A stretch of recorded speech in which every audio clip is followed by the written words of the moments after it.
Hey, what's going on, man? I'm gonna run upstairs and just charge my phone. You have a different name, or was I just speaking with you? Or are you the Telos guy?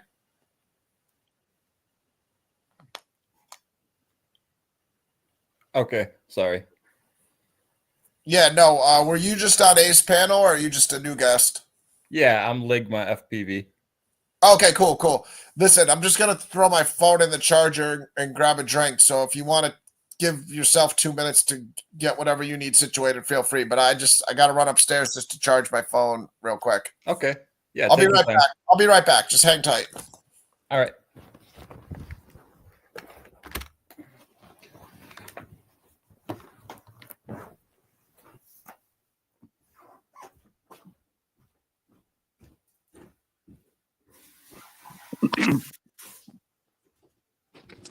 Hey, I'm running up to charge my phone. Is this Jesse? Yes, sir. What's Hey, up, what's going Ryan? on, man? I'm just running up to charge my phone and get a drink. Just hang tight for like 2 minutes. No problem. Good to see you, man. I hope you got my text about that music too, because that really gonna help you one of these days. It put me to sleep every time. Awesome. Thank you, Ryan. Yeah, I'll be right back. I'll keep that personal on our text though. Awesome.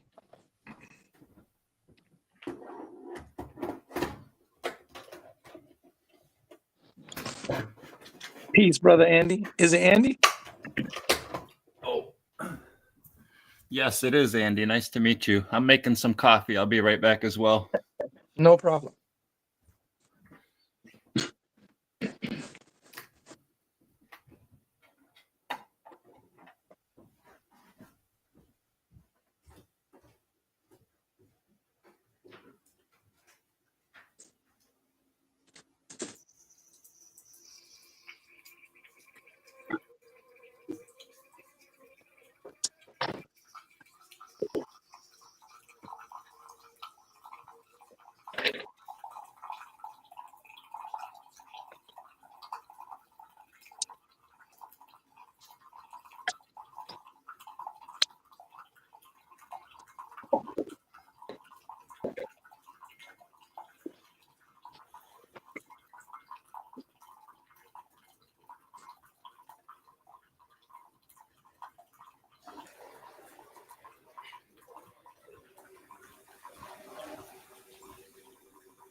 All right. Sorry about that. No problem. How's your day going, Andy? Oh, honestly, it's been a good day. I got a little bit of extra sleep. Got some overtime in at work. It was not bad. I'm hoping Listen, hoping to gain some education now. listen, there's never nothing wrong with some overtime. It sucks doing it, but the following paycheck is a beauty. Yep. Well said, brother. And my name's Jesse, by the way. Nice to meet you. I'm Andy. Andy. Hey, Andy. What part of the states you from? Flint, Michigan. Flint, Michigan. That's a famous little spot. Yeah, we had some issues with our water for a while there. Yeah, man. How did that end up? Uh, Believe it or not, Elon Musk fixed it out of pocket. Really, Mister one of the most hated now for some reason. Yeah, I don't necessarily care for him much myself, but I do appreciate what he did in Flint. Yeah. I don't have nothing bad against him. It's just for some reason there's like a worldwide attack on him. Like Yeah. what's that about? Like his Um, vehicles or something? No, it's not the vehicles. It's a support for Trump. Oh, okay. Yeah, I just turned the microwave on. I'm heating up some old coffee. Yeah, I'm back now. Like I said, I had to grab a drink. I don't know if you were watching on the other channel on A's Philosophy. Jesse, were you watching us over there at all or no? No, I just saw I got the notification, Yeah, so I yeah. decided to hop on in. Yeah, we were having a conversation on another channel, so some of these people are coming over from there. So it's not going to affect anything. It's just saying that we might be continuing some of this conversation we started there, but obviously everybody's welcome to talk about whatever they want. Nice to have you on, Pseudo Silas. I know you weren't getting much time to speak over there, so. Yeah, well, I appreciate you having me on. Yeah, I gave a final statement, I think, after you left, and I was basically making the point that St. Paul and Jesus they're not saying contradictory things, though some people might perceive it that way. Yeah, I agree with you totally on that. I think Paul is speaking the words of Christ. He's just a vessel. And I think what happens is the interpretation of some people is what the problem is. They don't filter it through Jesus as much as they filter it through Paul, and they kind of start with Paul when they should start with what Jesus taught and filter it through that lens more so. But it's understandable. It's understandable. Some of the verses are kind of like, you can see why people can struggle with them, and we all get scripture wrong, like I said. So who knows? I might be getting some of these verses very wrong myself. So I'm humble enough to stand on that perspective too. Andy, I know A's introduced you. I'm familiar with Jesse. He's Christian. Pseudo's obviously a Christian. What's your perspective? Because I know A said you might not have been a Christian. I'm just curious as a start point where you're coming from. I'm a former Christian of probably 25 years roughly, but for the past 10 years I've been an agnostic atheist, and I watch a lot of scholarship on the Bible. And I see a lot of PhD, very high level scholars still maintain their faith. And so I come to these places hoping maybe I'll restore mine and see something that I don't understand that these scholars are seeing. Have you ever read St. Thomas Aquinas, Andy? Bits and pieces. I haven't read it end to end. Yeah. Well, I think a lot of us here are going to be spending a lot of time trying to conversate with you and do our best to represent the faith as best we can, because just hearing you say that is, hurts my heart a little to hear, man, because I've only been a Christian for 6 years. So you were under the Christian church a lot longer than me in my lifetime. But I have had supernatural experiences that evil and good, but through them, I'm positive in my faith in God. Like it's not a belief at this point. It's a knowledge of the truth of the Father, Jesus, and the Holy Spirit being real, being God, being our shepherd, our protector in evil times. And unfortunately, the devil's real too. So I think a lot of the atheist scholars that I see, unfortunately, they even promote it out loud that they lean towards devil worship, and they might not say it verbatim because it's obviously not a good look, but they'll also say or do things that are very clearly, devil worship. And those people do exist. Like, as much as us, like Christians or just average Joe people don't want to admit it, those people exist, where there is a segment of the population that does worship the devil, and they're willing to do the devil's work and hurt people or lie or do whatever tactics they need to do to attack God's credibility. So we do have to be careful, especially with some of those air quote scholars, because they're Masonic and they have other motives at times. Well, just to add a little input to that. We shouldn't think that about all atheists. There may be some out there for sure, but I'm an atheist and I have no bad intention. I don't even believe the devil exists, and I'm not working for the devil. I agree with you on that. I'm not trying to stereotype all of them. I'm just saying from the life experiences I have, I mean, I would have to go case by case to tell you who I think leans in that direction. Like, for instance, there's a guy, Deconstruction Zone. And yeah, I'm a moderator. I'm a moderator on his channel, actually. Okay, well, he very loudly promotes the devil. I mean, he does it in a tongue-in-cheek, sarcastic manner, but it's not a cute little harmless thing. And I understand he probably, as a human being, has some evil in him that he doesn't loudly promote like he could if he was being honest about it, because unfortunately most people that are doing that lie about it, and they hide it to an extent, at least for whatever reason, but that's kind of what their role model does too. He lies, so they have no problems doing that. So the fact you're a moderator over there, I would go on that channel sometimes, because I see how he goes through the conversations. And I think a really important element that I wanted to stress to you from a Christian perspective today is people try to destroy God by destroying the Bible. And the Bible and God are two separate entities, very separate entities. God exists before the Bible existed. God is separate from the Bible.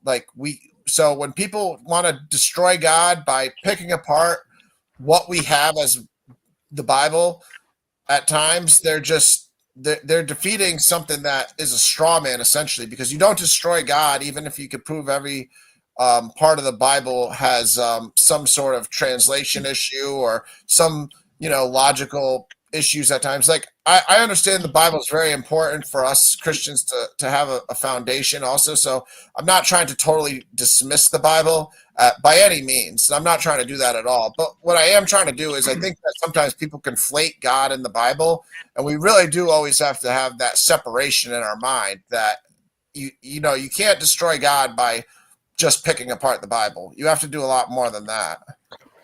Well, I you should agree. dismiss Paul, at least. Well, I don't excuse me, think Ryan, that the Bible was never intended to be. I don't think it was ever intended by God to be written down. It's just a product of people witnessing God, in my opinion. I don't think it's completely separate from God, and it's whether the Bible contains errors or not, it has no impact on God's divinity. Well, that's good to hear. Guys, I'm sorry. I see Eric and MathPig in the back chat, and I'm not paying for StreamYard right now. I'm just doing the free version. And when you pay, you could let 10 people on. But right now, it's only letting me let 6 people on. So I feel like a jerk, because a few people that I invited from A's channel also aren't going to be able to get on at the moment. But yeah, I'm not. I mean, I'm I not. can back out if you want. No. Everybody who's on is fine. I just want to acknowledge Eric and MathPig in the back chat and say that I just tried to add them, but I'm limited to 6 people at the moment. So if you guys want to watch, and then when another person leaves or whatever, feel free to try to join again. But yeah, I'm not ignoring you guys. I just can't add you. Yeah, I know. I seen you, Eric. I apologize, man.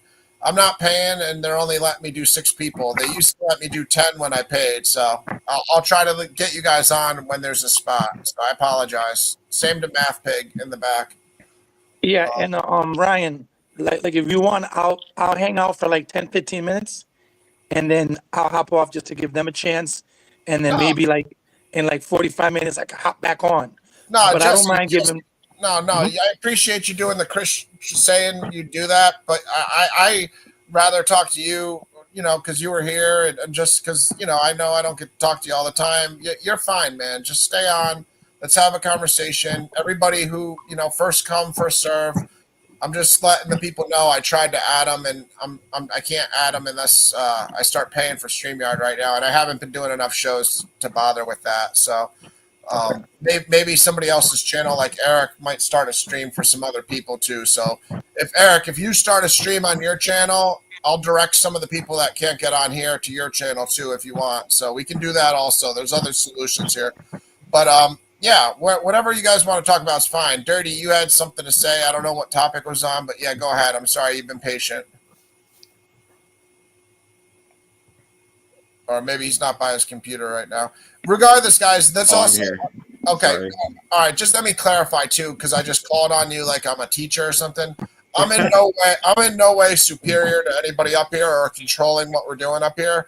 So we're all equal on this panel. So I don't need to tell you to talk or call on anybody to talk. I was just doing that for dirty in that context right there. But everybody is equal up here. Let's just have a conversation. And I'm only the person whose channel it is. I'm not calling on people to talk or anything. So everybody just talk freely. Let's just respect each other and go from there. Well, if I could say real quick, just to put the energy out there, there's 3 topics that I believe are kind of on the table that I would love to talk about. One would be Paul, if he did disagree with Christ or did not. That's a good one. 2, I would love to hear, and I forgot which one it was, but the atheist that I guess was a Christian, but kind of got out. I would like to hear what made him fall out. That's the second. And the third, if I'm incorrect, I think Jesus is Lord. If I'm mistaken, I think he believes in predestination. I would kind of like to have an argument on that per se, because I believe the opposite. So predestination, one topic. Paul agrees with Christ or not, 2. And the atheist who left Christianity, the reasons, what the reasons were. Just 3 topics maybe that we could put out there. Sure. Andy, if you want to give your answer to that, I think all of us Christians up here are interested, and I'm sure just our Christian instinct is like we want to hear your story as much as possible too, to try to contribute in any way to help you come back to the faith. So Yeah. feel free to answer that. I know you were being patient there yourself, but I think everybody up here is curious. So go ahead if you feel free. I only remember 2 of the questions. Just to give a really quick answer to the Paul thing, from my memory, it's been 10 years probably since I've even read Paul's letters, but it seems like Paul was really focused on having faith in God, and Jesus was really focused on obeying the laws of the Torah. And so to me, that always seemed like a disagreement, but I could be misinterpreting it. As far as why I left the faith, around my early 20s, I reread the Bible in my teenage years. I read it as a child in church. And then in my teen years, I was like, I want to read this again. I think I'll have a better understanding of it now. I read the Bible, and it got me interested in learning about these other groups of people that were mentioned in the Old Testament, specifically like the Amorites and the Amalekites and things like this. So I became a little bit of a history buff at that point. And in learning about lots of other history outside of the Bible, I started to realize that a lot of the stories in the Bible were sort of copied from earlier cultures and weren't original stories. And so that caused me to lose my faith eventually. When someone mentioned deconstruction zone earlier, let me just say this about those types of channels. I've been around for a long time. Deconstruction zones come every 5 years, every 5 to 10 years for the next generation. You notice the callers are usually in their 20s, perhaps. I've heard people as young as 15, 16. So they're really not equipped, even the ones who were Christians, to actually deal with objections like the one we just heard. Neither one of them, from Elaine Pagel back in the 70s to today, to the deconstruction zones today, to the Matt Dillahunty today, neither any of them has provided one shred of evidence that the Bible was plagiarized or borrowed from ancient texts. Oh my goodness! I could provide you so much evidence. No, you can't. I could provide you so much evidence. Here's what they postulate. Here's what they present you with.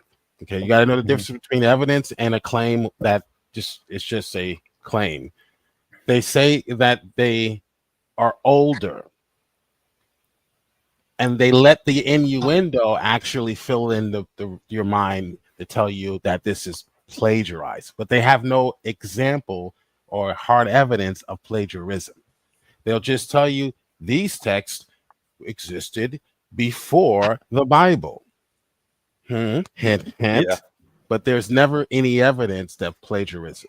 So I'd like to hear the evidence for plagiarism. Well, in my opinion, If the story did exist before the Bible, and the Bible seems to be nearly like a copy of the older story, and the details are way too specific to be a coincidence, then that is evidence. You see, what did I tell you?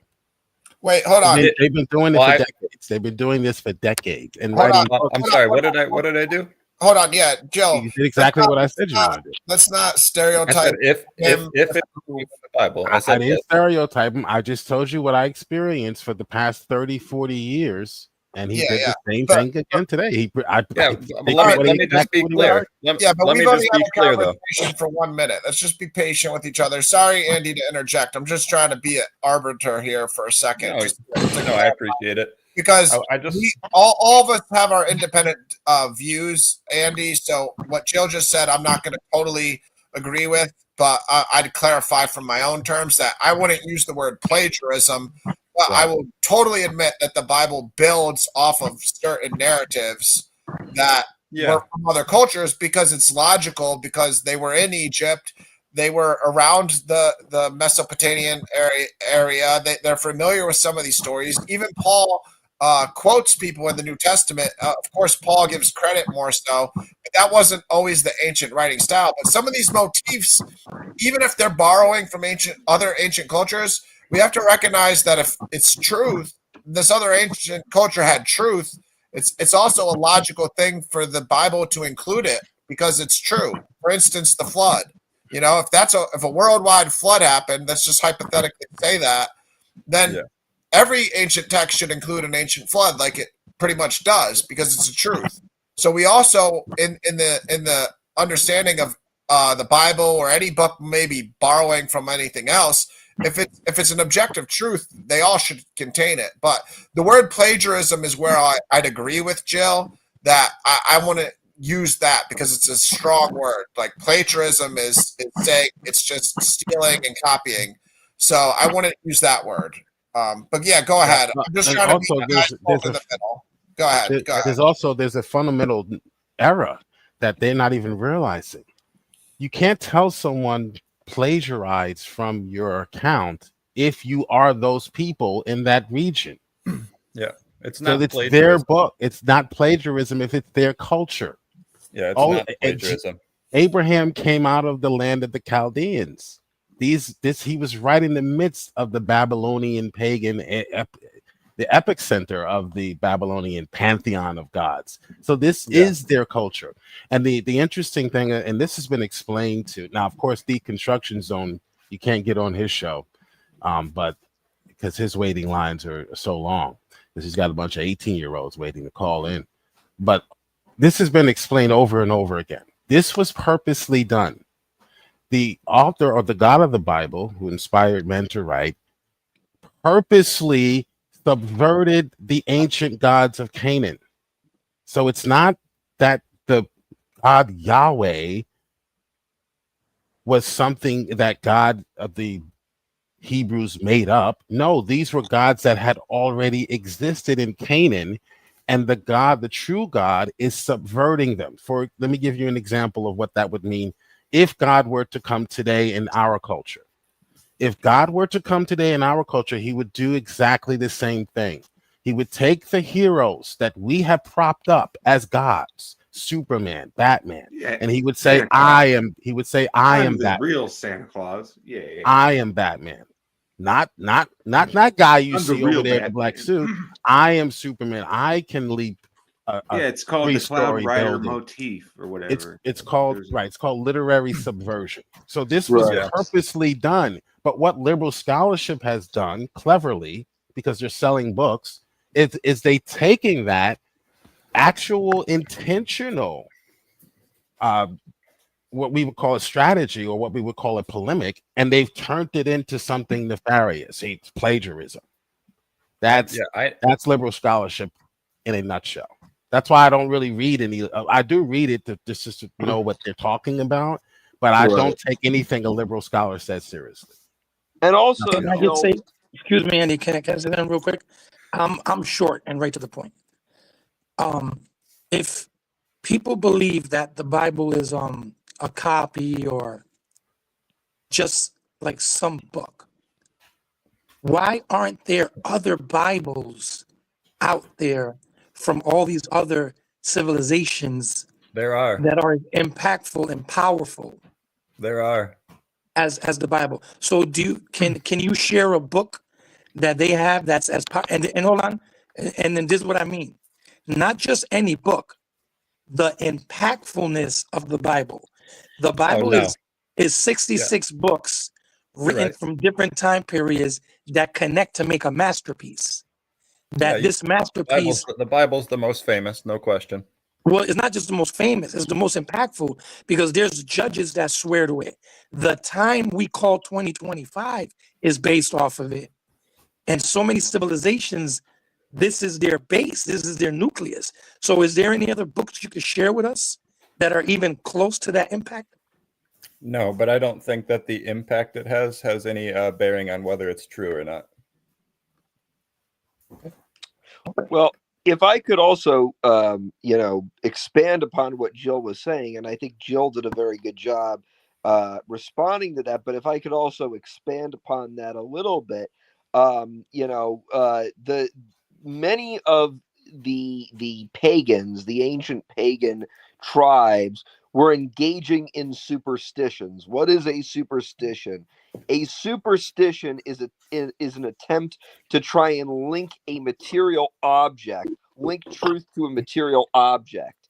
And so because the pagans were trying to seek truth, some of the things they were doing and some of the things that they were attributing truth to, on the face of it, seemed to resemble some of the things from either Old Covenant Judaism or New Covenant Christianity. That doesn't mean that Christianity stole from that. All it proves is that they were trying to look into some truths and they were getting bits and pieces of the truth, but they were ultimately attributing those bits and pieces of truth they got to superstitious methods. Right. Like Paul says, they created, or they turned the truth of God into unrighteousness. And then in another place, he talks about them actually creating gods out of the things that crawl around, the beasts of the field, the fowl of the air. So they basically made a god for everything. There was a god for the sun. There was a god for the moon. So God comes into that motif. He doesn't just wipe everybody's brain, totally wipe their brains of everything that they've learned so far. No, he just subverts it. When we go into another country, we don't blow up the McDonald's. We just change the sign and change the menu. My thing is this though, and this is to Andy. When I was growing up, I guess you could say the powers that be, like public schools in Hollywood, they had me thinking outside of America, everybody swung on trees and people were uncivilized. And, we were the first civilized nation. But when you look at the Bible, books written 2,000 years ago, they were teaching about menstruation and how to clean yourself and how to separate seeds from each other. I mean, these people were civilized thousands of years ago, and the proof is in the writings. So not only do you have a book that changed the time that people run governments on, constitutions, you also have cleanliness, food recipes, how to harvest, the truth of science. I mean, this book is just purely, it's like a very amazing book that I haven't seen any civilization create anything near it. The closest you could maybe say are the Muslims, but I read that book and it doesn't even come near. It doesn't even come near the Bible. So Yeah, I'm waiting for I've never read Andy. the Quran. So I'm just waiting for Andy to please, if you can share with us maybe one book that comes a little close from these other civilizations, the Egyptians and these other people. Absolutely. Yeah, I'm being patient. You guys keep talking. I've been waiting for a free spot to speak here. But let's try, if we can, let's try not to discredit people. It's a waste of time. It's not going to convince me. You know what I mean? Let's try to avoid that if we can. Let's just make our arguments, use logic here, and just, We don't need to cut people down. But a good book that shows there's lots of parallels in the Bible. There's parallels from the stories in the Bible, and this Jesus is Lord. It's up to you, I guess, whether you want to believe the archaeological scholarship. What'd you say your name was? Everyone calls me Joe. I don't deny the archaeological scholarship. Did you hear what I said? This was intentionally done. So there is no argument for plagiarism or I'm not saying it's plagiarism. Yeah, it's not neither of those things. Because it is copying, but they're not plagiarizing. It's very different than plagiarism. It was their culture. These aren't Europeans coming over writing about the gods of Babylon. These are people who live in that region. It's their culture. What typically happened in history when people adopted, and I'm not talking about Jews anymore or Christians or anything, I'm just talking about everybody. When you lived somewhere near somebody and you got, say you went to war, for example, it happened under many circumstances, but say you went to war and you were conquered by these people and you have your own mythologies, and mythologies change over time. People add to their mythologies, people change things, and the other people that have conquered you, they have their own mythologies too. And as a means to an end to survive, to make it look to these people that have conquered you that you're not a threat to them, or that you are, fitting like a puzzle piece into their society, you sort of adopt elements of their mythology that are relatively congruent with your beliefs, little pieces that, okay, I could make this work. Like, this isn't that crazy. We kind of do stuff like this. And that's called a tribute. Well, and then there were other things were true. Yeah, it's their culture. Have you ever read the Enuma Elish? Yeah. It's like an ancient Sumerian. Yep. And if you read the book of Genesis, it like mentions when it says on the face of the deep, when God's spirit was hovering. Yeah, the waters over the waters. The word, it might be, it's Tiom, but it might be the equivalent to Tiamat. Exactly. So, I mean, it almost kind of gives you this vibe that it assumes you already know the story of Enuma Elish. Yeah, they were all writing from the same event. They were all writing. I totally for example, if I had 9/11 happened, okay, and then Fox News came out with the story, the next day CNN came out with the story. A week later, the New York Times came out with the story. Do we then say that Fox News is the most accurate because they came out with the story first, or you just so happened to find that their story survived, the others did not, so therefore their story is the genuine one and everyone else copied it? It's just there's not a shred of evidence, physical evidence, hard evidence for this. It's just all innuendo. I'm not, I'm sorry, that's just the reality. Until I can see some actual hard evidence that there is plagiarism, and couple that with the idea that this was purposely done. God, it's subverting the ancient culture that went astray. If you read the story of the Bible, it was just Adam and God in the garden, and then man fell into perpetual sin, ending in death. And then we have all of Genesis, which probably could have been a few hundred years, maybe even thousands of years. But we have Genesis, and once we get to Genesis 50, we have false gods. We have that they have erected in Egypt and everywhere, and people have spread out, Tower of Babel, etc. So we have all of these false gods now in Canaan. God then comes and subverts the gods of Canaan. So, I mean, I don't understand why these people are writing books about God borrowing or stealing or copying from the ancient Near East. These are the same. I mean, they're just similarities too. It's not even like the same word for word or anything. No, that's not true. Right? Sort of, aren't they? It's similar statements, similar comments, similar idioms. Just like if you were to write a book today, are there word for word like phrases? Yes.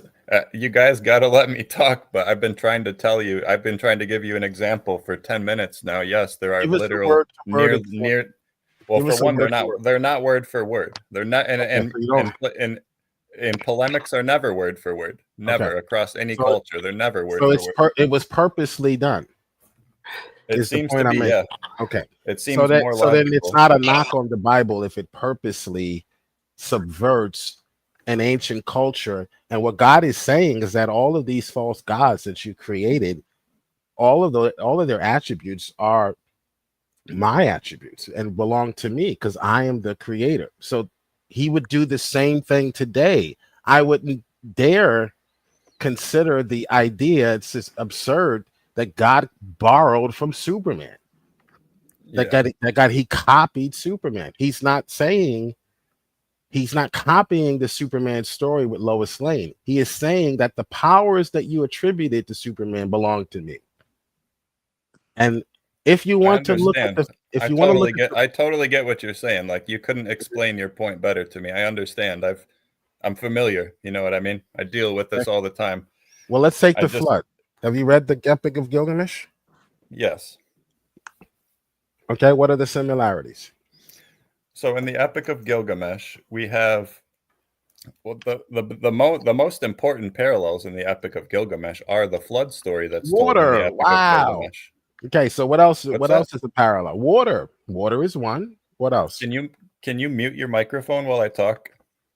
Sure, go ahead. Give us another parallel. All right, it's going to be several, so just you're going to have to wait till I'm done. Well, let's talking. get one at a time. Let's give them one at a time. We don't want to just gallop. Let's get one at All a right. time. So water. What else?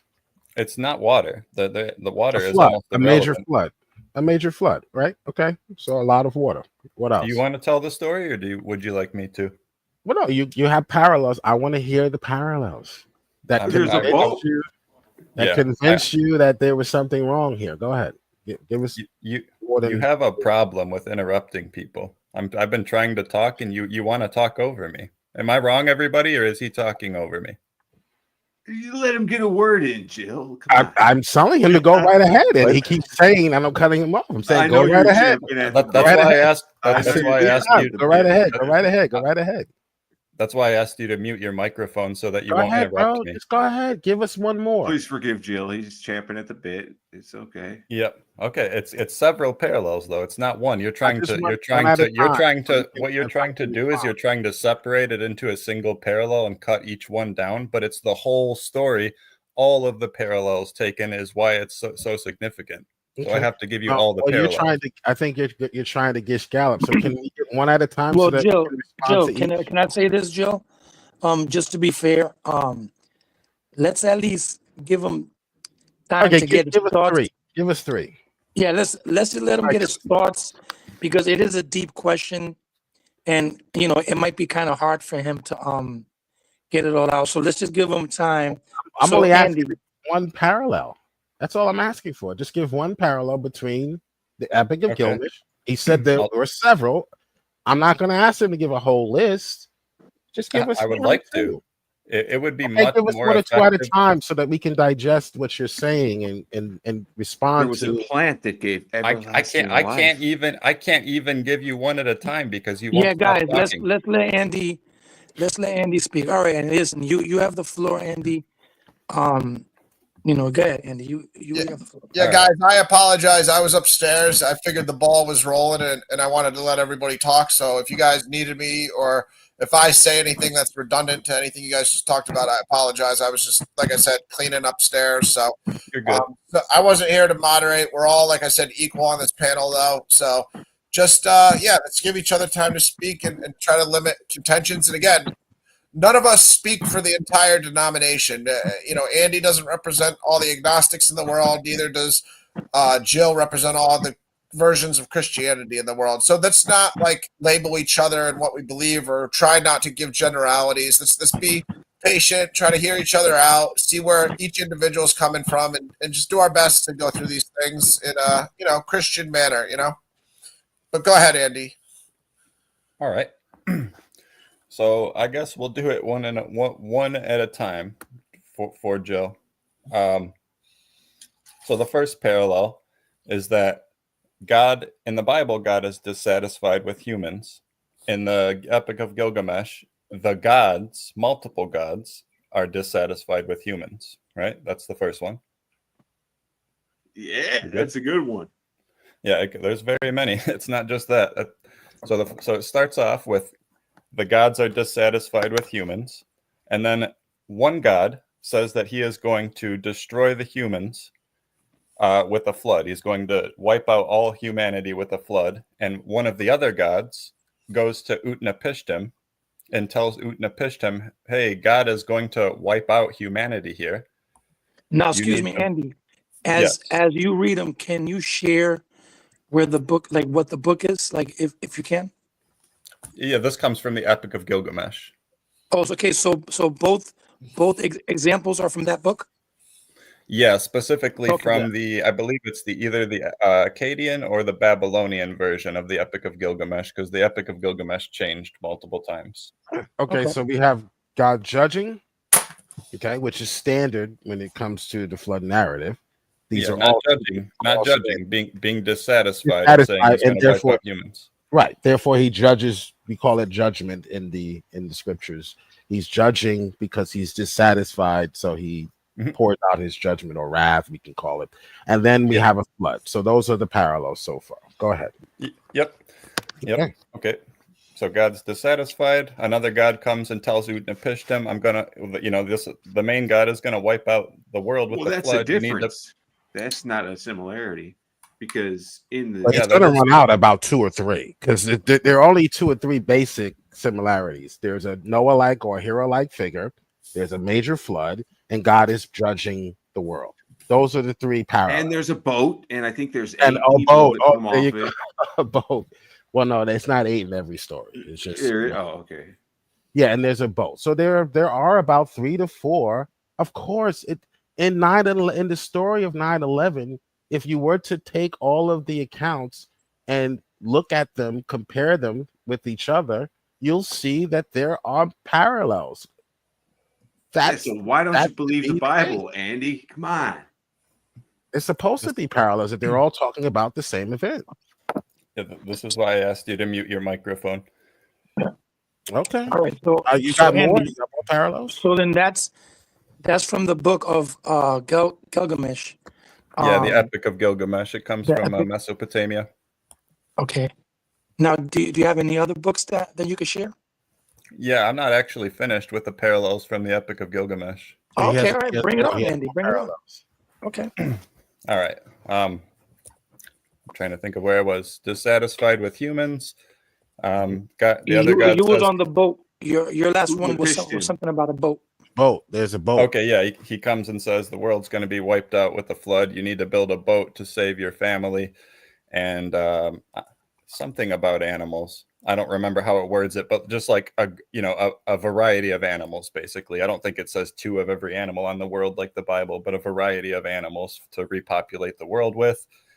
He tells them the exact dimensions of the boat, just like it does in the Bible, and it adds up to roughly 15,000 cubits, just like the Ark does in the Bible. They ride out the storm for 7 days and 7 nights instead of 40 days and 40 nights. Can I stop They- you with the last one? That's not true. The dimensions of the boat at the Epic of Gilgamesh are nowhere near comparable to the dimensions in the scriptures.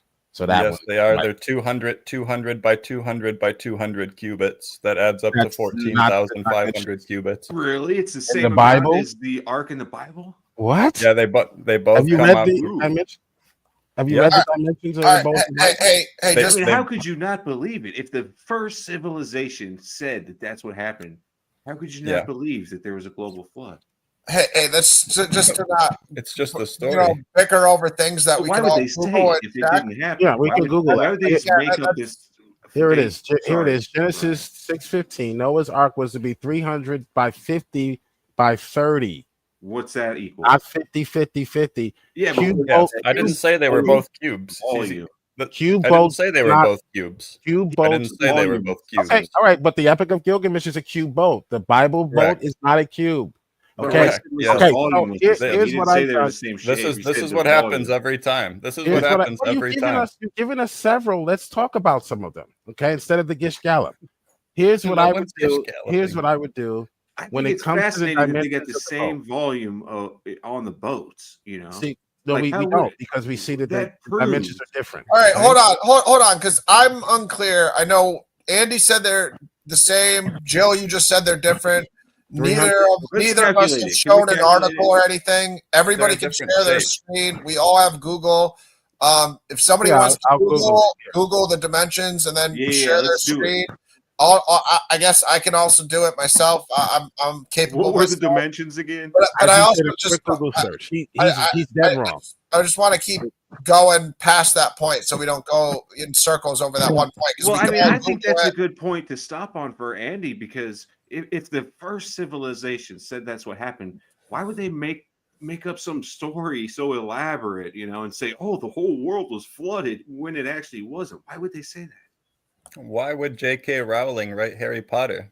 Well, because she's been in civilization for 5,000 years or however long. Right, but that was humans the were the first same. civilization. But humans were the same then. Humans were still interested in amazing ideas. Are there But it's verses? the- Are there verses in Gilgamesh, Andy? I'm unfamiliar. I know the story. I've heard it read. Like I heard Bart Ehrman and the Megan Woman on Digital Harabi read it out loud, but I personally have never opened a copy of Gilgamesh. Are there verses similar to the Bible? Like you could give me a verse, or should I just try to Google it? Like if you know the verse, and there are verses, that's what I'm saying. You can save me some time here on our search. Yeah, show the us. thing is in that they don't. Yeah, go ahead, one at a time, guys. We got a one mic thing. I mean, going here. Try. I think it's probably proven that the person who wrote Gilgamesh believed Just let me make that the he case. was telling the truth. He didn't. It wasn't intended fiction. It wasn't intentional fiction. I definitely totally believe- disagree. I totally disagree. Okay. Show For us one, where the there's- dimensions are matching the dimensions in the scriptures, because that was one of your claims, and that's an actual claim that we can not Okay. innuendo like most of liberal scholarship. Okay, It's an we're on actual that. claim We're we on can that go- point. Let's see, Andy. These are the dimensions that the Bible is teaching. Do you have the dimensions from Gilgamesh that we could look up, or do you have Is it? it 200 by 200 by 200? Yeah, I believe so, or 50 by 50 by 50, maybe. It's a cube, whatever it was. Cube boats don't float. So what I Yeah. did was I actually read the accounts, and I didn't determine which one was the real McCoy based on which one we found. Which, we found the tablets. The tablets are older than the scrolls, so therefore that's not how historians actually determine whether or not these, like, an account historically is true. It's old, an ancient account. So what I did was I looked at the dimensions of the boat, and it's clear that a cube boat will not float. It will not sustain itself, especially in a flood of that, magnitude. It would capsize. So, I mean, if you're looking for the real McCoy, I think we need to use science to determine which story actually corresponds to reality, not just, well, this one was first, or this one was earlier, or this one is older. All right, you got to let him speak a little too, Jill, though, because you're not really. You're excited a little bit, and you're jumping in when he's trying to make some of these points. And we are trying to pause on the dimensions point just to test the validity of some of it. If the information, we all get bad sources or whatever. If he's right, he's right. If he's wrong, he's wrong. It's not the end of the world one way or the other. But we can move past this point too. But I mean, it's up to Andy if it's relevant at this point. If you want, I'm trying to Google the size of the boat in Gilgamesh because I'm just trying to end it with objective facts here, but I also need to make sure he's okay with whatever source I get here too. So, but we can move past this too. So that's all. Well, he's right. He's right. It was a cube shaped. Okay, but were the Bible is dimensions not identical or not? No, the Bible clearly is not a cube shape. The dimensions are different. Cube shapes are the same all the way around. Yeah, no, I'm asking If it. there was at Andy's least a boat, Yeah, no, I'm just asking from Andy's perspective, Joe. I know you disagree. I'm asking what Andy thinks at this point. If he's found any information to verify what he said, or if he doesn't agree with it anymore, or what he thinks. Yeah, I'm not. Again, the shape of it is completely irrelevant, and these people that wrote the Epic of Gilgamesh probably didn't know that. Well, cubes can float for one, but it would be really likely that it would topple over. But the point is that this was a fictional story that they were writing. It talks about all kinds of things that don't happen in real life. But why did I they act like it was real? because Well, I it's don't know. mythology. It's mythology. Why did they say that Julius Caesar rose to heaven? Maybe Well, he why did. did? Well, let me All ask right, you a can different I question. say something, Andy? Well, excuse Yeah. me. Let me say. I'll probably pass. I guess what's the other gentleman that just asked? There's Jill, and nice to meet you, Jill. And then what's the other guy that just asked him why would they write that? What's his name? Dirty varmint. Dirty varmint. Yeah, I don't know Oh, why that's Dirty Varmint. Hey, I would write it. hey, Dirty Varmint. Just for Andy, real quick. I guess this is what Dirty Varmint is asking. Is you got to remember this, Andy. To us in modern day, writing is simple. Like I have a pen right near me as we speak, and I have like a receipt that I could write on the back of it, right? But when you're talking 2,000, 3,000 years ago, to write something and tell a story, it had to be people skilled in like carving into rocks. And it wasn't just something that a person would do because they were bored per se, you know? So for It was these really expensive. civilizations to write these stories, to chisel them, and to write these stories and put them in places that were sacred, it would be difficult to believe it was make believe. And they would go to the extent to preserve this story because when they wrote it, it was to preserve it. So I guess that's maybe what Dirty Varmint's asking. Yeah, well said, man. So that's what I want to know. Do you look at it like that, Andy? Like, why would they even do that and go to that extent for that make believe story per se? Yeah, I'm not really sure. Honestly, I don't have a good answer for you.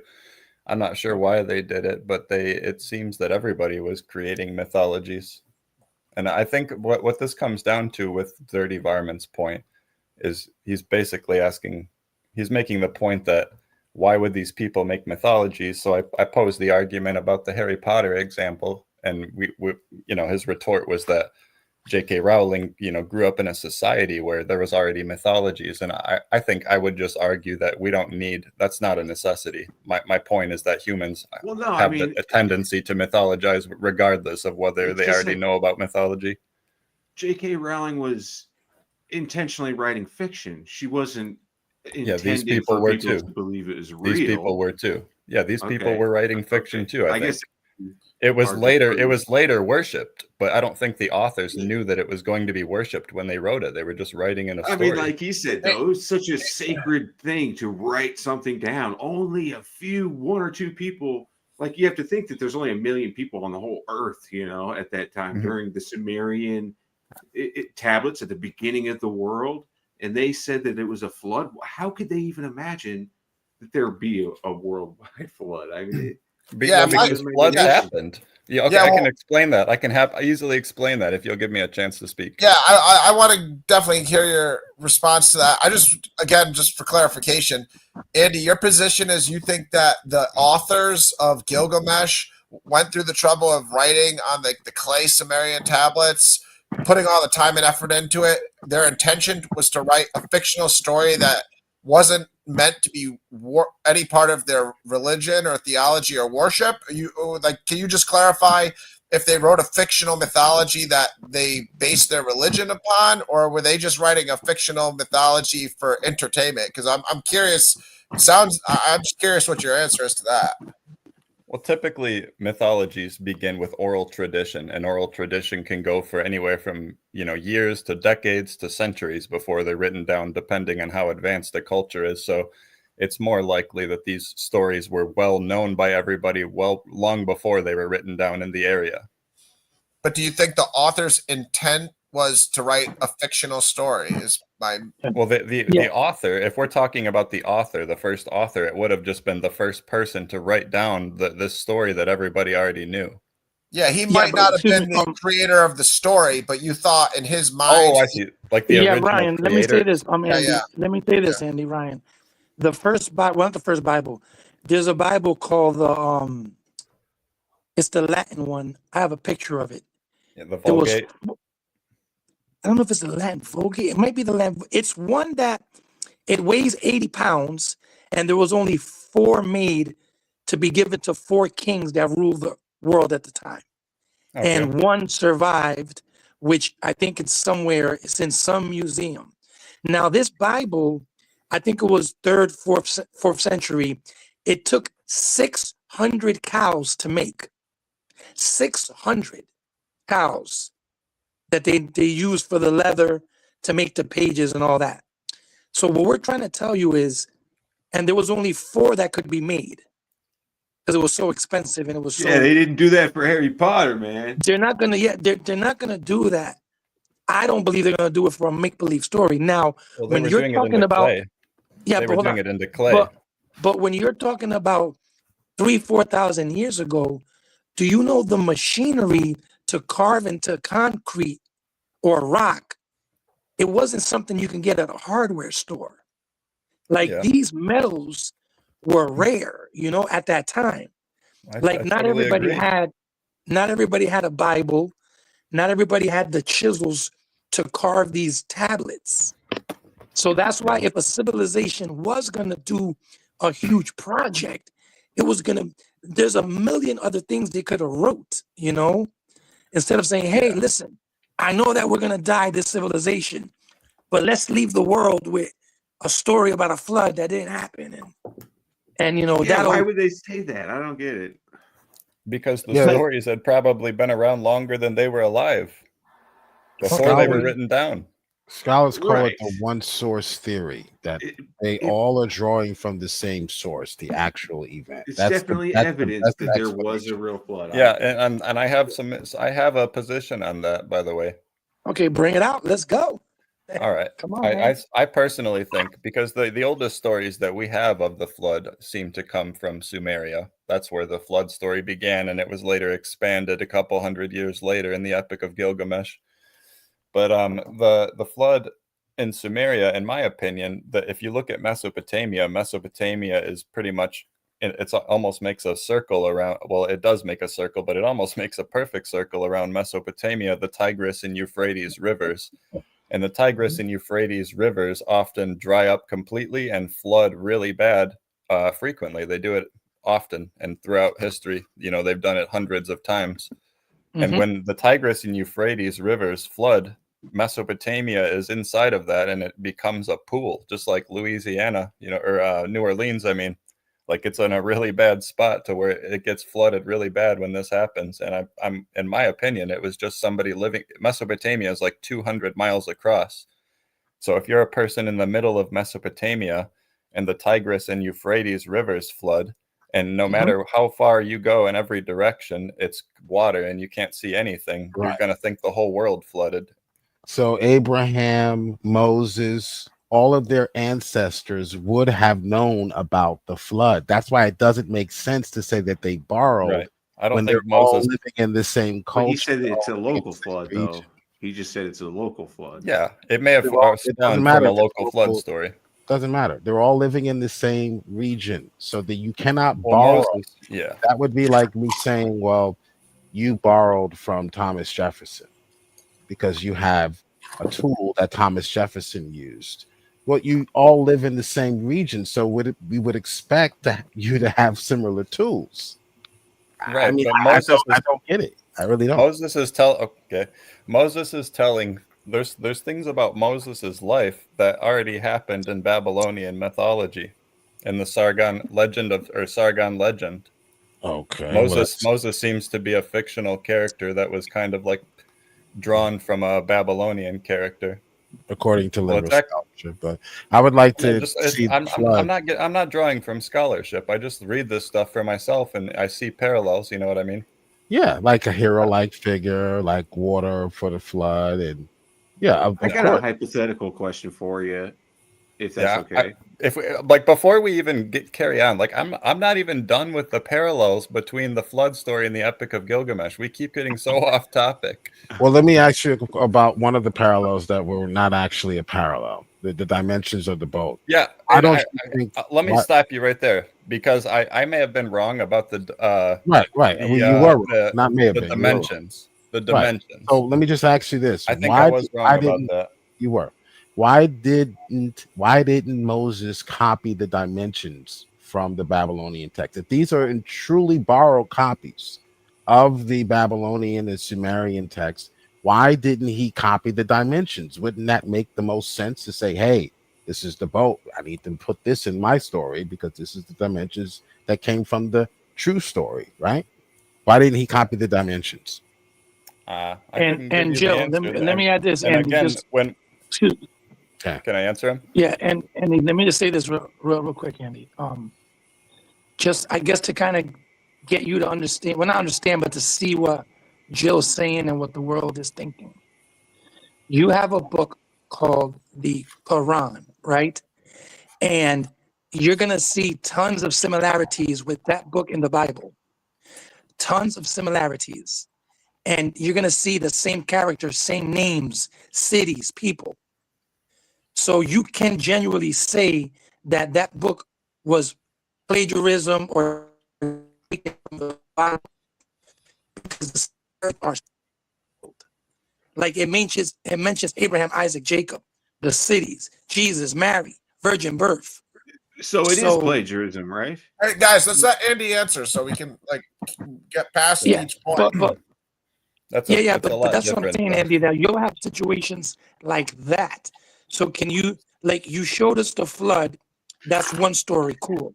Is there any other stories that they took maybe? Jesse, before we give him the next question, he's got to answer what Jill's question is, and we got to just be patient here, guys, because we'll all get to, obviously Andy came here on a Christian channel. He knows he's on the hot seat, but we just got to give him time to answer so he can defend himself. Because when all of us go on channels where we're the minority or we're not in control, the most frustrating thing, like on a Hebrew Israelite channel or any atheist channel, is to just be, cut off on time, not allowed to elaborate, boxed in essentially. Let's allow each other to speak, and Andy especially, since he's on the hot seat here. So Andy, if you can address Jill's point about why the dimensions weren't copied, and then go on to Jesse's question like he was saying. All right, go ahead.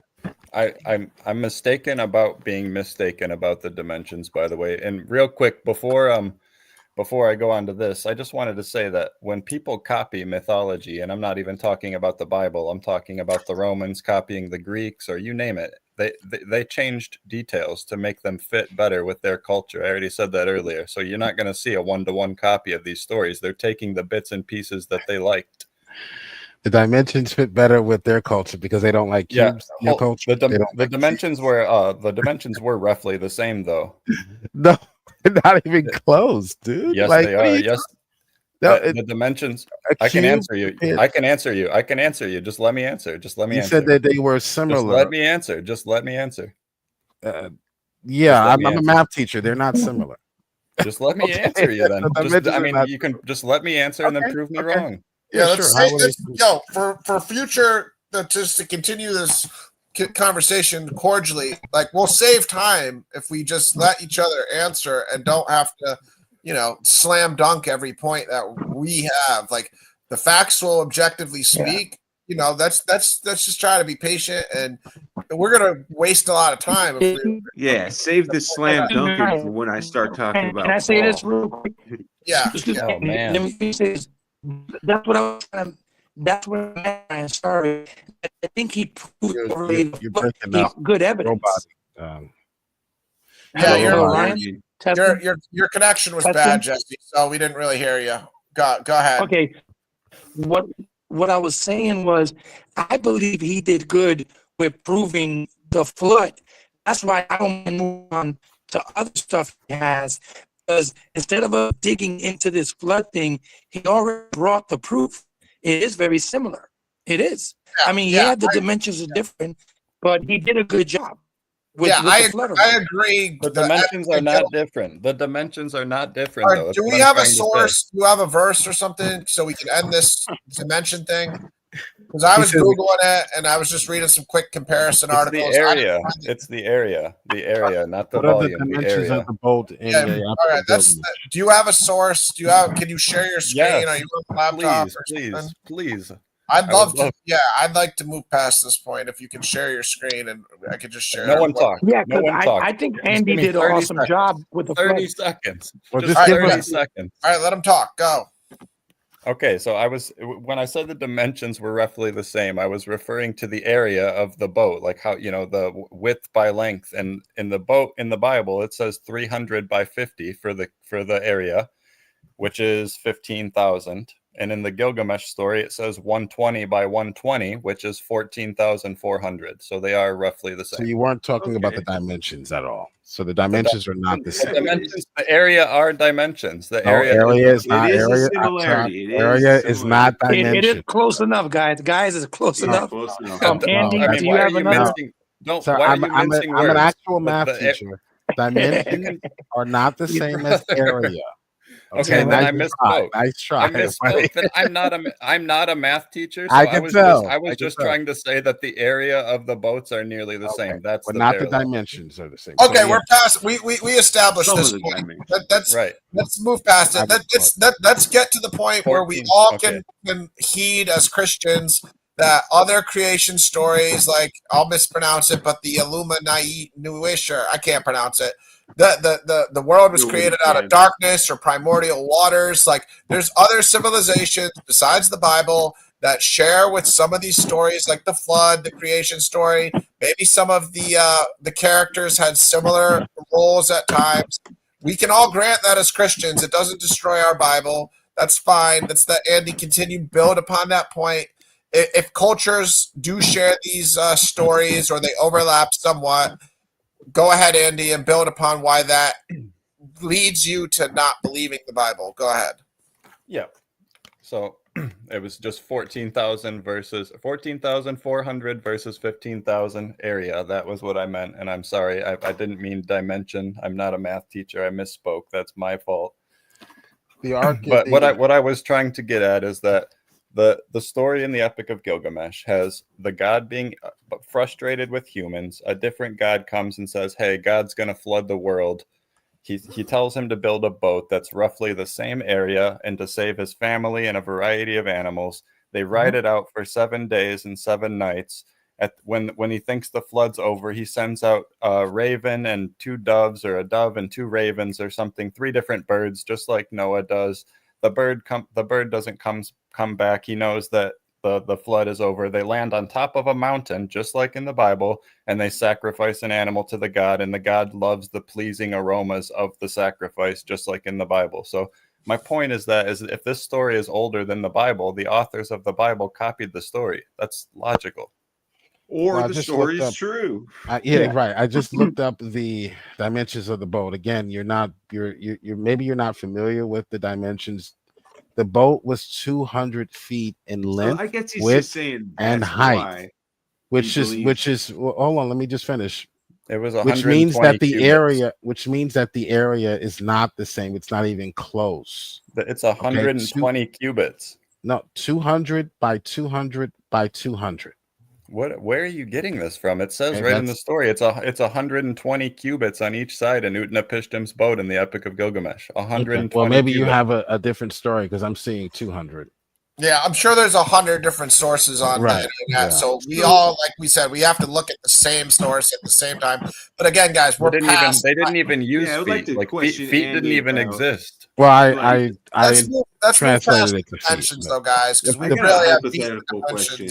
The point is that it's not a cube. The boat in the Bible is not a cube boat. It's a long type of arc. Right. But we've beat the dimensions point to the death. one in the There's Bible so many other to points. float. Let's just move on to the greater point, the more general point, not worry about the specific dimension. Yeah, we're past that. Well, the point I'm making, Ryan, is that these are general points. And a story, like a big story like 9/11, is going to involve planes. I mean, to look at that and say someone copied another. Okay, hold on. I agree with you, Joe. Right. To get to Andy's what he just said last statement of these stories are copied.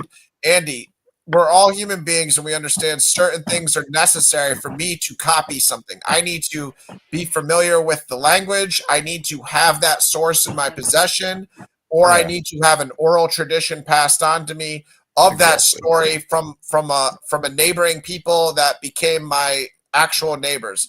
Can you please just give us your theory, because you can't definitively prove it? I'm sure none of us can go back 4,000 years and prove these things or whatever.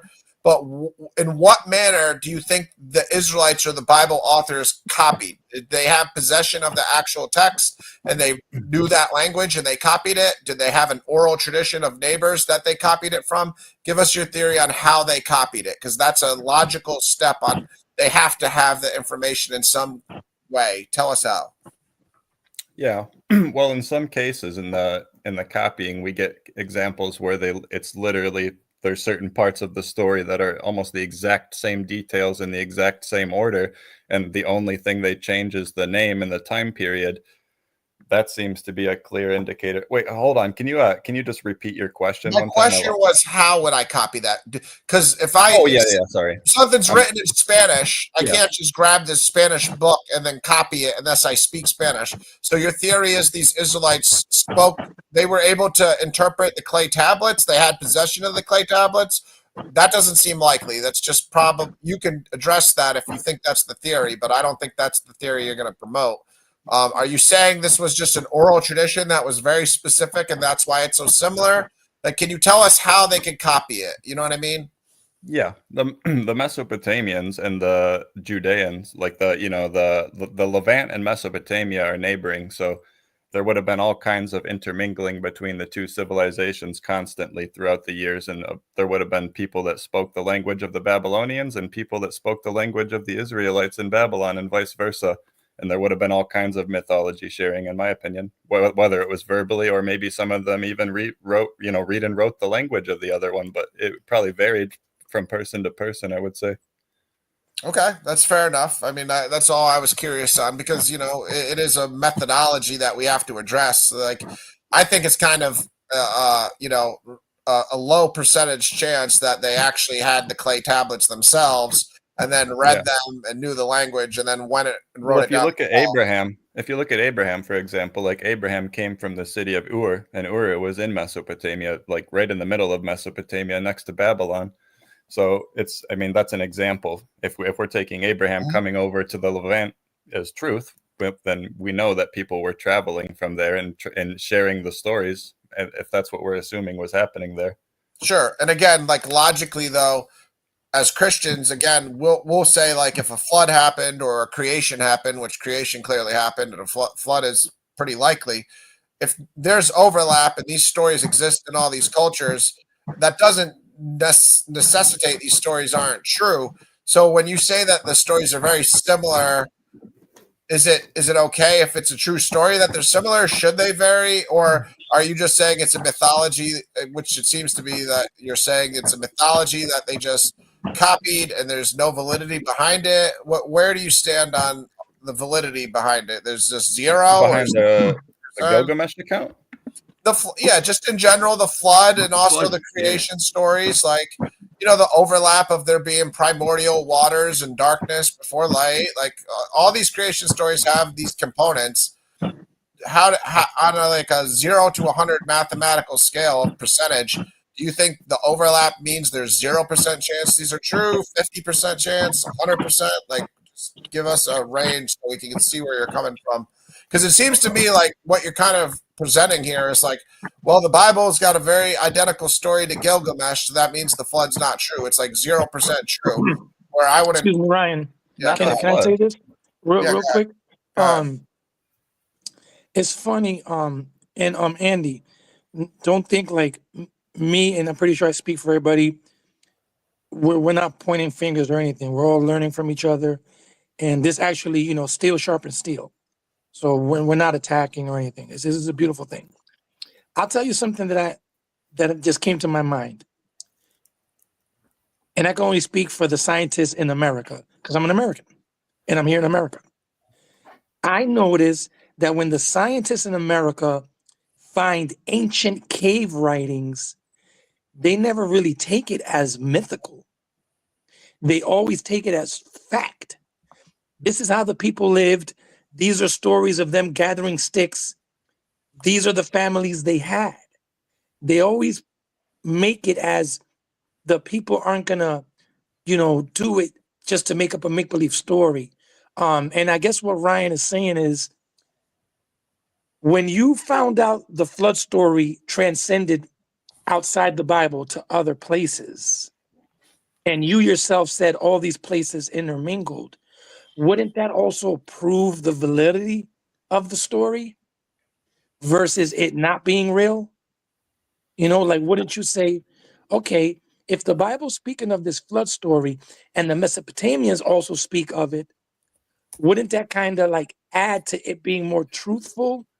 Well, the thing is that Versus, the Mesopotamians spoke about it like hundreds to thousands of years prior to the Bible, depending on which story we're talking about. Yeah, It's not like they closer were to saying when it the at the event would have it's not like they were saying it at the same time. Like the Bible, the people that authored the Bible, if they did, they couldn't have witnessed with the people that authored the Mesopotamian stories we're talking about because it was so much later. But well, what's the we, time period, Andy? Because I have no clue.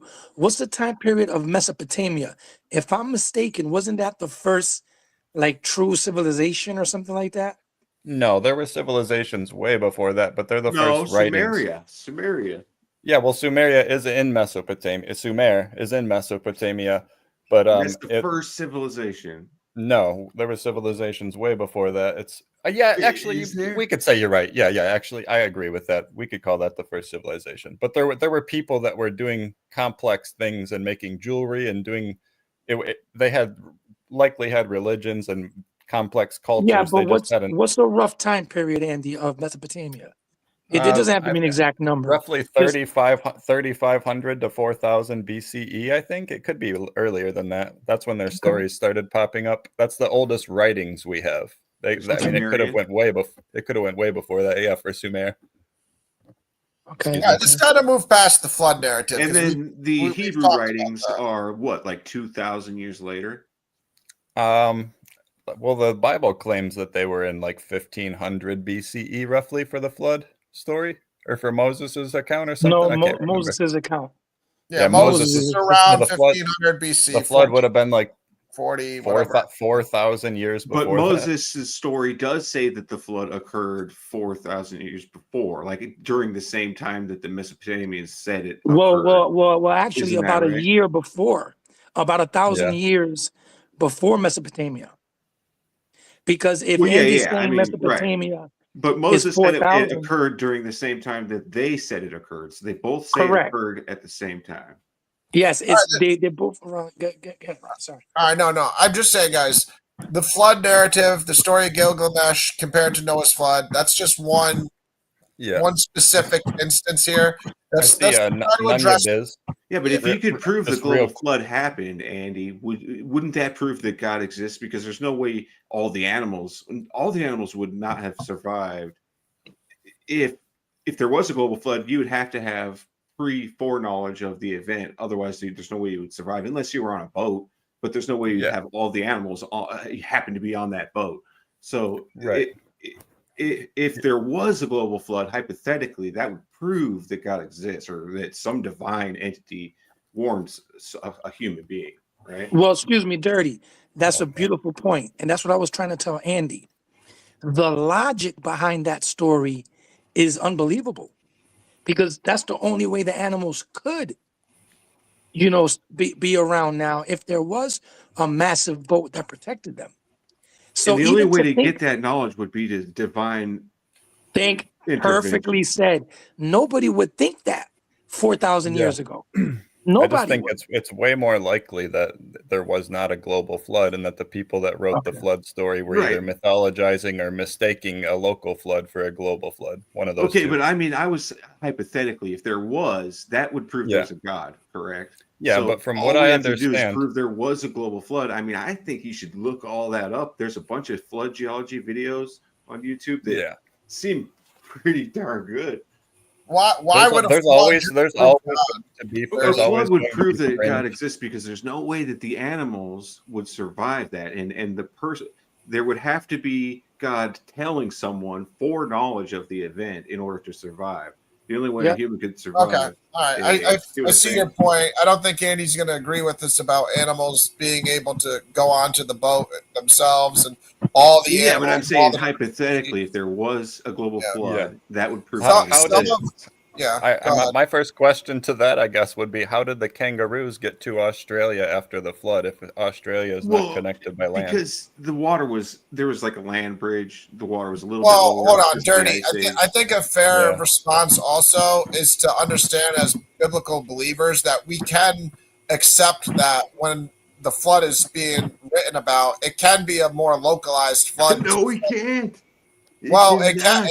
it can be because they use language like the four corners of the earth or the ends of the earth. Yeah, that means the Sometimes- whole earth. No, it's not always. Sometimes it's referring to the whole earth, and sometimes it's not. It says it Sometimes- went above the highest mountain. That means Listen, it sometimes has when they above say the whole four earth. corners Yeah, of the let's earth, think of how high Mount Everest is, and we have to consider that there's not even enough water on Earth to cause the water to be as high as Mount Everest all the way around the globe. Listen, Well, I'll I know, say but this, Mount that the Everest, Bible does there's a point big lava tube It- underneath it does Mount point Everest to a that world- pushes it up. to a world That's flood. It does point to a complete world flood because to cover the mountains, like Yeah, you're talking like miles up of water. That's like an And ocean. Mount Everest was lower at that time, and because see, there's cavities under the earth. The Mount and Everest there was, you're saying water Mount in these Everest was cavities. lower. Mount Everest was lower 6,000 years ago. Yeah. So there was these cavities underneath the earth where the water was. The earth was mostly covered in vegetation, 70% land. And then the earth cracked open, broke open down the mid-oceanic ridge. And that's where the water came out. And it left cavities underneath. And some of those cavities filled up with lava and pushed the mountains up. And some of those cavities collapsed in with the weight of the ground, and they created ocean basins. So and there's a lava tube underneath of Mount Everest that pushes it up, and that lava tube rushed into that empty cavity and pushed it up 6,000 Well- years ago, man. all right, guys. I'm not trying to get into like proving the science on the water on Mount That's Everest the key, and all that man. That's because the key. but we can't Because prove if you all look that. at Mount Everest, you can see that those mountains were bent and they Right. had to be soft. There's no way they could be hard and then bent. They would break. So they had to be soft. It was mud. It was sedimentary layers. Right. And they Listen. were pushed up and bent while they were soft, and then they dried. I Listen, I I've no kind of would problem- want to. Yeah, hold on, I kind of would want to talk about like Ryan, if you want, maybe a different topic because we've already been on this for an hour 22 minutes. If we could maybe Well, yeah, you know- I'm with moving past it too. I just want to also just say that, like I I said, agree. I think a worldwide flood is fine, but we also have to remember the population of the world was kind of limited to that region of Earth. So when correct. God floods the world, he's not trying to kill everybody in modern day Alaska because there were no people there. So Correct, Ryan. the flood can be somewhat localized to an extent, but still be described as worldwide. It can be the entire world, but God is getting rid of the people. That is the main premise of what he's doing. He's trying to get a repopulation of the earth through Yep. a righteous man, Noah, and his family, the 8 people. So that's the most important element that we should stay on and realize that like we don't have to prove that the water level rose in Argentina. Yeah. We got to have that proof. of it. No, we don't. Ice Age Like, and stuff we have like that. we have to exegete these verses from like a realistic, like, okay, it can mean the water level in Argentina rose, but it doesn't necessitate that, nor does it negate the story if it didn't, because Yeah. God's purpose was to repopulate the earth through the 8 people, through the righteous man Noah, and to preserve the animals that were on the boat. So I he think if we didn't can- he didn't send Noah to Argentina to grab the Oh, butterflies. that's from true. Argentina. I mean, you're All right, right. like- or the giant cube. Remember, All right, like the we epic got of that Pilgrimage. point beaten to death. I mean, If you could prove the science of the chill, man. That Yo, was- Jill's, Let's that not was be me. like, Ryan, Jill's let's not be home. like, yeah. Let's not Well, be that like was- your girlfriend who mentions the anniversary from 5 years ago where you didn't get the reservation and you guys had to eat at McDonald's. All right, that was actually New Jerusalem coming down. Yeah. Let's let that Yeah, go. Ryan. Yeah. Yeah, Ryan, Jill's home. Jill's on his bed playing with a Rubik's Cube as we speak.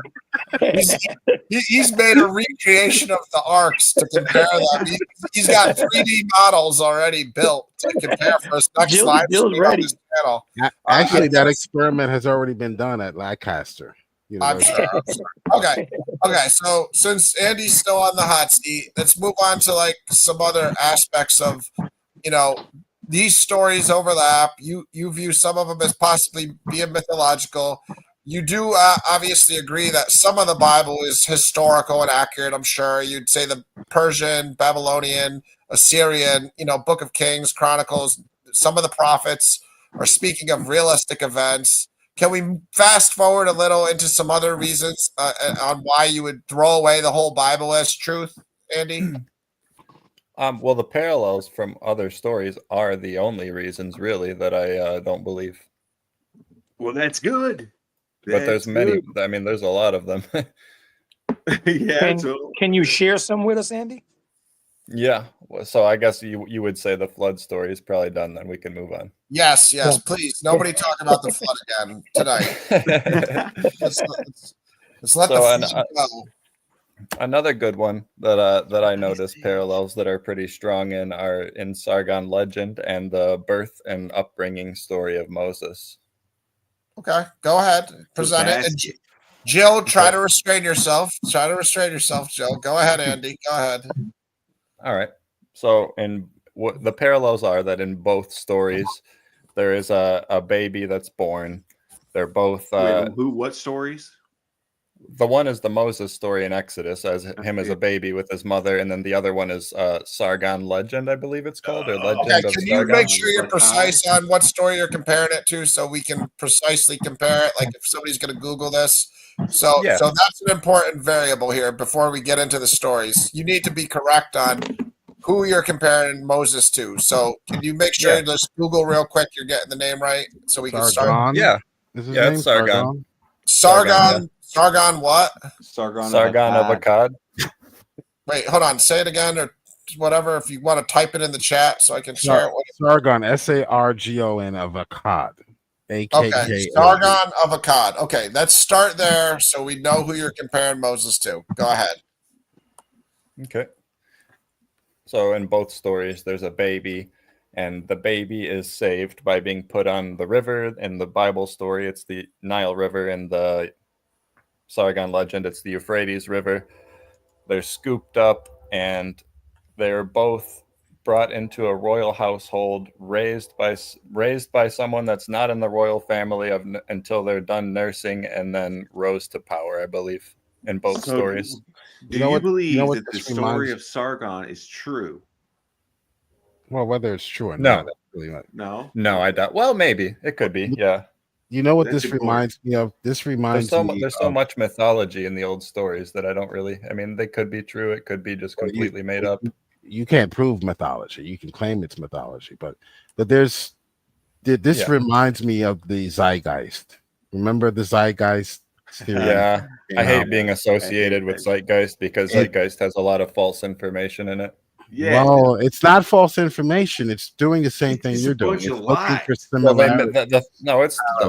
They completely lie in well, you lied too, but all right. What did I lie about? No, we got to clear that up now. The dimensions of the boat. So yeah, they do sprinkle in some. No, hold on. We're going to clear that up right now. All right, when I said dimensions, let me finish my point. They do tell some. They have some stories that aren't necessarily parallels, that aren't necessarily true, like one of your parallels. But most of their parallels are true. There are similar stories that are found in these ancient stories. That doesn't prove plagiarism or copying or that one. All right.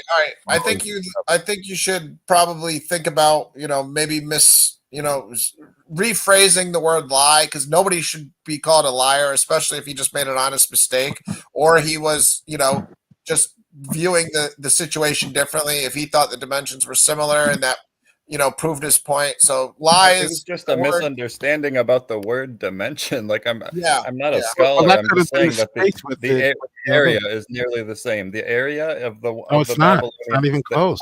All right. 96%. Do the math. Yeah. Let's do the math right now. I just did was the math. saying- Look in the all I side was chat. I saying did the is, math. Jill, So nobody what's deserves. what's 300 times 50? What's 300 Look, times 50? I just did the math for you. It's in the side. 15,000. Very close. 15,000. 300 Okay, and times. what's 120 No, times no, sir, 120? sir. Volume of a rectangular prism. 1440.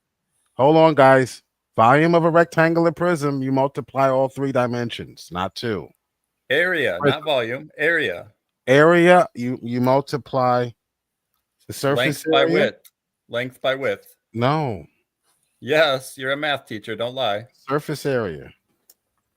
What is we it? can say is it's If 3D you're boat, standing not a inside of 2D if you're boat. standing inside of the cube, what is the area that you can put stuff on the floor? He got 2 dimensions out of 3. So you're talking about Right. volume, then you're not talking about surface area. Surface area No. measures the outside The of. interior area. Okay, that's the interior volume. area of the floor. That's the just volume. area of the floor. The area of the floor. He All got right, all right, guys. I'd like to say at some point we don't have to take our pants It off has and this- compare each other's. Like, I calculated everything in the side chat. It's not let's even let's just leave it as a disagreement. But Jill, please try to You misquoted it. You misquoted the dimension in the Babylonian story. You said it was 200 feet. No, I It's used 120 120. I cubits. used your 120. I used your Okay. 120. Well, Andy's Up to right a about 1.7 one thing, million. and that's So that 120 Apostle 120 Paul wide. is a liar. 120 wide by 120 wide is 14,400 By cubits. 120 in height.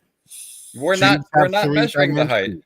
I'm not Trees measuring have the height 3 in the Noah's Ark either. It says the So height what of are the you ark, but measuring? because we're measuring the area, not the volume. The area, the surface area is 3 Surface dimensions. surface area. Why are you doing that? I'm talking about the area of the floor that you can stand on. The area of It is the pretty floor close. that It's you can only stand on is just 600 200. square feet away. It's 200 square feet. That's it. It's 96% of the Bible's measurement. No, it's not even close. 14,400 is 96% of Your 15,000. math is way all right, off. guys. At this point, this is Your math something is that way if you guys want to You're being debate. dishonest. Hold on. Hold No, on. actually, I'm not. You don't know the difference between surface area and the Guys, floor. Guys, The I will floor is just moderate one the debate. dimension. I will I'm talking moderate about the floor. debate. I'm only talking about the floor. Okay. The floor is just 200. It's just 200. 120 by One 120. dimension. No, a floor. Okay. Dude, All right, guys. the other 3 people up here and the audience does not care about this discussion at this point, guys. Like, it's just a personal.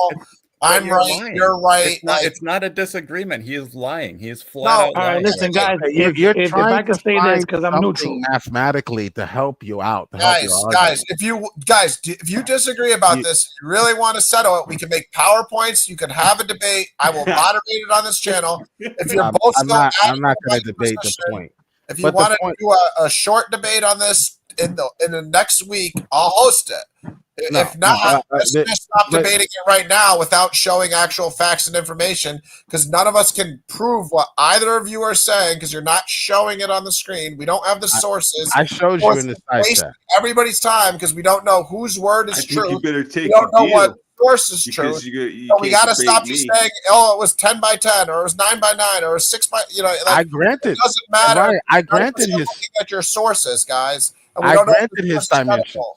So if we Right, don't want to debate it, and we don't want to, we got to move Well, past it, guys. Ryan, let me say I'll this, share my Ryan. screen. All right, I'll hold share on, my wait, no, screen. I guys, granted his listen. dimensions. Both Excuse share me, your Jill, screen if you want. Let's guys, start Jill and showing Andy, the facts, okay?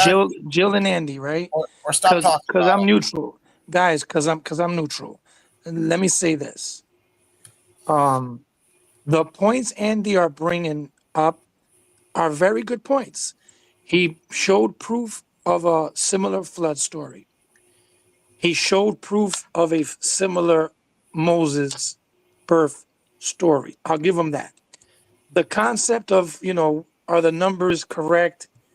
That's like kind of like semantics per se. But I'll say this, Andy. One, I'm interested in more because this is new stuff that I'm learning. Yeah. Well, I so only far came you back to this. I came back to this because he lied about the area. He misrepresented what I was no saying got you guys, but intentionally. listen, that's a small thing to giants. Well, Jesus We're is all Lord. giants, guys. That's Let a me say small this thing. to you. Let me say this to you. The idea that there I don't know how to are share my screen. the idea that there are similarities is what I predicted before this conversation even begun would be the crux of his argument. That is not proof of No, borrowing. got you, Joe. Joe, I don't. Let Right? me interrupt because That's just thanks for saying proof that. that there are similarities. That's Yeah, all but he's proven. no, Joe. Let me say this because that's what I was going to touch on. I kind of don't want to say stuck. I kind of want to hear more evidence that Andy has. That's why But you I'll need say more. this. Right. But hold on, but Joe. But I'll say this for both sides. Andy made a good point. It is a Assyrian. It was found in Assyria. The story. Supposedly, it goes back to 2200 BC, but the only proof they have is 700 BC. That is a huge coincidence because the Israelites were in Assyria in 722 BC. The tablets date So, back to 650. All right, well, but got Andy, you. we can all do the math. Can you show us like the source from the story of Gilgamesh is more important than you showing us, or I guess you and Jill were arguing over this. So yeah, go ahead, whatever. No, I wasn't That- arguing. that's- I granted his dimensions. Okay, I the give you floor. can take the 120, you can take the 200, doesn't matter. 200. Yeah. Okay. Well, 120. 120. It says we should go with what it says, which is 120. 120 cubits. Why are you looking for the area of one side of a cube when Because the you area can only stand. You can only stand on one No, side of the cube. No, there right? are 3 floors. There were floors to these arcs, not just one floor where you can just walk on the one floor. Length times width times height is the area. Let me just say this. You're really desperate to try to come up with a similarity to try to say now we're only going to calculate the first floor and the area of the first floor when the arc was 3, 4, 5 stories tall. Yeah. You're only going to calculate the first floor and look, the first floor, any floor. I'm just saying the width by length almost adds up to the why same don't you amount. calculate the surface area of the entire boat? Yeah, Why but are you length, only going with the length first times floor? width is not the area. It's length times width times height. Right. That's the area. volume. That's volume. Surface area is a little different for a cube. Surface area, you have to multiply the area or one of the sides times 6. Okay, let's do all 8 sides. Okay, so you have to take the area of one of the sides or the length, of one of the sides, square it, and then multiply it times 6 because there are 6 sides. That's You how want you to do, Andy, while you have your shit up, you want to just like Google the size of Gilgamesh, and I know you did. I shared it, but the cube. Yeah, I did it in the side chat. The surface area by 120. Yeah. All right, with the 120. All right, I accepted the 120. Dude, if one man that's thinks volume. the size, That's volume. I did both. I did area and volume. I think Ryan at this point, nobody listens. This is beating a dead horse, Ryan. Yeah, I know agree. the volume is not similar, but that's why I said they can debate it, and I will moderate the debate if we want to continue to beat this horse. Like, but nobody wants to actually do that, so I don't know. We're just trying to debate it right now and not showing the objective facts. We're not showing the actual story of Gilgamesh. We're not comparing it to the Bible story. I mean, we're not showing Genesis 6:15 exactly. We gotta, if you're gonna deal with these type of situations, we gotta not just generally type in stuff and show like basic 2nd grade math. We gotta like have the Gilgamesh story, the verse, the dimensions in the story. I grant with the him, Bible Ryan, story. I'm granting him the 120. I know. I'm just saying, if we're gonna keep talking about it, I still showed you the numbers. I It's know. not even close. But again, we have to make sure the source is good. You know what I mean? We have to. It doesn't matter. I'll grant him. So if the you're standing 120. inside, if you're Doesn't standing in a room that's 120 feet by 120 feet wide, what is the area of that room? Again, the dimensions of the 14,000. What arc is the? are Just not answer it. are Just not answer the question. 14,400. dimensions. It's 14,400. Not two Thank you. In the dimensions. Bible, I'm gonna in the remember Bible, that from now on. yeah. And the width of the Bible by the length of the Bible is 15,000. Why is this so Pretty crazy close. to you? Right. So It's the pretty Bible close, yeah. is It's giving 96. dimensions. It's 96% of the same area. Didn't He has to- in order Gilgamesh to- like in order jump to down get in the one of his- ocean and look for the in order to tree get of one of- life or something? If he ate from this tree, he could have order- everlasting life, and it was at the Yeah. bottom of the ocean, but it was Yep. stolen by a snake or something like that.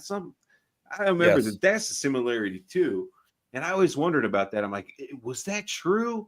Was the tree of life down at the bottom of the ocean? Like, Yeah, the Bible reed says? of in order life. to reed. get one of the parallels to actually fit, he has to now only calculate the area of one floor and say, look, the area of one floor in the boat of Noah is the same as the area of one floor in the boat of Epic. That is so desperate. Yeah, That because is so Ryan- desperate. Ryan, what And Jill's it's saying not. And makes it's not. sense because Jill is saying he's just looking at like a flat area. Yeah. Like that's like comparing 120 by I'm 120. talking about Hold on, like the hold on, size wait, of let the me- boat. let- The let me size of just the say this. boat. Yeah, but you're comparing 120 by 120 one level house to 120 50-foot skyscraper. I mean, 50-story skyscraper.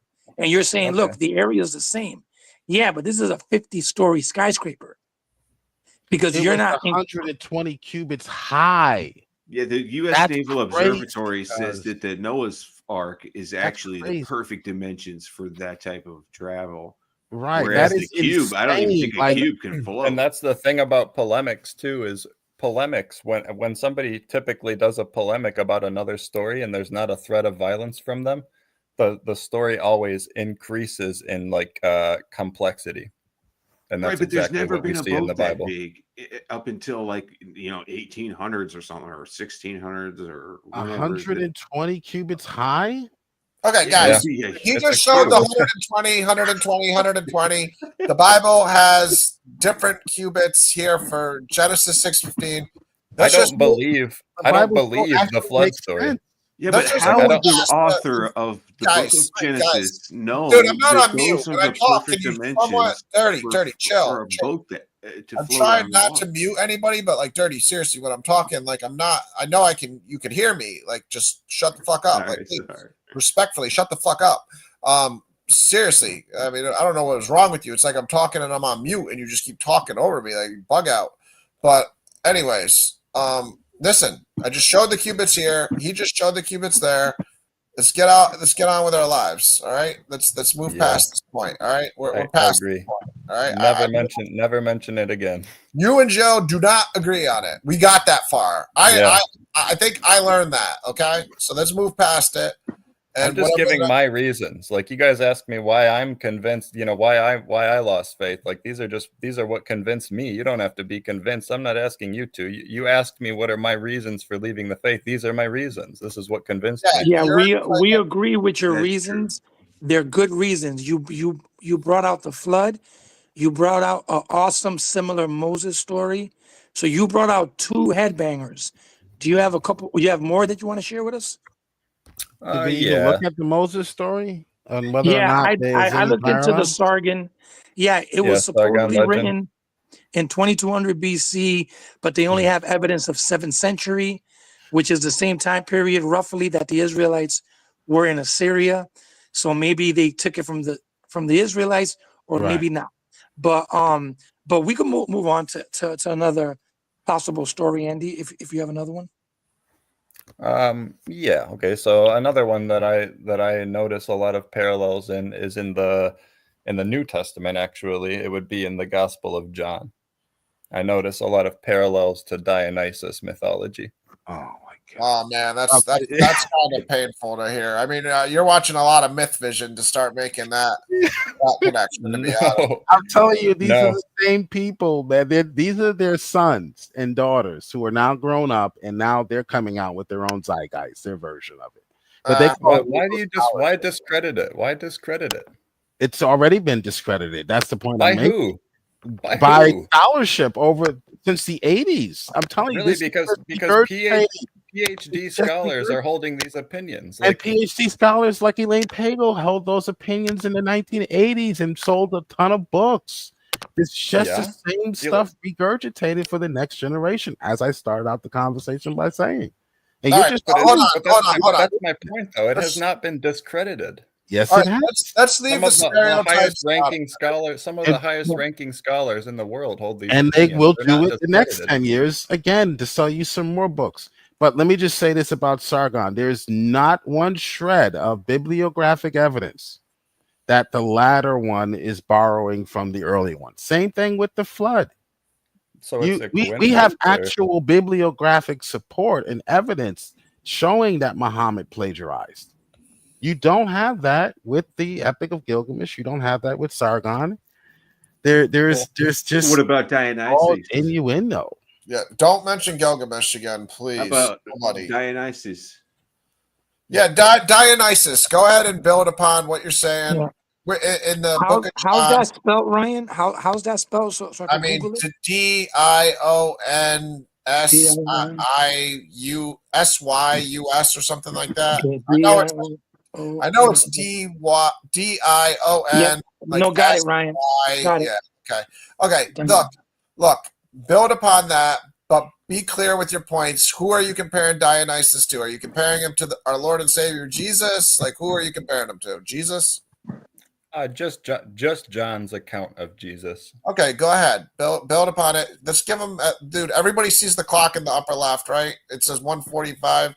Give him to 1:47 at least. To give him 1 minute to say this. Go ahead. Okay. Well, Dionysus was, depending on which story we're talking about, he was son of God. He was born to a mortal woman. He was leader of a rebellion and killed for that rebellion. He turned water into wine. He supplied unlimited food. He resurrected after dying, and he ascended to Hades after resurrecting, where the gods are. So that seems to be a pretty clear parallel to Jesus, I thought. And oh my goodness, you don't think that's so? exactly. that's excuse exactly me. Let me ask He's just Andy. regurgitating zeitgeist. Yeah, yes. Excuse me, Andy. Where Well, it's like I do said you it, they were find? right. Yeah, excuse me, Andy. Where do you find this story from? Like, what's the origin, time period, and like, is it in a tablet? Like, what's the origin to that story? Yeah, it depends. I believe the first person to write in depth about Dionysus was Homer. I think it was in the Iliad. It might have been, I can't remember which story it was in. Homer, I believe, was the first person to write about it, and I think that was in the 7th or 8th century BCE.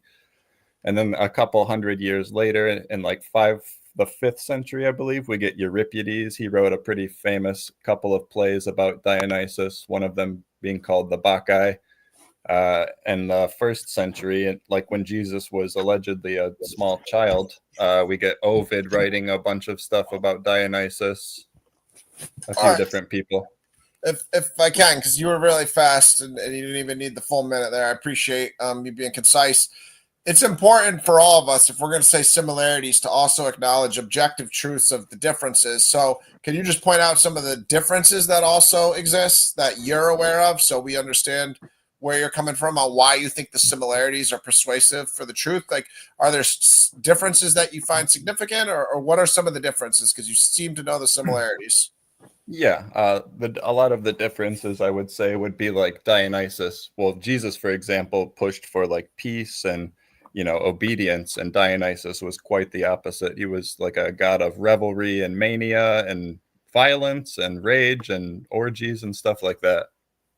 Okay, so just acknowledging the similarities and the differences.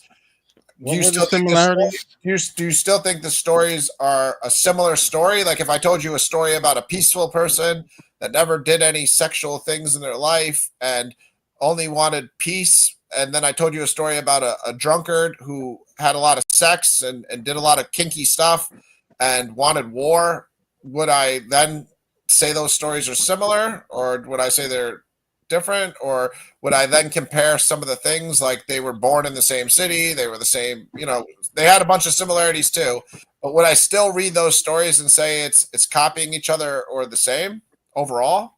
Well, they were heroic. Well, his answer is what matters. Go ahead.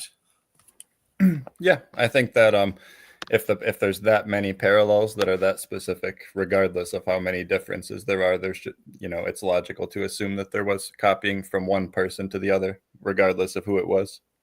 Wow. What were some of the parallels again? I'm sorry, I missed I that. think it was that Zeus took the shape of a serpent and ravished the maidenhood of No, Persephone, Dionysus. and that's how Dionysus was born. Because Right, Persephone got raped by Zeus. Isn't that how? Right. Was that one of the parallels? Semele. How Yes, he- though. how Yeah, he was Semele. born? Depending on what story, typically it's Semele that was impregnated by Zeus. So, Okay. so a woman was There's raped like 10 by different- Zeus is comparable to the Holy Spirit going into a virgin? Yeah, it has Yeah. that. Objectively, Andy, I'm just asking you. I'm not judging you. I'm just saying you would say Zeus raping a woman like without her consent is similar to the Holy Spirit going in a virgin. Isn't that like a drastic difference? Yeah, well, Mary didn't give her consent either. Yes, she did. That's Dionysus's first birth. And he's Mary got did a give her second birth, Okay. and he's got Did a she? third birth. Wow. Did Mary Yeah. consent? So what? Give me another parallel because the birth is not going to work. How they Okay, were well, born. yeah, there's obviously differences. My parallel was just that they're both son of God, born both through son of born through a mortal woman. He's the son Well, of Zeus. Well, I'm Yeah, I'm Zeus was reading, the highest god No, he was I'm, not. the Greek. I'm reading the To the story. Greek. This is not the highest god. All right, guys, you hear Jesse speaking. Try to be polite. Just Yeah, give him I'm 30 seconds. We'll move on. I'm reading like roughly the story, and It's to not- be honest, I don't see any similarities. And if you do try to make some, I think they're kind of a reach, because supposedly he sews them in his thigh, and then like it's like I don't know. I definitely think it's a reach. I don't see I mean, any there is a part similarity. about wine because Dionysus is the god of wine, and Jesus turned water into wine. Ah. Yeah, but Dionysus- Andy, Dionysus hold on. turned- But listen, Andy, Dionysus turned water into Christ wine. also Well, it did says, a it thousand. says here when Dionysus grew up, he discovered the culture of the vine and the mode of extracting its precious juice, being the first to do so. But Yeah, Hera but- struck him with madness and drove him forth, a wanderer through various parts of the earth. In Yeah, no, Phrygia, that the had nothing to do goddess, with Christ. Sibyl, not- No, better excuse me, known. Andy. Yeah, Excuse that's me, not Andy. even. She cured him That's and not taught even. him That's Yeah, not even Andy, a close hold on. parallel. Yeah, Andy, listen. You got to remember, says he invented wine. wine. Yeah, and Andy, listen, wine was pretty much all they had. There wasn't no Heineken's or Bud Light. So you're gonna see wine in every story. So But it doesn't it's say not- he it's turned not that water we're into seeing- it's wine. not It that just we're says seeing he wine. invented It's wine. not that we're seeing wine. It's that he turned water into No, wine. it doesn't say Yeah, that. but- It says that yeah, he but Andy- invented Dionysus wine by performed no extracting does. the juice hold from on, the, wait, guys. the Let me fruit of the say vine. this. Oh, hold on. But- One at a but- time. One at a time, Dirty. One at a Yeah, time. but guys, let me say this. Christ turned water into wine, yeah, but he also walked on water. He also controlled the weather. He also brought people back to Yeah, life. Dionysus also did tons of miracles. cured Dionysus blindness. did He also dozens cured of different leprosy. miracles. He also got the keys to hell.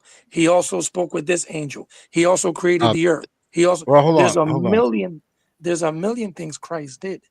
So to just Dionysus performed no such miracle of changing water into wine. That's Absolutely what I did. was saying. Correct? Yeah. Okay. Yes, he did. And Dionysus is the god of drunkenness, correct? Yes. Yes. Okay, Yeah, so know. I don't. it's so, one of many game over.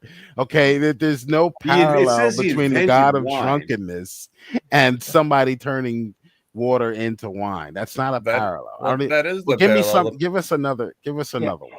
I'll That's not say Hold this, on. Jill. Hold- I'll say because this. God of didn't drunkenness. water into wine. The flood story was a good one, and even the Moses one was kind of good. The flood Well, we didn't story, get I'll into give that. them. Hold on, wait. Let me say this. I'll give the flood story.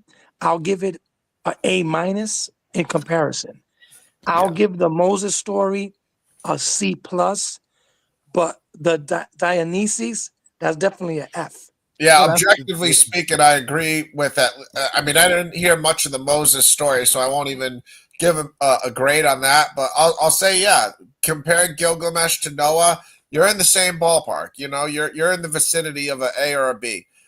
Comparing Jesus to Dionysus, like if you had two friends, man, and one of them had the characteristics of Jesus, and one of them had Dionysus, you'd be like, "Oh man, you guys got to meet each other. You're so similar." Like, Yeah. come on, Andy. But they both drink water. They both drink water.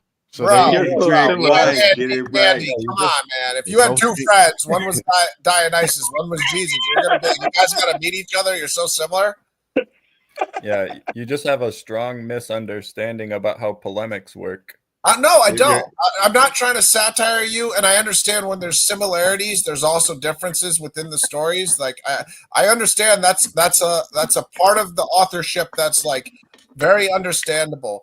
But to take things that are polar opposites and try to like connect them with the similarities of the stories, like, okay, one culture has a god that's a war god, one culture has a god that's a peaceful god. That's a polemic. I understand, but to just try to draw the connection with all these significant differences, man, and the origin story being so different, like, I mean, yeah, That's exactly what they do with polemics, though. Like when you take a polemic and you weed out all of the details that you don't like about it, and that's exactly what they did. All of the violence and all of the revelry and all of the sexual stuff, they weeded that stuff out of the Dionysus mythology in the Gospel of John, and you just get the peaceful nature of, because Dionysus had a peaceful side too. But if your standard is you're capable of comparing such different things and just saying it's a polemic, then where's your limit on what is not a polemic? There it doesn't exist. Right. It doesn't exist. Superman is a polemic. I can find correlations in 100 things that are totally different things. Right. Superman is a didn't polemic Lot of drink Humpty Dumpty. wine? Didn't Lot drink wine? If I could just have a chance to speak. You're getting chances, but I mean, there's 5 of us up here, so we all. No, I know. I just. I'm in. You know, You're all asking me questions. I can't even. You're the one on the hot seat, and we're doing our best to allow you time. I'm doing my best to moderate. Obviously, I'm not in charge of this panel. Otherwise, I wouldn't have to battle to talk too. I mean, I don't want to be in charge. I want us all to share it equally. It's just we're all getting excited at times. We're all jumping in. We all don't want to be idiots. We all want to be right. We all have arguments, so it's all understandable. We're all men. We all can move past it. We're not gonna take it personally. Okay, we're all cool. But the whole point of the matter is, like, you gotta grant us some of stuff, man. You can't just you can't be unreasonable on what you're entitled to your opinion, but you got to hear where we're coming from somewhat too, man. I mean, right? I'm not asking where you you're coming from. No more questions. I am hearing where you're coming from, and I understand how ancient authorship can have these. I'm saying I see where you're coming from. I'm saying I just I think that when you have a son of the highest God, born to a mortal woman, turned water into wine, supplied unlimited food, leader of a rebellion, killed for that rebellion, resurrected after being killed, and then ascended into Hades with the gods, that's enough for me to be convinced.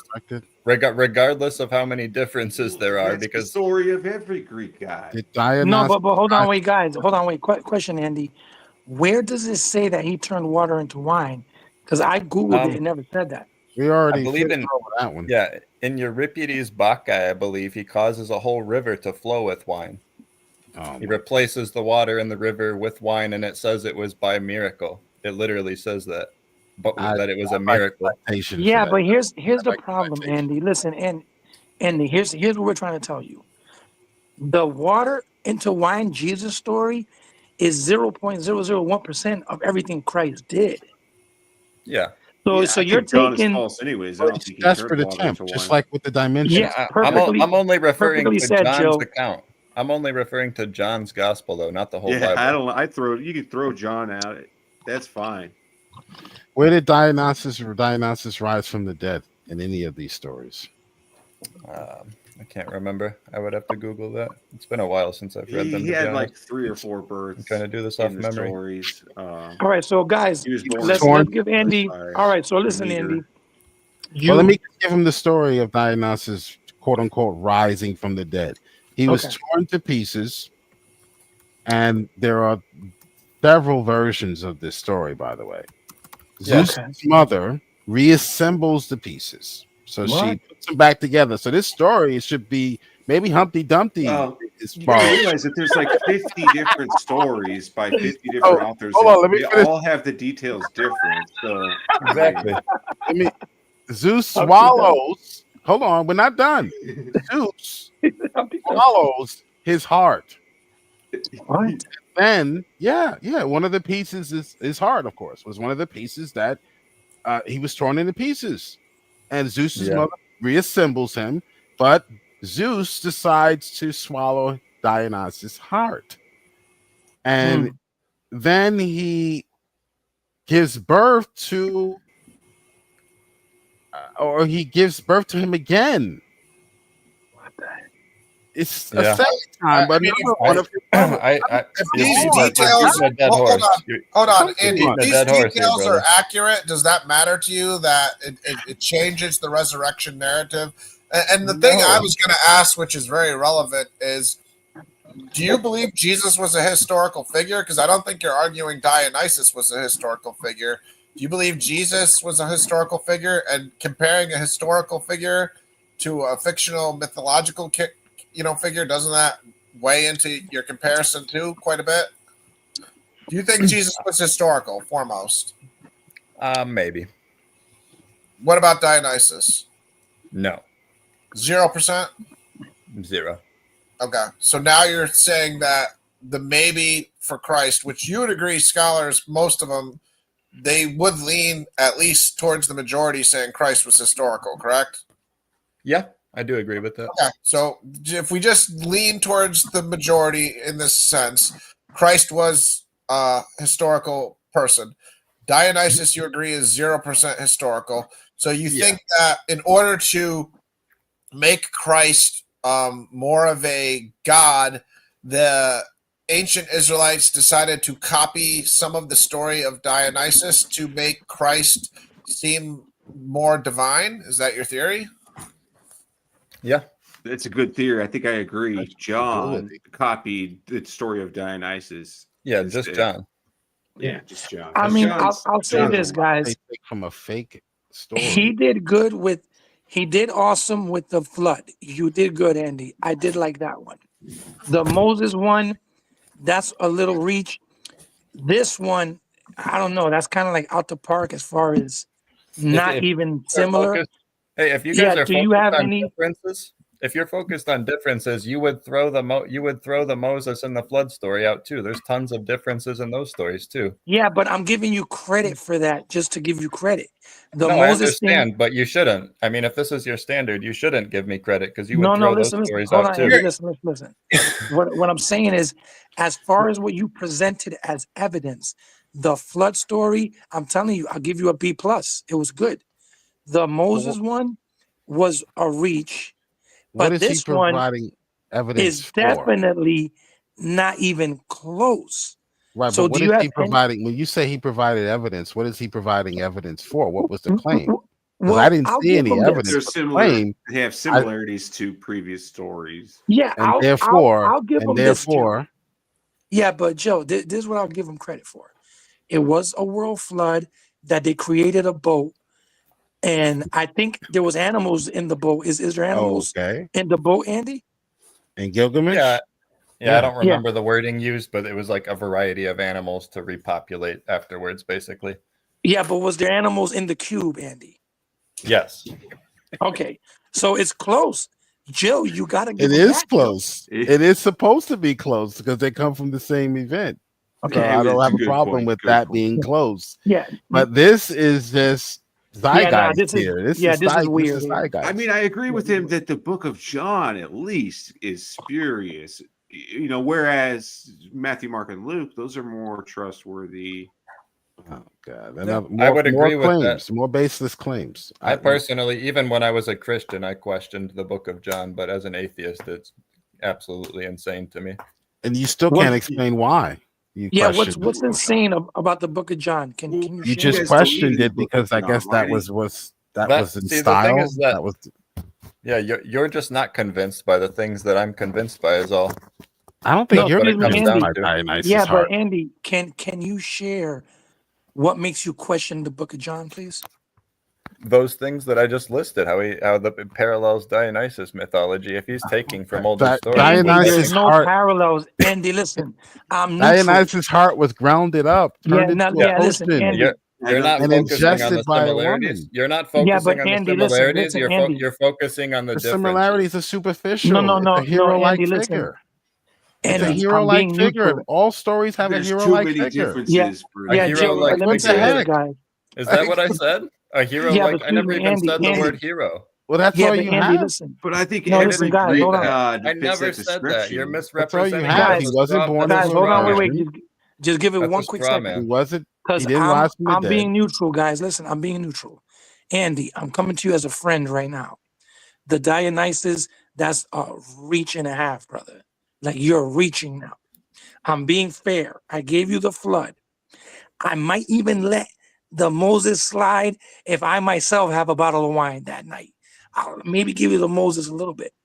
But the Dionysus, you're reaching, brother. I'm telling you, there's no similarities at all. I Nothing. just listed the similarities to you. They're both okay. Just let me speak. Okay. How are these not similarities? They're both son of the highest God, right? No, Yeah, Zeus yeah, is not the highest god. Zeus is the king of all gods. No, he is not. Where Look did it you up. learn Google this? it right Did you now. ever read Greek mythology? Zeus is the Who's Zeus? highest god in the pantheon. He is the king of all the gods. Look it up right now. Look up. Is Zeus the king of all the gods? Who is he Zeus's defeated father? the Titans. Chron- or something. Kronos. Kronos is the ultimate god. Cronus His is like father the is creator a god. titan. His Kronos is father the is a creator. titan. Yeah, Kronos gave birth to the Titans, and then the Titans gave birth to Zeus, right? Right. I'm not saying that Zeus was the creator. He's the king of all gods. It's kind of His like father was it's a kinda like wizard. Wow, the yo, Titan. Jill is also. right. Listen, people, Jill knocked it He out the was park. born. Zeus's father was named Cronus with a mother and father.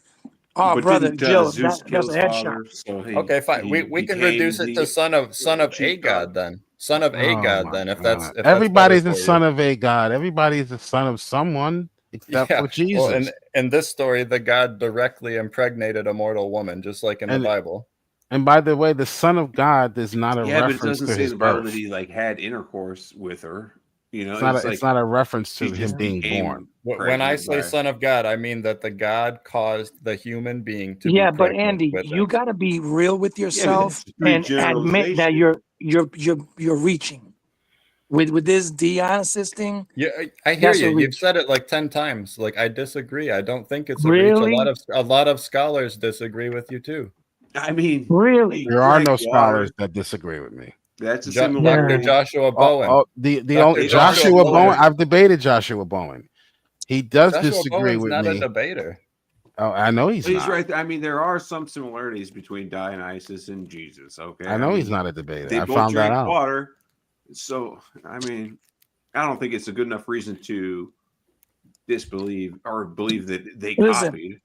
If he threw the Bible away because a story of a God that sewed a person into his thigh, and then that's crazy, Andy. I'm telling you, if you threw the Bible away for a dude that stashes his son in his bicep or tricep, Well, That's to crazy. be fair, these ideas are coming from actual scholars. But what I challenged when I was listening back when I was in my 20s and 30s and I was growing and learning and studying and seeking the truth, I made an onus on myself that I was going to force these people to demonstrate what they believe is true. Not to just tell me there are parallels and then list a bunch of parallels and when you look at them, I don't take their word for it. And when you examine them, they actually don't turn out to be parallels. That's the reason why I rejected liberal scholarship. That's I just didn't disagree. Embrace it because it sounds good or it's coming from someone who sounds credible. Yeah. And again, I don't take anyone's word for it. I'm skeptical of everything. And when I hear a claim that seems crazy like that, I look it up for myself. all right. You So, looked up Andy, Dionysus and found out he was born of a virgin and rose from the dead. Yeah, those 7 or 8 parallels that I listed. There are more too. I don't remember them all. Okay. But Zeus swallowed his heart. He did not rise from the dead. What do you? I mean, there's no myth where Dionysus promises resurrection to his followers. And Neither. Jill, let me say this, Jill. Ready? I believe mean, I could be wrong. Ready? I could be wrong. I think these three are the best he has. I think his evidence get weaker after this. Oh yeah, oh yeah. It So if starts this with the is the flood because the flood was purposely. They're coming from the same event, so of course there's going to be similarities. Yeah. Of course, the Epic of Gilgamesh floods their text with these capricious, moody gods, all fighting. A pantheon of gods all fighting each other. The Bible, of course, doesn't have that. It's monotheistic. So of course there's similarities. Of course there's a hero. Of course there's a flood. That's but by that supposed to be logic, the case. by that logic, Dionysus was real, and Jesus was just a later telling of the Dionysus story. Same thing with creation. Also, creation is a story. He rejects John. That's we- good. So just go ahead and keep doing that. Creation is a story that we are expected to find in every culture. And there's other I mean, reasons why we're John should be expected to rejected find and that. not just the Dionysus connection.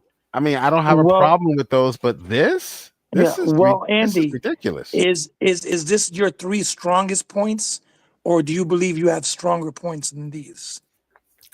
There are others too. Like for instance, it seems I think it's the Gospel of Mark. It's been a while, Okay. I believe the Gospel of Mark anyway. It might have been Matthew. Or no, actually it might be Luke. Now that I think about it, I think it's Luke or Acts. Okay. What about seems to tell like the same story. Which gospel includes where Jesus it's Mark. It's Mark. Where Jesus tells cast the demons out of the Gerasene demoniac into the pigs and they run off the cliff or whatever. Correct. Yeah. Yep. Mhm. That seems to be taken from Homer's Odyssey. Ooh, where's that at? Yeah, can you It's read been so long. Can you read or paraphrase what the Homer Odyssey story says?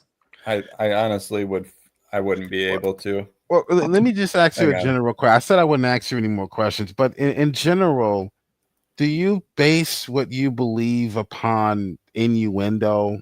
Generally speaking, like when someone comes to you and says, well, you know what, the lights were off and he didn't have a shirt on, and but by the way, he's speaking about your wife in this room with this other guy. So he's basically giving you hints but not providing you with hard evidence that actually will demonstrate that there was evidence. something going on. So No, do there you is always live your life this way, or is this just with the Bible where you take these innuendos and actually make them into arguments? I hear you. I'm not.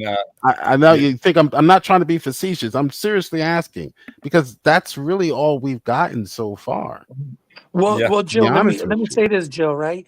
For like me speaking, I see the beauty and the masterpiece that's the Bible, and all the gems and all the historical facts and the miracles that book has done. I think the evidence he brought out is so insignificant to throw the Bible away because of that, because a man sewed a child into his thigh and because a cube floated in the water. I don't know. I think maybe, Andy, correct me if I'm wrong. Were you already losing faith and kind of use this as your excuse to leave? No. Or was there other underlying issues? Do you think? Actually, this didn't even directly cause me to lose my faith. This is just kind of what spawned the doubts. Got you. So can you share with us what the real reason was? And if it's too personal, then don't. But could you? Because I don't think that's your real reason. I think that was just like, to you, that was like a little bit of icing on top. But I think there's deeper reasons that made you leave. Am I wrong saying that? No, you are wrong. There is no deeper reason for me leaving. I just genuinely hold the opinion that it's mythology. I just started to realize that all people did this, but copying stories and inventing things that are, not physically possible. I have no reason to believe that these things actually happened from any of these cultures. You So believe you think? Yeah, go ahead. Yeah, go ahead, Ryan. No, finish, Ryan. Go ahead. No, I was just going to ask him in general if he believes in the supernatural. No, I know, not at all. Well, I mean, it would define supernatural, I guess. Okay, supernatural is supernatural evil where they can demonic beings can exist, angels can exist in human form, both demons or angels, spiritual world. Just the devil can haunt you like a horror movie, making sounds. He can make chairs move in your room. God can do miracles. Yeah, Those what if you types of saw a supernatural ghost? things. Well, just supernatural in general. You're dismissing all of that as possible because it defies physics or something. No, not. I'm not dismissing it as possible. I just don't have any reason to believe that it exists. Okay, I've personally lived more supernatural things than I can mention, so they're definitely real in my reality in my life. So Yeah. I didn't really believe them until I saw them either. So it's very much human nature to kind of dismiss them as possible until you lived them. So I understand Not as possible. Again, I don't dismiss them as possible because I've heard testaments similar to yours from a lot of people. So I keep an open mind that they could be possible, but I've never experienced anything like that. I used to pray 3 times a day for 26 years. I never heard God. I never felt God. I never saw God. That's have you ever asked them? Have you ever asked them, Yes, Andy? absolutely. Show himself to you?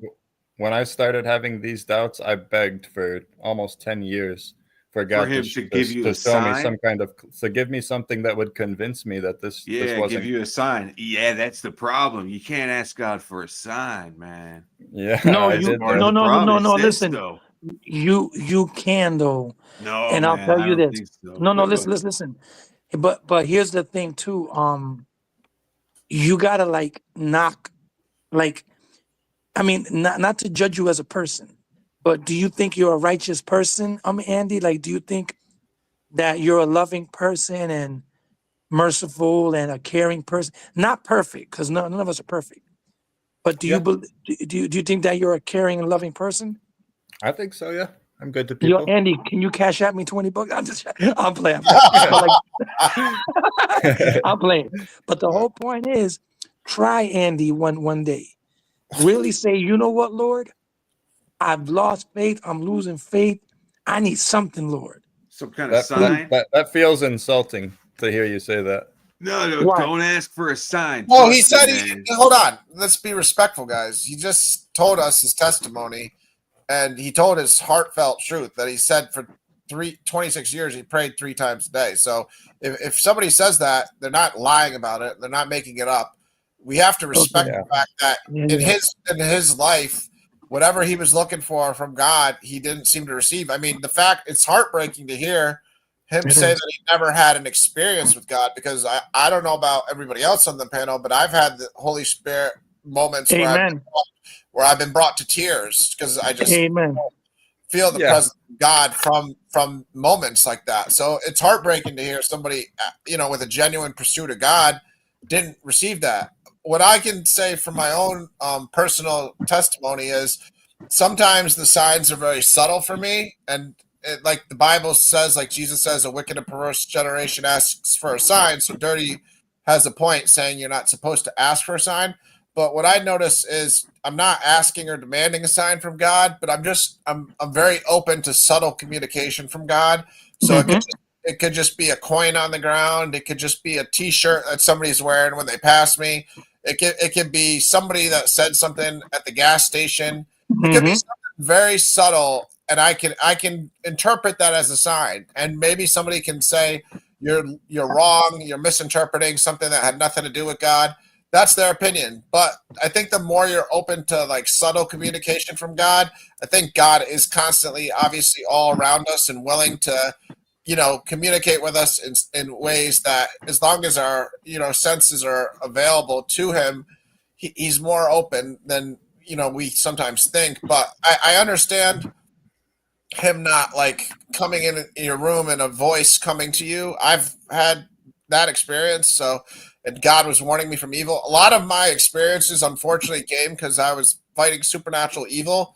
So it's like God protects our souls more than anything. So God's always there when you need him for your soul. So don't think he's abandoned you in any capacity in that regard. But Yeah, I feel sorry that you didn't have an experience in 26 years, man, and praying 3 times a day, and nobody should be insensitive to that. That's terrible.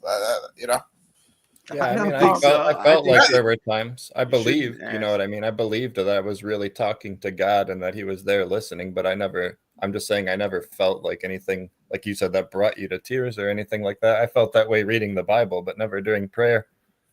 Yeah, Like, well, the if you Bible is how saw God ghosts, communicates to us too, though. Like you have to, God, the Bible is God's word. So if you get brought to tears reading a specific verse, a specific day, and it's just a seemingly random verse, it probably because that's how I communicate with God often.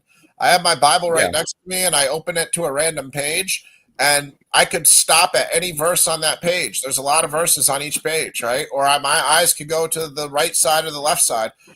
I think God leads me to a lot of verses and a lot of times that are direct communication with God. And what I am totally forthright about is a lot of times it might be God disciplining me. It might be because I'm doing evil and God is giving me a harsh judgment, but I have to be willing to accept both the good and bad in my communication from God. So sometimes it's not always going to be like, hey, you're great and good looking. It can be, you're a sinner and evil. So I'm open to all sorts of communication through the scripture through that.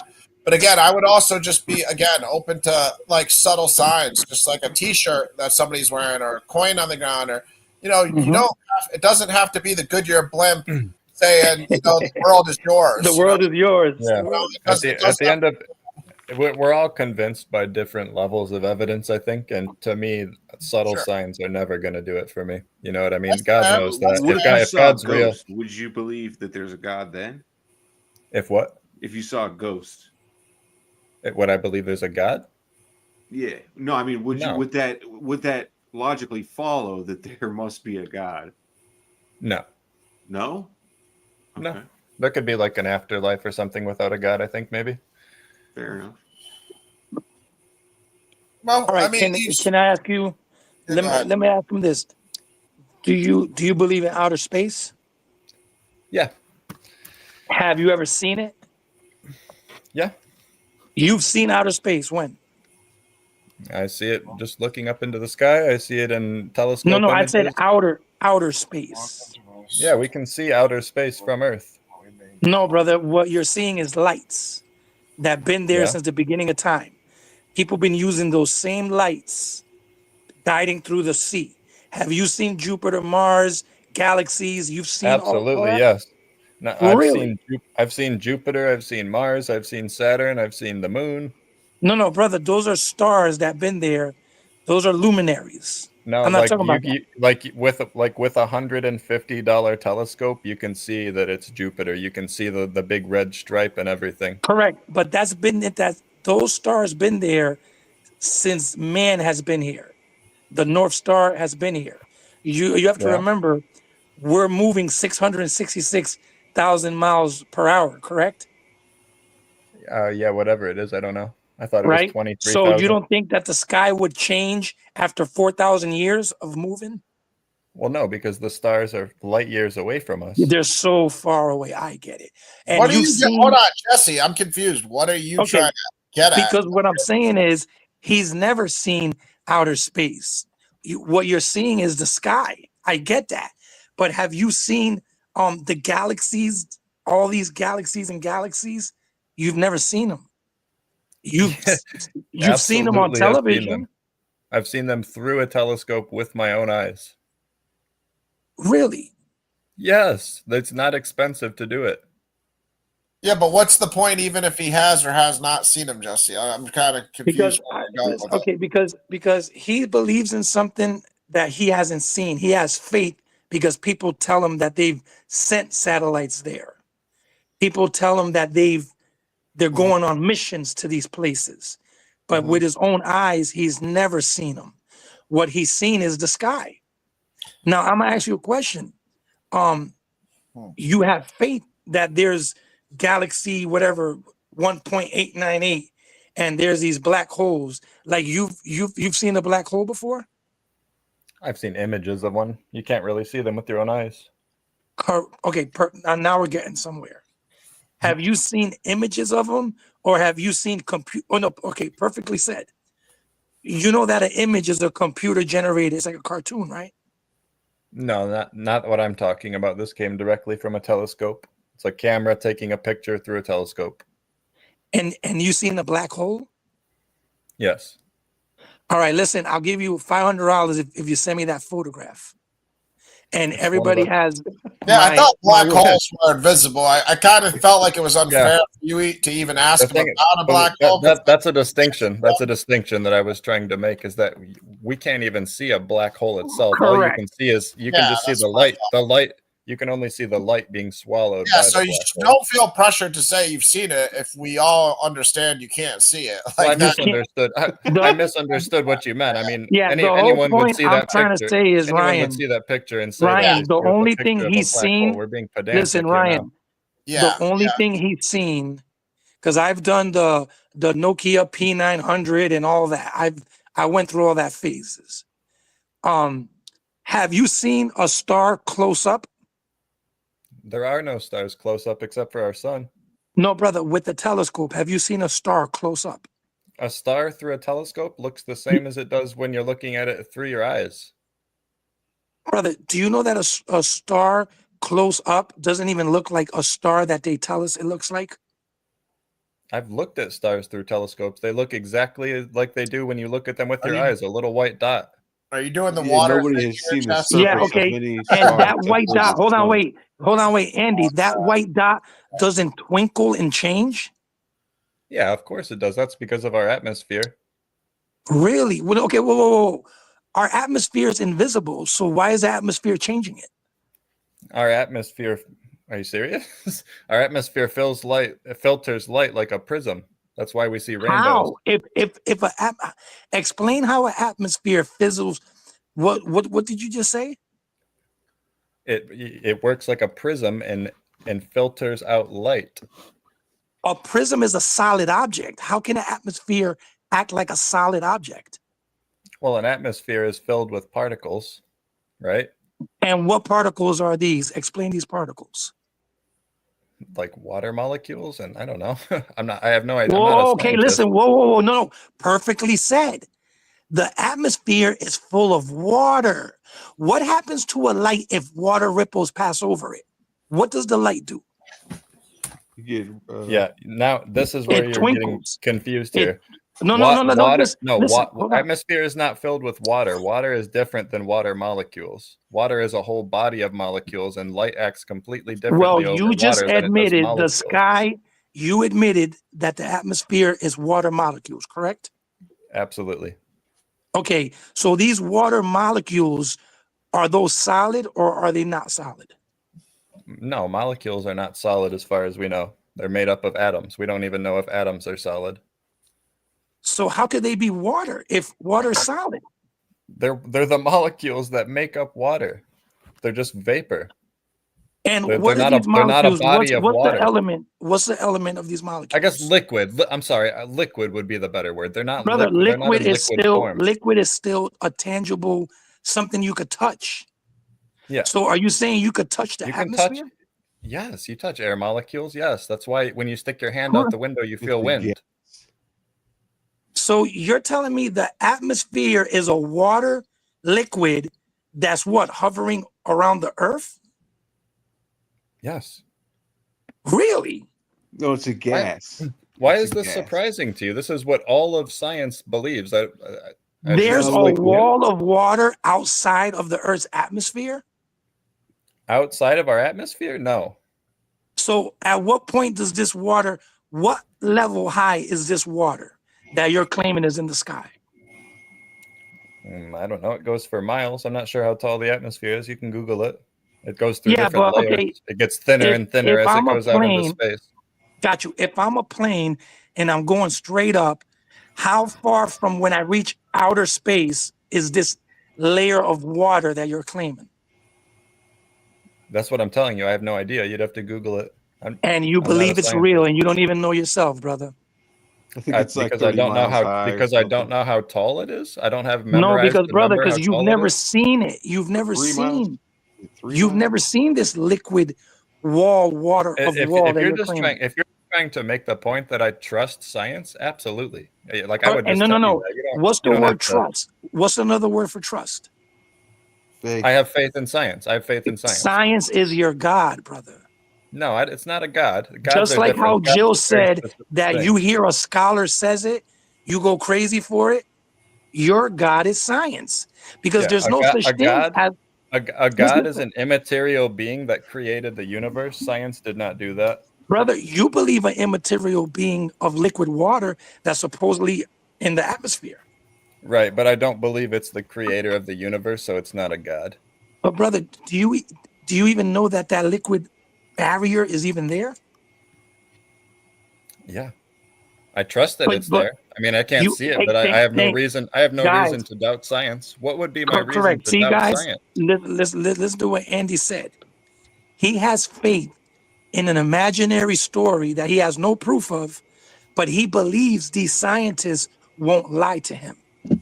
But he's not going to believe a book that the year 2025 is based off. Every nation believes is real, But see, pretty this is much the for the most. difference.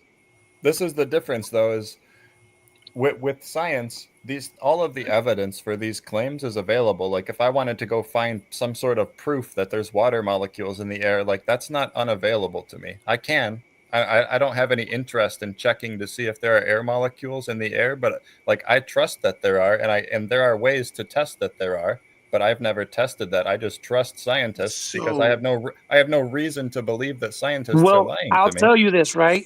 I did test. There are tests. There's Well, I got hundreds and thousands of videos of people putting hydrogen balloons, letting them go all the way to the atmosphere, and not one time did they pass water molecules. That is buffoonery, brother. Straight I buffoonery. got a suggestion. I think I can let me tell you one thing really quick before we carry on. I fly drones often. I don't know if any of you have ever flying drones, but I build Yeah. and race and freestyle drones and stuff. Okay, go ahead. And Yep. drones can go for several miles on Correct. your signal with your video signal, and I fly my drone up into the clouds. And, Into the clouds, and they're gonna come back wet. And you can see Exactly, the yeah. physical clouds. Yes, that's not the atmosphere, brother. That's a whole different thing. Yeah. Well, I'm just saying That's not there the is atmosphere. there's water. That's evidence that there's water molecule in the atmosphere. In the clouds, I'll agree, because all clouds is water. Hmm. That's all clouds is. Now, to claim there's a layer of water around the Earth's atmosphere is buffoonery, brother. Buffoonery. Yeah. Because I guess all you, my question for you would be, why would all scientists think that there is then? You know what I mean? What would be their reason for because that? they could be wrong. But why? But these are people that have studied this subject for like, anywhere from 12 to 50 years, and they all peer review each other, and anything that's falsely claimed in No. science gets They weeded don't out. peer review. They mimic and regurgitate what they're taught. That's all science. And science we have today isn't even real science. The definition of science Really? is to repeat an experiment and get the same results every single time. That's true science. What we have is people that regurgitate theories. Like you said, how can a person whether study for science is true or not doesn't really matter. I mean, Yeah, this we is want to getting know whether really. the Bible this is getting true or not.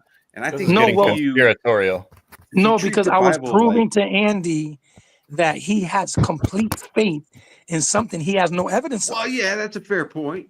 But I mean, The I think that evidence is Andy- there though. No, If it's you- not. if you Andy, want- you should try to treat Okay. the Bible as innocent until proven guilty. And if you can't prove that it's guilty, I don't think you should just hastily decide that it's guilty. You have to prove it. I'm not saying that it's guilty of anything. I'm saying that I'm not convinced by it. Now, Okay. Andy, if I could But prove you to still you there's gotta no treat water it as molecules. innocent. No, hold on. If I could prove to you in the near future there's no water molecules in the atmosphere, can you stop believing in these scientists? Yeah, you proved to me that there's no water molecules in the air. Okay. In our And atmosphere. if I do, will you stop believing in your scientists? Yeah, I'll stop believing in that claim. Okay, all right.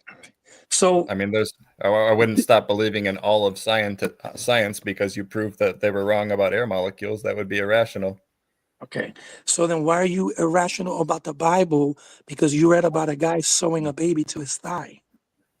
Yeah, I'm see, just this trying is to I'm just trying you to are say this. And Andy, let me just finish with this. That was your hold on, time out. I gotta interject. That was your own reasoning coming back to you though, Andy. Like you said, I wouldn't stop believing in all science if there was just one element of science that was disproven. So even Perfectly if said, one, Ryan. if there's one element of the Bible that may be, it's not one element though. It's dozens. all right, that's fair. But what about the most important part about the story of Jesus? You just think everything's fictional at this point? Is that because let's be honest, as Christians, if you can't trust the Jesus narrative, if you don't think Jesus really made, bread and fish multiply to feed people, if you don't think he healed blind people, if you don't think he raised from the dead, I don't blame you that you don't want to be a Christian, because if you can't have faith in Christ himself, then there's no point of believing anything. So what when all these stories overlapped, is that what led you to doubt the Jesus stories, or was it your lack of personal? It's all a combination of everything, obviously. What was the main thing that made you start to doubt that Jesus could do these things? Well, I'm when gonna I drop when I out, see, guys. All right, Thanks all right, for good having to me. see you, Dirty. Later, all right, buddy. take care. All right, Dirty. When I when I see like what happens with polemics all over the world, how mythology slowly changes as it spreads towards certain areas and becomes less and less more like the original story the farther it goes, and I see examples of what seems to be this happening in the Bible just like it happens everywhere else in the Old Testament, and then I read the New Testament and I see the same thing happening in the Gospel of John. Nothing seems out of order to me. Like that's exactly what I would expect to happen, and that seems like direct evidence that at least some of the story, if not all of it, was mythology. Okay, so if Jesus was proven historical, that still is obviously not going to make you believe in all the miracles, right? Yeah, exactly. And there's no good evidence that Jesus was historical either, in my opinion. All He right, may have See, been. Ryan, Yeah. that's what I was trying to get when I got into the crazy deep space thing, was that us as humans were so quick to have faith in other things and not even really have evidence sometimes. But the Yeah. Bible, there's so much evidence to prove it's real, but we want to sometimes look for any reason to not believe it.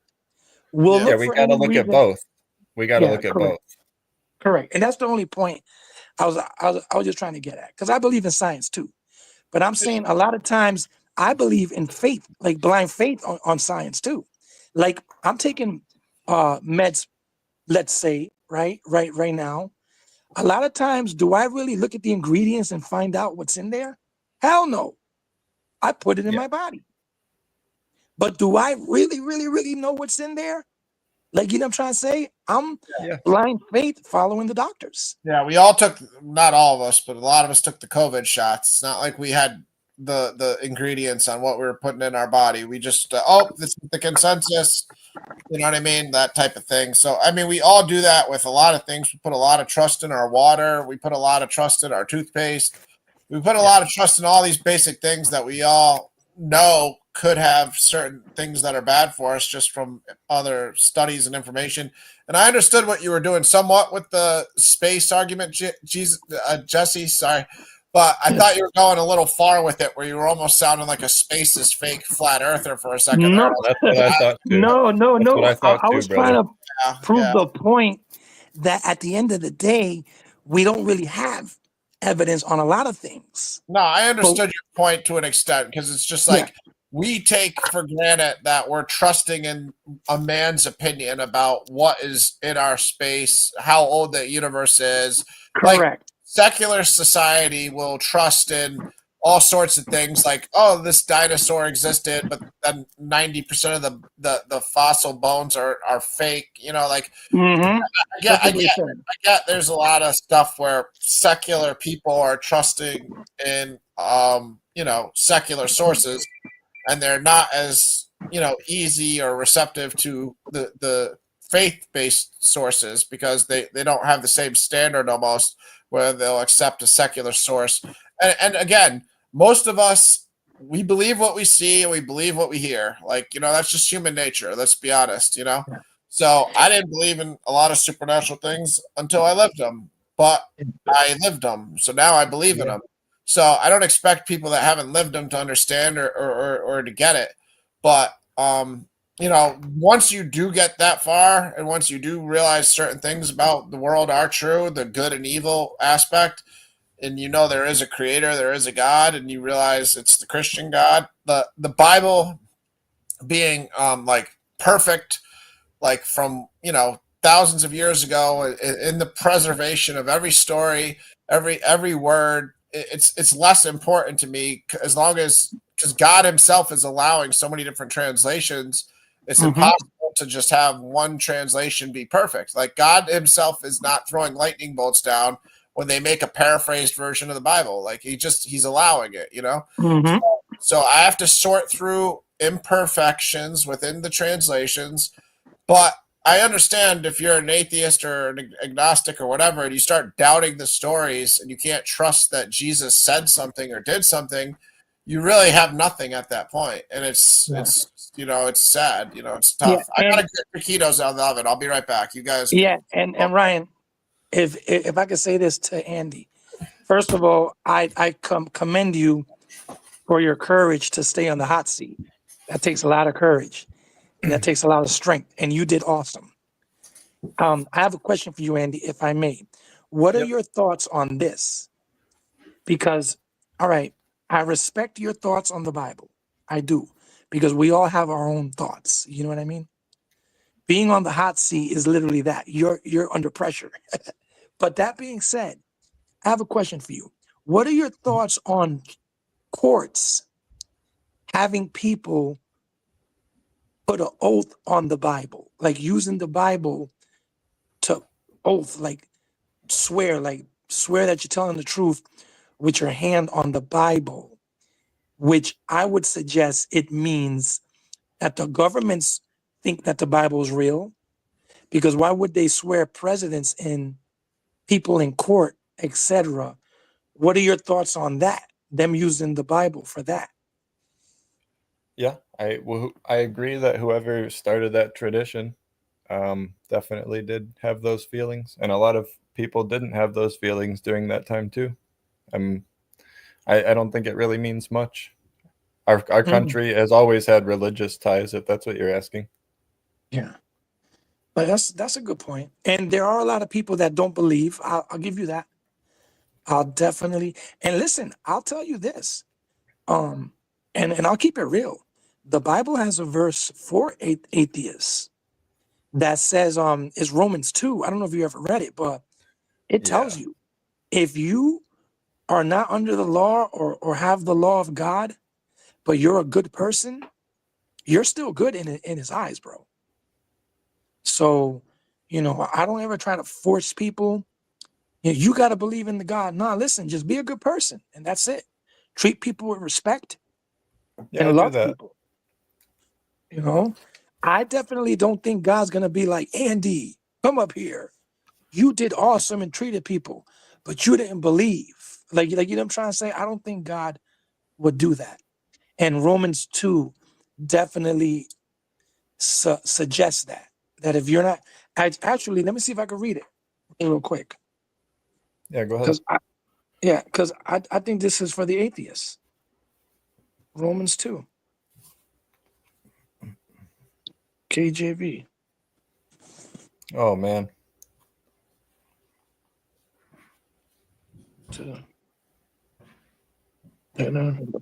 Okay, look, it says this is Romans 2 verse 11. For there is no respect of persons with God, meaning He treats everybody equal in judgment, right? For as many as have sinned without law shall also perish without law. And as many as have sinned in the law shall be judged by the law. For when the Gentiles who have not the law do by nature, meaning you're naturally a good person, the things contained in the law, these having not the law are a law unto themselves, which show the work of the law written in their hearts, their conscience also bearing witness. meaning even if you're not under the God's laws, but you're naturally a good person, he's going to take that as the law. Like, you know what I mean? He's going to judge you for it. So if Yeah. you treat people with kindness and you're a good person, I'll tell you this. An atheist that's a good person has a way better chance than a Christian that's a fake person. And there's many Christians that are fake and don't do righteous. Yeah, I think what Jesus wanted was really specific, though. You know what I mean? He didn't want us to just be a good person. He wanted us to follow the laws of the Torah. You really believe that? Absolutely, yeah. He said it blatantly. Brother, all right, let me ask you this. That's a beautiful thing you just said.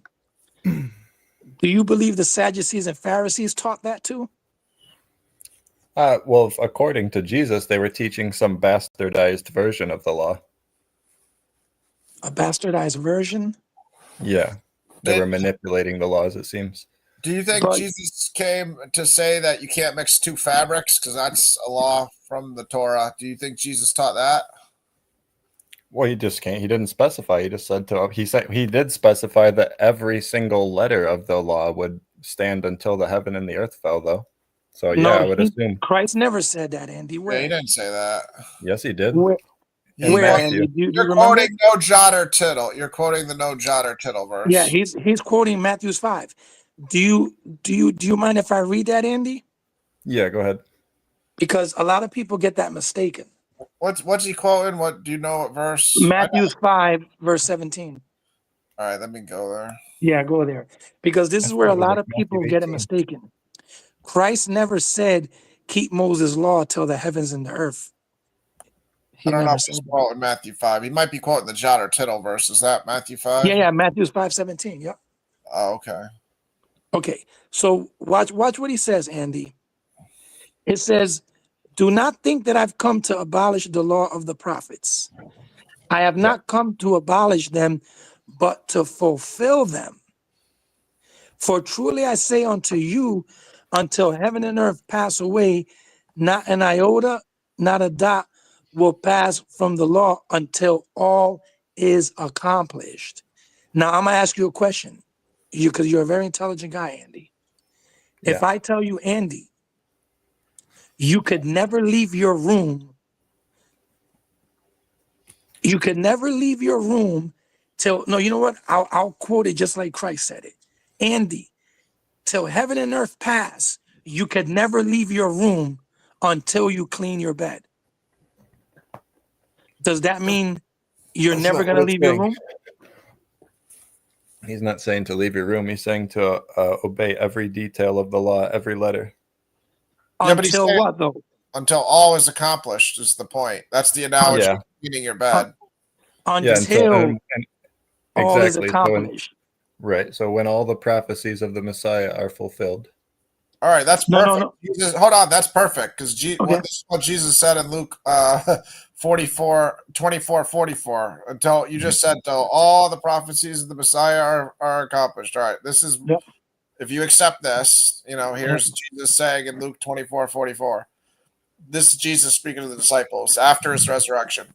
Then he said to them, these are my words that I spoke to you while I was still with you, that everything written about me in the law of Moses and the prophets and the Psalms must be fulfilled. And then he opened their minds to the scriptures. So according to Luke 24:44, according to Jesus after his resurrection, he did fulfill everything from the law of Moses, the prophets, and the Psalms. Like, well, he didn't unite the entire world to obey Torah law. That was one of the details. I don't agree with you on that being one of his goals. I think he came to magnify the law and to fulfill the law. But Ryan, let me say this real quick, Ryan. Put it in the KJV, and if you can go to Matthew's 3:15. Okay. Because remember, he said until all is accomplished, right? Yeah. Okay. Now watch what Christ tells John. Wait, you said Matthew 3:15? Yeah. Okay. Yeah. It's up to him and John to accomplish all things. Yep. John the Baptist. Yep. Okay. Yep. Watch what he says. Yep, I got it. But Jesus answered him and said, "Let it be so for now." John was trying to baptize him, and Christ was like, "No." John was telling Christ, "You should be baptizing me, not me baptizing you." And Christ said, Jesus answered it, "Let it be so now, for thus it is fitting for us to fulfill all righteousness." Now, go to Luke 16:16, and that's the last one, Ryan. Yeah. Because Sorry, John was I tried to put it in the KJV. I don't know why it didn't change. yeah. Put the KJV, yeah, because it's a lot. Well, I tried to change it. Wait, what did you say? What verse? Luke? Luke 16:16. All right, yeah, sorry. Because after John, that's it. I don't know why it's changing to the KJV. The law of Moses was over with.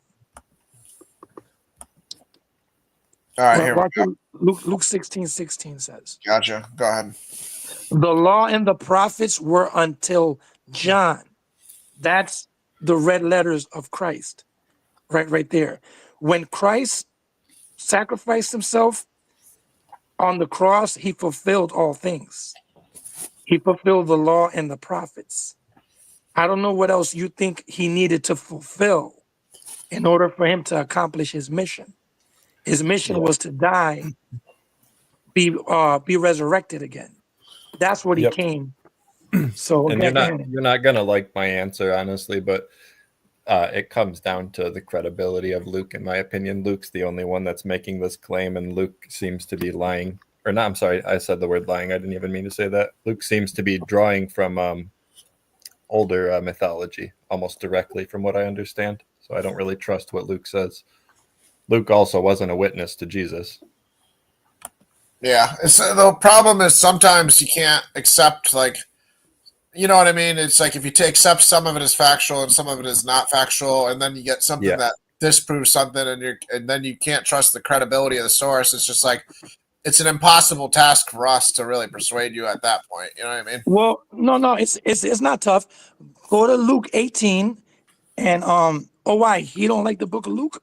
Yeah, that's what I was gonna say. Right. It's pretty hard. I'm skeptical of it for sure. Okay, cool. So then you know what? Ryan, go to John 18:11. Yeah. See, we're not gonna ask you questions and try to box you in and be like, "Oh, so you accept John?" And then you say, "Yeah," and then unknowingly we go and find a verse in John. We're not trying to play any games or do anything like that. We're just trying to show you genuine verses that help us understand the scripture narrative. I'll use whatever book he believes is a good book. You know what I mean? Yeah. I have another answer you're not gonna like. No, but that's fine. Ryan, John 18:11. John 18:11. Yes. Okay, I'm going there.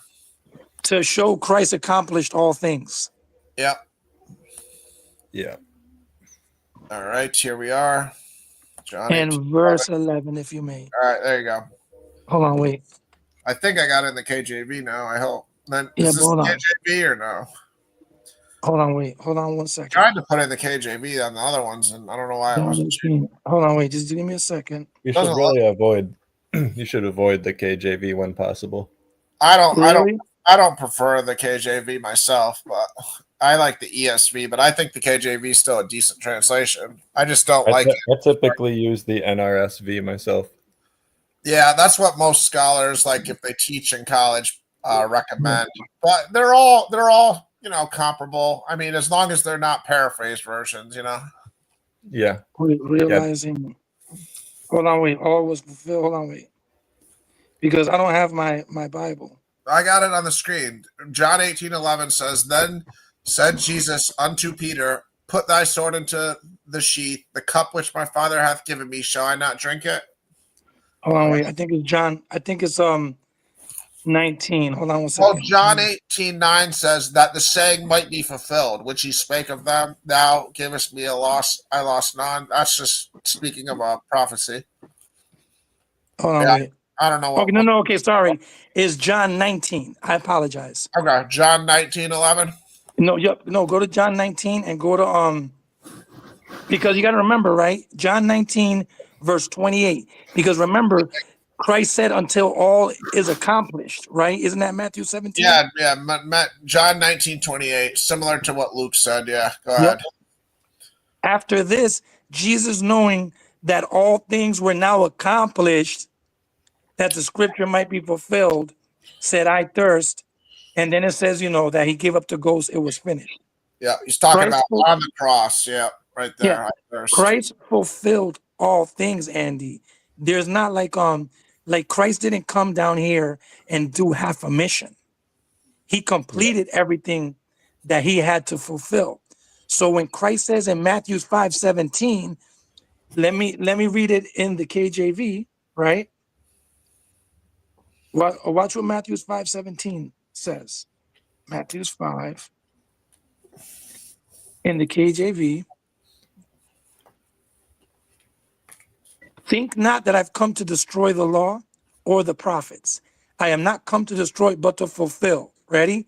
For verily I say unto you, till heaven and earth pass, one jot or one tittle shall in no way pass from the law until all is fulfilled. We already showed you 2-3 verses where Christ red letters said, I fulfilled all things. He also told John. Oh, yeah. Come on, Andy. Come on, man. We got he Luke. Also said to John. I'm asking. Yeah, I know, but we got Luke and John. I mean, we're not. I'm genuinely asking. I don't know the answer. All right, okay, ready? He said to John in Matthew 3:15, "Suffer it for now, for it is up to us to fulfill all righteousness." We showed you where in John 28 where he said, "I fulfilled and accomplished all things." He said it. I showed you in Luke 16:16 where Christ said the law and the prophets were until John. So come on, bro. Now you're really looking for reason. Yeah, now you're reaching. Yeah. You realize you misunderstood Matthew 5:17 because you got smoke and mirrored with the heavens and earth. You forgot the word until all is fulfilled. I agree with you on the Luke and the John part. I don't understand how 3:15 implies that, though. Well, don't you think he's going to fulfill all righteousness? Don't you, like, if you've read the Bible before, is Jesus going to go on the cross? And we just showed you in the other Gospels, he says it's all fulfilled on the cross right before he dies. So if you know he's going to go to the cross in Matthew, I mean, 3:15 should give you an understanding that Matthew is going to be fulfilled also, right? Because Matthew 3:15. Hold on, Andy. Are you going to guess that Christ is saying this and he's not going to fulfill all righteousness? What do you mean? In hold on, no, Ryan. Let me read it. Us, it becometh us to fulfill all righteousness. No, I don't think the opposite. I'm just wondering why you think that he's talking about what John and Luke were talking about. Because, brother, what other all things does he have to fulfill? All righteousness. Well, I've always understood it to be the laws and the prophecies. Correct, and he said he fulfilled them on the cross. He just said it. But what about he didn't fulfill the prophecy of causing all all people to obey Torah law around the whole world, returning all Jews worldwide to Jerusalem? Like, there's things that he didn't do. Hold on. Whoa. You just said, bringing all Jews. Say the thing about the Jews to Jerusalem. Can you say that? Bringing all Jews.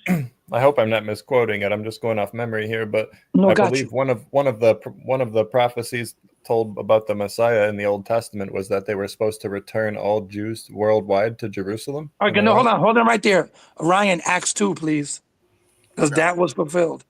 Okay, go to Acts 2. The same way he worded it is the same way it said. All right, do you know the verse, okay, Jesse? I'll tell you right now. Yep, I'll tell you right now. Yeah, you also have to keep in mind, by the way, that the people that wrote the New Testament had access to the Old Testament. So it seems more likely to me that if it does line up with the Old Testament prophecies, that it would be that they were writing it to make it look like it. Listen. No, hold that thought. Read That's all. Read Acts 2 verse 5. Let's see all the Jews from all nations coming to Jerusalem For Now Christ. there were dwelling in Jerusalem Jews, devout men from every nation under heaven, and at the That's not- sound Yeah, that's different. came That's together. different. Wait, brother. It doesn't say all. It says it just says devout men from every nation. The Old Testament says all worldwide, everybody. So Christ is going to gather demonic rapists and murderers to him? Everybody Or the people that are worldwide. devout? All Gentiles and all pagans are converted to Torah observance. Yes. That's what Even the people prophecy- that rape children and kill people? It says everybody. It doesn't leave them out. What are you quoting? Something from Zechariah where it talks about grabbing the hem of a Jew's garment or something? I couldn't tell you offhand. It does Yeah, say but one of the brother, prophecies we is- just showed you. You're quoting the one where it's like 10 people grab a Jew's garment or something? Is that I'm trying to figure out what you're quoting as far as what's supposed to happen here. Yeah, you know. because here's remember. here's the funny part, Ryan.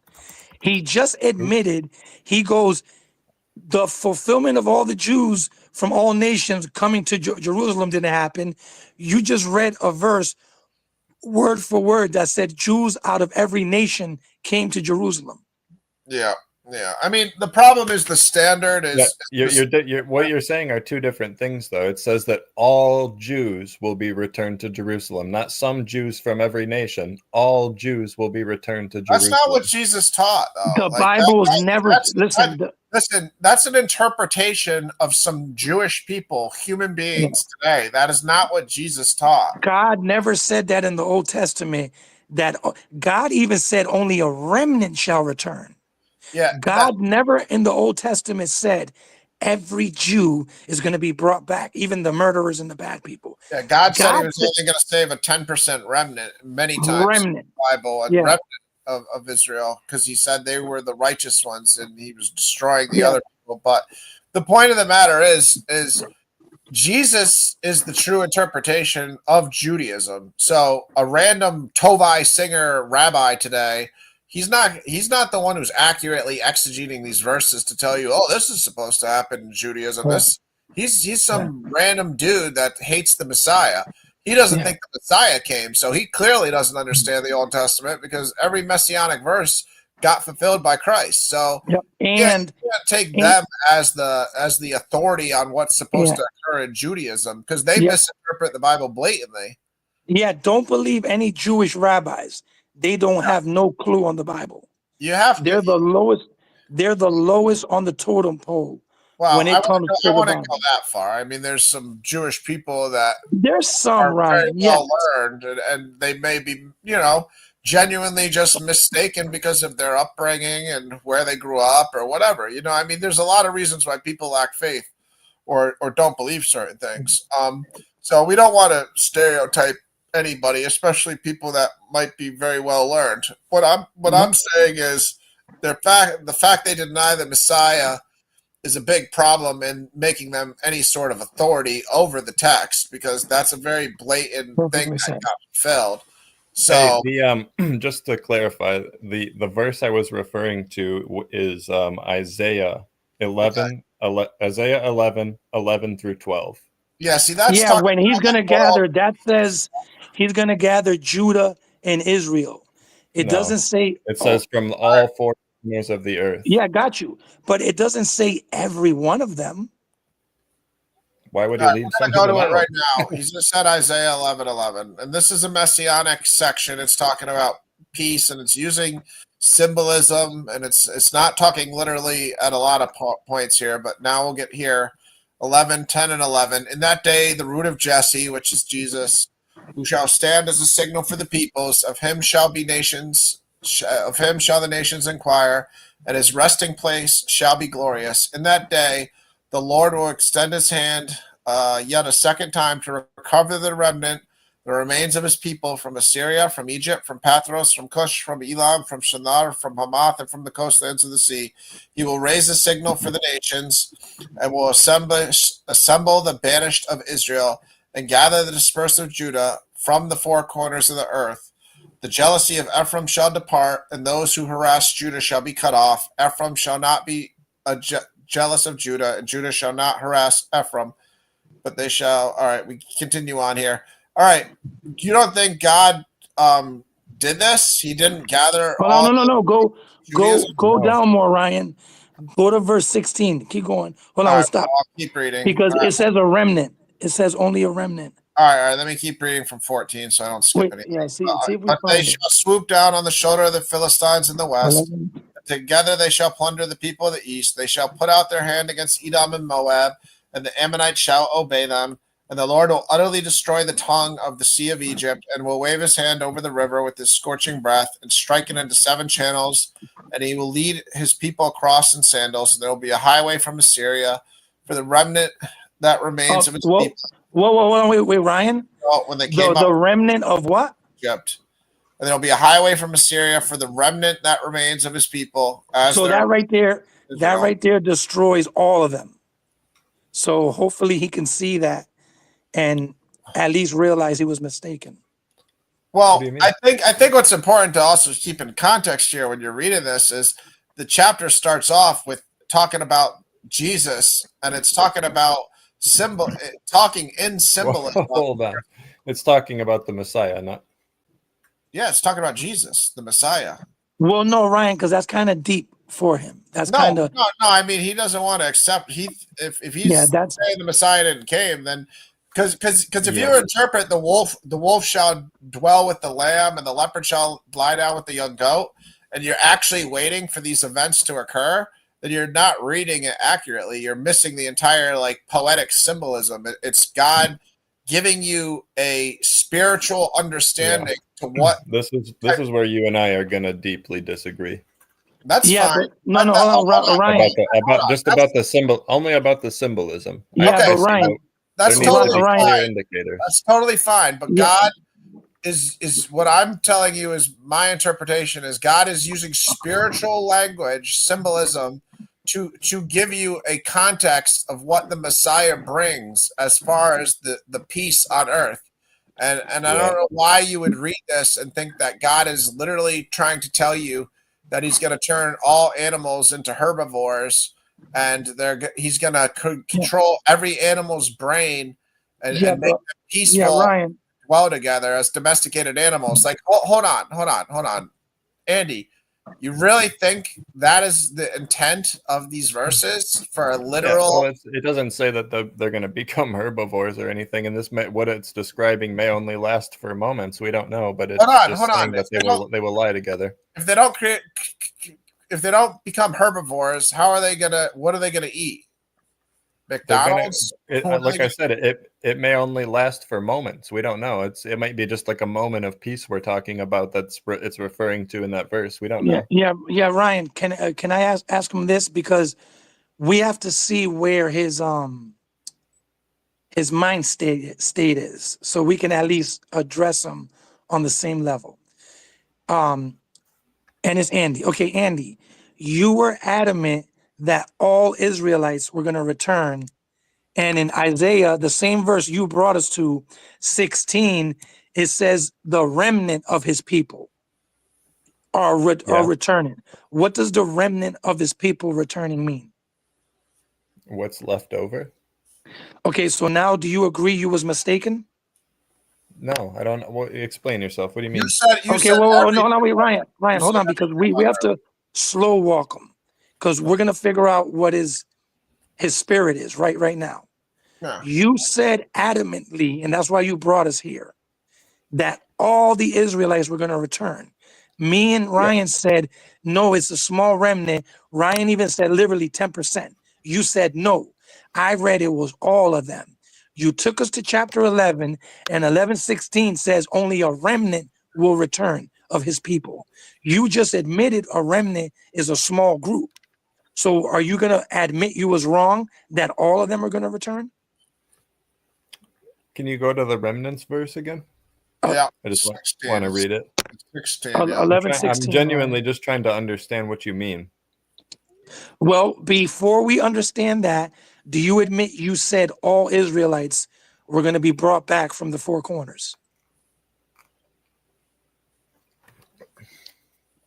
Okay, so yeah, I See, believe Ryan, that it's going to return. I believe that he's going to return all Jews worldwide to to Jerusalem. That's what it was Co- saying. And this Correct. And remnant listen, seems to be, no, listen, hold on. And I told you, even the murderers and the rapists, you said yes. Correct? yeah. Well, if they're Okay. Jews, I guess. If they're Jews. Really? Okay. So now explain verse 11, 16 for us, please. People that crossed in sandals. You Okay, can read so- it loud. You can read it loud. I'm sorry. Oh, I was reading the verse prior. So Yeah, no, it's I'm fine. not really sure. What does he mean by the remnant? Like what's left over from what? From the destruction he's talking about in verse 15? Brother, the remnant that remains of his people are the ones that are gonna. You just brought us to Isaiah 11. This is your same verse. He's gathering the Israelites, and he's gonna return the remnant that remains of his people. Yeah. You got to go to in the other verse- in Bible the verse- verses to understand. Well, hold on. In the verse prior, no, don't leave. Yeah, okay. Just- In not the verse trying to. prior, I'm Trying to. sorry. It was just saying in the verse prior, he's talking about raining down destruction and stuff, and then right after he says, "In the remnants that." So is he referring to what's left over from that destruction? Obviously, brother, if he's talking about destroying all the nations, Yeah. so do you now admit that So now all Israel the remnants would be the people that he selected from the nations. correct, and he's selecting a remnant of his people, the Israelites. All right, hold on. Jews. Let me take this to some biblical context of when Jesus was in the New Testament, and he was saying, "Woe to to Jerusalem! How I would have gathered you under my arm, how a hen gathers his chicks, but now your house is left to you desolate."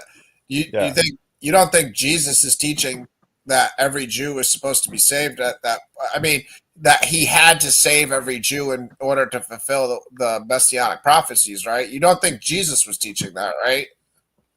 Don't think he was teaching what? That you had to Every save Jew every had Jew? to be saved. That every Jew had to be saved. I don't think he specifically said that every Jew had to be saved. But I don't. But you're saying, yeah, but you're that's what you're saying saying is the messianic prophecy. You're saying that's that what you're saying is the prophecy that all Jews have to be saved. Yeah, and I'm trying to show you that Jesus didn't believe that, because Jesus was saying he tried to save them all. Don't get me wrong. He wanted to save them all. He extended his compassion to them all. Yeah.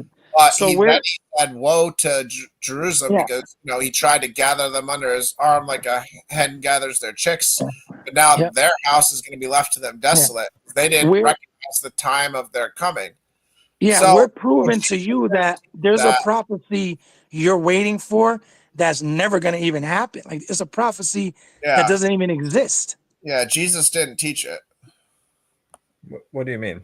Jesus understood the Old Testament better than Tovai Singer or any random Jew that is telling you this messianic prophecy is for every Jew to. Yeah, Ryan, bring stuff. them to Matthew's 8:12. That'll say exactly what you're saying. 8:12. Kills everything. Hold on. This is a good verse that somebody in the chat shared. So, and in this way, all Israel will be saved, as it is written. The deliverer will come from Zion. He will banish ungodliness from Jacob. And this will be my covenant with them when I take away their sins. So this is the fulfillment of the prophecy that you're talking about. And this is how it is fulfilled. The deliverer is coming from Zion. So I think a big mistake a lot of people make is in the Old Testament, they don't realize a lot of the language of Israel is symbolic for what Jesus represents himself, because Jesus is the true Israel. Jesus is the faithful Israel. So just how he goes through the story that the Israelites went through, Jesus does it faithfully. So like the verses like out of Israel I called my son, they have dual meanings at times for sure, but the true son is Jesus. Yeah, so, but Ryan, let me say this, because let's show them Christ's own words, because that kills it all. Let's go to Matthew's 8:12 to see what happens to all of Israel except for the remnant. When Christ returns. Wait, 8:12. Matthew's 8:12. Okay. Because only a remnant of Israel, of the Israelites, the Jews, are going to be saved. Yeah, right here. While the sons of the kingdom will be thrown into outer darkness, in that place there'll be weeping and gnashing of teeth. So go ahead. Ryan. No, I was about to say, if if you read in chapter 11, he says, and I tell you, many will come. These are the Gentiles Yeah. from east and the west, and recline at the table with Abraham, Isaac, and Jacob in the kingdom of heaven. While the Israelites, the sons of the kingdom, will be thrown into outer darkness. These are the Jews. In that place, there will be weeping and gnashing of teeth. This fits exactly with what God said in Isaiah 11:16, that after the destruction, only a remnant of his people are going to return. You was adamant that all Jews are going to be saved. Do you take that back now? Do I take what back? What's the question? What you you said take back- about every Jew on earth getting saved and returning to physical Jerusalem, do you take that back as a biblical teaching? No, absolutely not. I think you are misinterpreting that remnant verse. I don't think so. I see. This is the problem. We're showing you New Testament scripture from Jesus and other New Testament authors, and they're giving you the interpretation, and you're approaching it with a skeptical. They knew the Old Testament prophecies, and they're just saying it was fulfilled to say it was fulfilled because they want to persuade people to their ideology. But yet you're being persuaded by modern day Jewish people that come on YouTube channels and interpret certain scriptures that are This is like the 10th time. Yeah, This is like the 10th time you've said that to me. I don't take people's word for things. I don't know why you keep trying to like put that. I don't know Well, Andy, this is why, Andy. Interpretation of Ryan. This is my interpretation. Hold on, wait, Ryan. Ryan. Here's the thing, Ryan. We have to keep it basic that a 5-year-old can understand. No, but hold on. That's like insulting. Don't say it. No. It's not 5-year-old. I mean, it has to be simple because they're going to hide in the child, and he's not stupid. So let's not make it. Well, seem like Ryan, we're about to find out. We're about to find out. Ready? He brought us to 11:11. Yeah. To prove that all Jews were going to be returned from the scattering. Is that correct, Andy? I don't know if that's the verse. Yeah. That I still hold that belief. I still hold that belief. Ryan, please, hold Ryan. on. Andy, are you sure that was the correct verse? Because I sometimes will Google a verse and then the Google answer will be the wrong verse. So are you positive? No, that's the verse I was thinking of. But Ryan, please, just give me 1 minute because I'm going to slow walk him. He brought us to 11:11 to prove all Jews were going to be returned, good or bad. In 11:16, God says after the destruction, a remnant of his people will return. But now he's acting like the remnants are his people. No, of his go to 11:16, please, because Andy's very intelligent when it comes to galaxies and moons. Let's see if he could read 5th grade reading. I'm not a scientist. And there will be a highway from Assyria for the remnant that remains of his people. That's 5th grade English, brother. Yeah. Hey, Andy, a remnant is not 100% of a group, correct? Yeah. So what's happening to the other? So if he's saving a remnant, what's happening to the other part of the group? Thank you, Ryan. Tell us. Well, the other portion of the group are the people that are not Jews. That's what I'm saying. It doesn't. No. No. That's not accurate at all, Andy. Andy, don't play. Andy, you were so intelligent for the last 3 hours. Now, for some reason, all right, you're losing your patience, kind of like Jill, Jess. You gotta chill for a second. Because Ryan, he's playing games now. He's playing games. I don't think he's intentionally playing games. I'm not playing games. This is my genuine interpretation. Genuine interpretation of this verse. Andy, I don't think you're being genuine enough to objectively say a remnant is not only a portion of a group. Yeah, you're saying a remnant is 100% of a group. Yeah, I don't think that. If I go to Ezekiel, God says He's only going to save a remnant because the other 90% were doing pagan stuff. If I show you that, would that matter or no? I got to find where it is. But yeah, Ryan, listen. You know me, I'm a good person, but when I know a person's being deceitful, that's a demon. That's a Yeah. straight demon. Maybe he's got a demon. Yeah, I don't know. I'm genuinely not being deceitful. I may be mistaken. Like I'm just No, trying you're to not tell you. mistaken because you're intelligent. I've been hearing you for 2-3 hours, bro. You're super intelligent. Now See, you're playing this why me are no you speak. doing this? Why are you doing this? Like, stop telling me what I'm thinking. All right. Well, here's one verse. I mean, like I said, Google. This isn't the exact verse I'm looking for, but Ezekiel 6:8. Yet I will leave some of you alive when you are among the nations, some who escape the sword when you are scattered through the country. Then those of you who escape will remember me among the nations when they are carried away captive. How Correct. I have been broken over their whoring heart that has departed from me, and over their eyes that go whoring after their idols. They will be loathsome in their own sight for the evils that they have committed, for their abominations.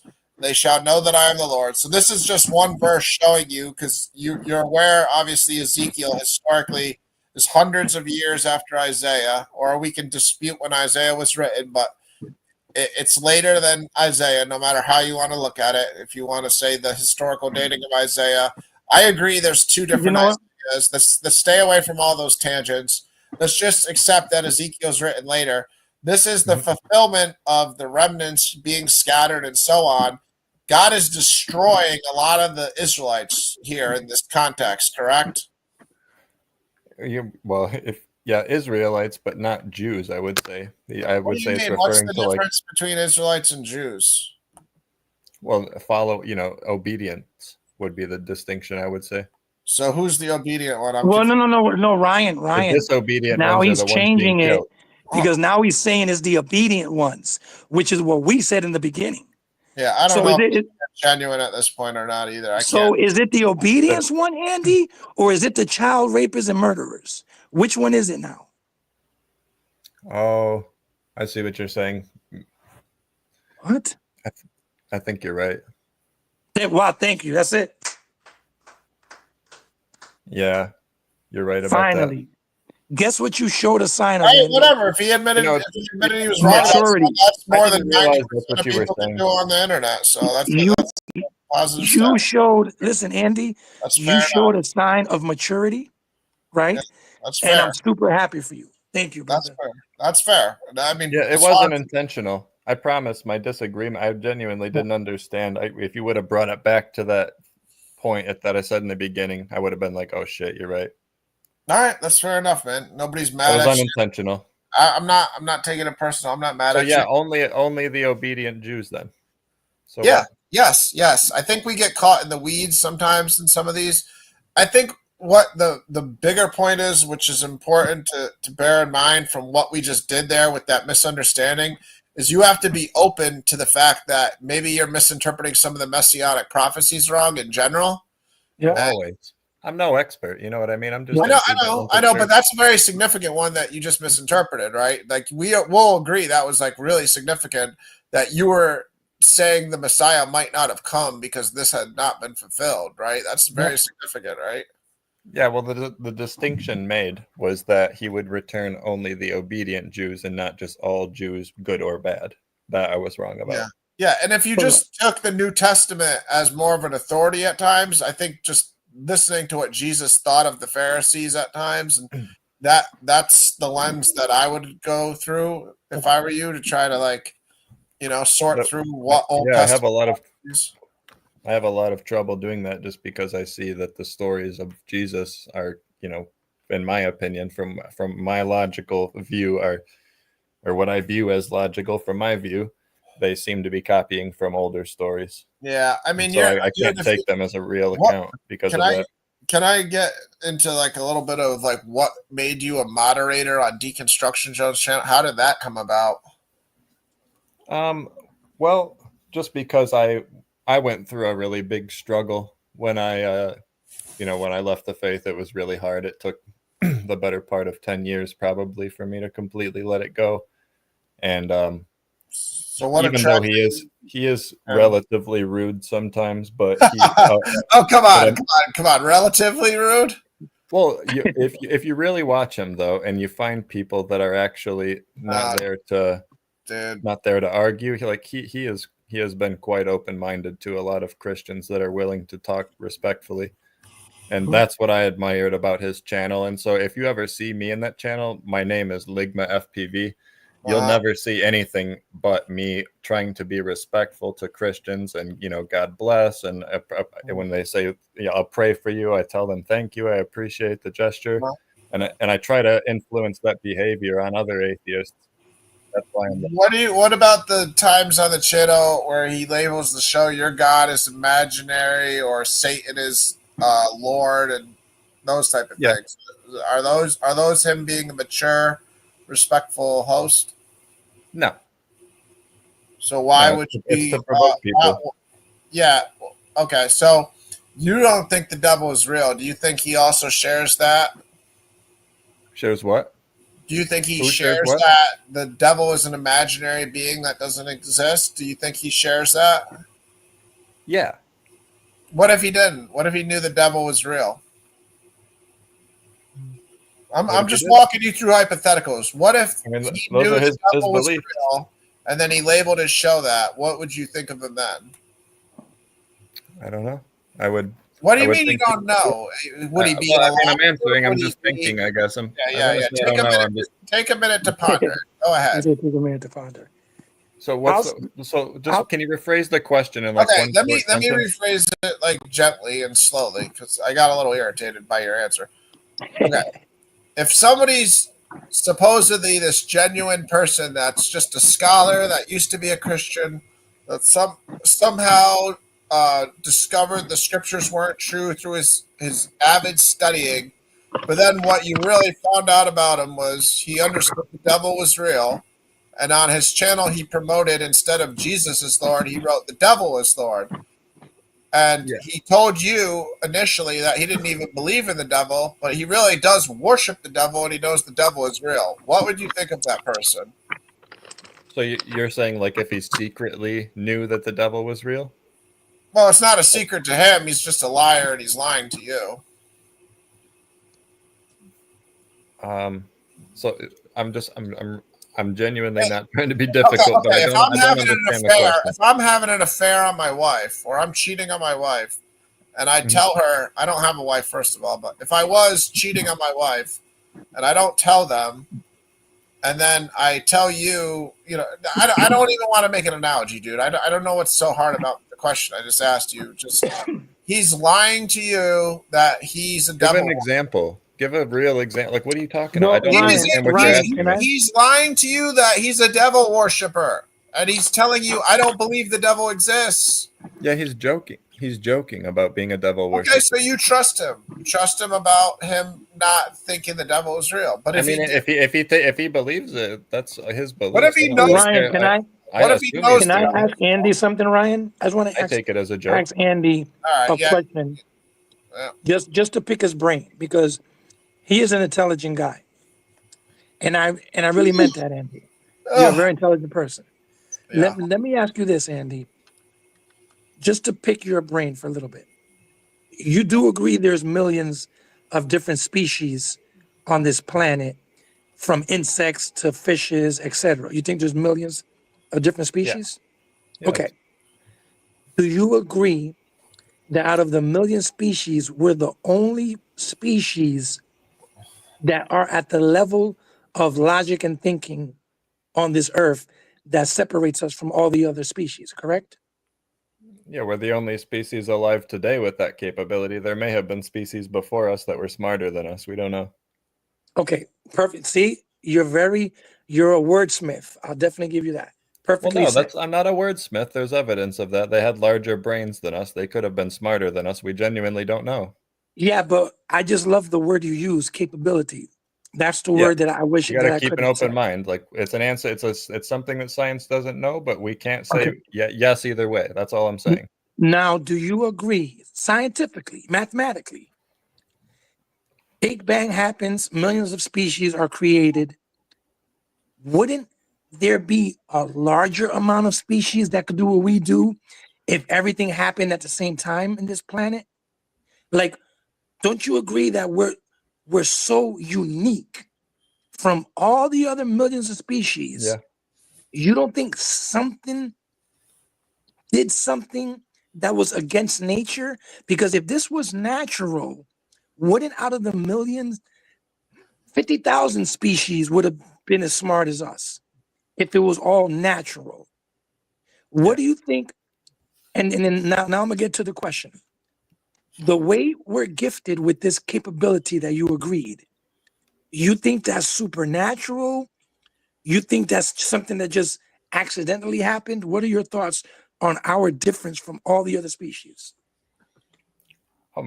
Well, I don't know what circumstances really led to us, becoming so intelligent. It must have just been a slow progression of little advantages, I would have to imagine, but there were many highly intelligent species that were not human, but they were human but not Homo sapiens, but they were very similar to humans, and what's most likely is that we killed them off. So why aren't all these other millions of species, like you said, little things that happen throughout the way? Because you do agree crocodiles are ancient creatures, right? Yeah, well, their ancestors were very similar. If we were to have, evidence of their organs, maybe like the ancestors that from 200 million years ago, we may find a lot of differences. But from the fossil remains, they're very similar. Yeah. So why didn't they evolve in all these thousands of millions of years? That's exactly what I'm saying right now. They may have evolved internally in their organs and stuff or whatever. We don't really know. But same with sharks. Sometimes a shape is just so perfect for living in an environment that the mutations don't override the advantages of the shape.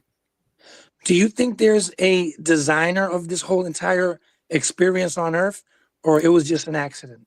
I'm a little bit in a neutral position. Okay. All right. There could have been. All right, Ryan, you got the floor again, Ryan. But when I say atheist, I just mean that nothing convinces me that there's a God. I'm not saying there's no God. There may be a God, but I'm not convinced. So you don't think the magic of the abilities we can do, besides all the other animals that can't, that isn't a big sign? No. Wow. Well, What do you think I don't about know. that? I just think that we just happen to be the smartest one. You know what I mean? Well, We're the smartest species on Earth, and by a pretty big margin too. Well, I would probably disagree with the overall intelligence thing of animals, like us being the smartest animal. I think elephants and dolphins and whales probably have comparable intelligence to human beings. They just use their intelligence in different manners because That may be true. I agree. Yeah. Especially about dolphins. There may be more to learn about them. They could be smarter than us. Dolphins can see sound, so they can do things we can't do for sure. Yeah, their brains literally, because of where their auditory things are, they can see sound as visual and so forth. They can hear things, their brains are just wired different. Same with elephants, dolphins, and whales. The dolphins' brain's pretty comparable, but whales have much bigger brains than us. Not all. Yeah. Well, Yeah, but here's a difference, guys. This is a huge difference. Ready? We retain knowledge. They can't. Well, we can write things down because we have hands and technology to write things down. The biggest thing separating us from animals on intelligence is our ability to record history and create technology. So creating technology is where we separate ourselves. We can use tools better than any other species. So and the difference is that we our ancestors, if we're taking the theory of evolution to be true, our ancestors have sort of had fingers for a long time, you know what I mean, and hands, and I think maybe that may have helped, because if you look at elephants or dolphins, they have flippers or flat feet. They don't have, they just have their trunk, and dolphins just have their mouth. It's a lot easier for us for well, then, you know what? Let me ask you this then, guys. But this is for both of you guys. How long will it take for dolphins to be able to talk to us and order stuff in restaurants, work for Uber? How many more millions of years will that take? Or will that even happen? I don't know about being in restaurants or going in Uber, but I think talking to us could happen in a couple of decades. Well, to talk about your point, I wouldn't make. I think that they could. I think they possess the ability to talk to us right now, and we just don't understand how to communicate with their brain. But here's what I'm saying is, you're saying in a million years they're not going to evolve to be able to build air suits. Oh, no. That's not how evolution works. Evolution doesn't just, you don't just get better and better and better and smarter and smarter and smarter. Like, that's not what evolution is at all. You just become more adequately adapted for your specific environment. Yeah. I mean, Jesse, I don't think you're Intelligence isn't always the best way. You know what I mean? It could be more advantageous for you to be less intelligent in a situation, maybe. well, no. well, the point I would counter with what you're saying is like a dolphin doesn't necessarily have to make a pen or a gun to become smart. Like he just said, in evolution, they could just master what they need in the ocean, and then they have all the food they want. They got all the sexual breeding, all their basic needs are covered. To align with your point, Yeah. the dolphin's not building a spaceship to send anything to space like a human being is. So I get your point in that regard. Yeah. But some of your examples were terrible. Say Well, restaurant. And Instead of saying don't build a have- spaceship, you said restaurants and Uber Eats. So I mean, yeah, well, okay, you could have this said is build a why. spaceship or something like that. But Yeah, but this is why I I- was saying that. This I is know. why I was saying that, Ryan. I Because understand. I believe I that something was given to us that's, call it supernatural, Yeah, call it God divine gave us- intervention. God gave us command over the creatures. Like we're in agreement on that. Yeah, Me and you something understand. happened. We understand. Me and you understand that this isn't just random chance. God Himself has made man in His image, and we are the ones who have the most moral ability to worship God. The other creatures, I'm sure, worship God in some extent, some way, but mankind has a greater responsibility because of how we are created and what we are. But you know what? If somebody wants to just argue against everything against God, it's their opinion and right to do so. But Yeah, you're right. at the end of the Yeah, day, and I don't want to argue, by the way. Like I'm just like, this all spawned from the question of why I left the faith, and these are just the reasons that I'm not convinced there's a God. I have an open mind to a God, and a God existing is like the best possible outcome for me. I wish there was a God, and maybe there is a God. I'm just, at this point in my life, I feel like it all spawned from mythology. That the idea of a God spawned from mythology. Do you believe, Andy, that there is something though? Like, okay, do you believe something designed and created all of it though? If I had like a gun to my head and you were like, you have to give the right answer or you're gonna die, you know what I mean? Like, your answer has to be correct. And they asked me, is there a God or is the universe eternal? I would say the universe is eternal to try to save my life.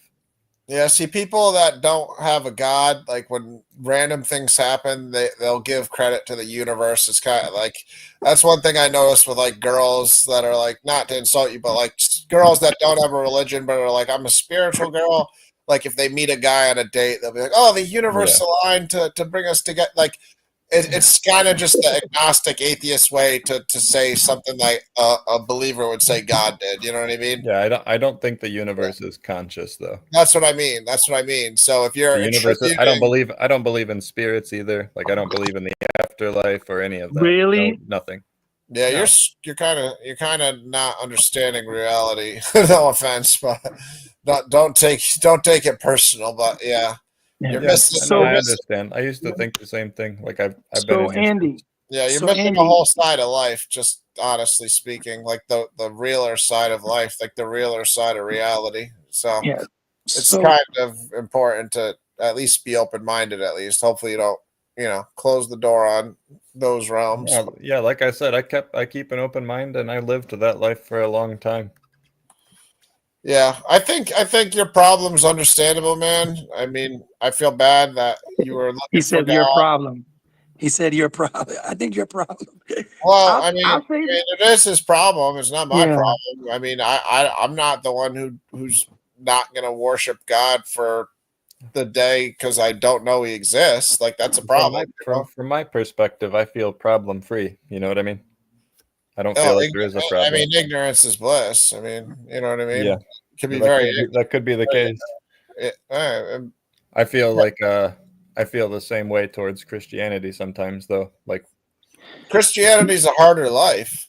So if in that way, No, you're the probably ignorance is feeling- bliss part. Like I feel the ignorance bliss feeling sort of towards the idea, because I feel like when you really dig into the origin of the stories of the Gospels, you start to realize that a lot of them were taken from like Homer and Virgil and Euripides. Yeah, but Andy, to be fair, you only really brought one good point with the flood. Well, no, that's The- I tried to elaborate on the Mark one. I just couldn't. I didn't have the evidence right there. I had to look it up. with the I could go Diosis deeper on guy, that if you with like. with the Diosis dude, With the what? with the Dionysus. He's thinking of Dionysus guy. No. That was. I feel like I pretty much said everything that needed to be said about Yeah. Dionysus. You might want What- to throw that one out of the repertoire. To be honest, I don't know. If you're still, No, thinking, What's the mark? I'm What's still the mark extremely one? convinced you're by still that. thinking that's the ace in the hole, I would not throw that one down, my Yeah. friend. Yeah, That- what's the mark one, Andy? Like you can give us a quick brief on the mark one? Yeah. So Mark, the story of the Gerasene demoniac, where he puts the demons into the herd of pigs and they run off. Sure. Okay, so in I my am Legion opinion, or whatever. That or exactly. no. Yeah. We I am Legion. We are many. Yeah, we are many. Yeah. What's your point with the mark one?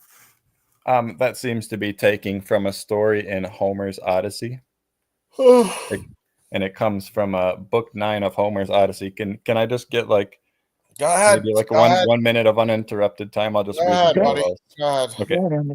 Please. So in the Odyssey, Odysseus and his crew sailed to the land of the Cyclopses, and Mark, Jesus and his disciples sailed to the region of the Gerasenes. Mhm. On the mountain of the Cyclopses, innumerable goats grazed, and Circe turned soldiers into swine. On the mountain, a large herd of swine grazed.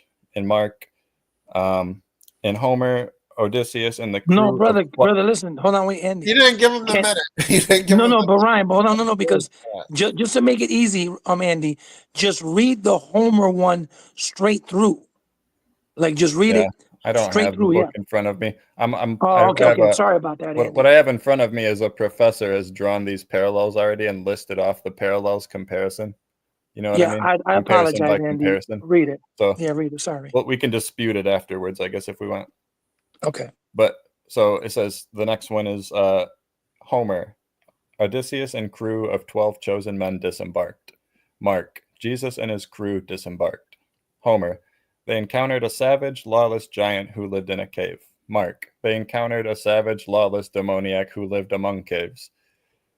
Homer. Polyphemus usually was depicted as nude. Mark. The demoniac was nude. Homer. Circe recognized Odysseus and asked him not to harm her. Swear me an oath not to plan another plot to hurt me. The giant asked if Odysseus intended to harm him. Mark. The demoniac recognized Jesus and asked him not to harm him. I adjure you by God, do not torment me. Homer. The giant asked Odysseus his name. Mark. Jesus asked the demoniac his name. 1 second. Homer. Odysseus answered, nobody is my name. Mark. The demoniac answered, Legion is my name. Homer. Odysseus subdued the giant with violence and trickery. Circe's magic turned Odysseus' soldier into swine. Mark. Jesus subdued about 2,000 demons with divine power and sent them into the swine and then drove the swine into the lake. Homer. Polyphemus, the shepherd, called out to his neighbors. Mark. The swineherds called on their neighbors. Homer. The Cyclopses came to the site asking about Polyphemus' stolen sheep. Mark. The Gerasenes came to the site to find out about their swine. Homer. Odysseus and the crew embarked. Mark. Jesus and his disciples embarked. Homer. Odysseus told the giant to proclaim that he has blinded him. Mark. Jesus told the healed demoniac to proclaim what God had done for him. Homer. The giant asked Odysseus, now aboard the ship, to come back. Mark. The demoniac asked Jesus, now aboard the ship, if he could be with him.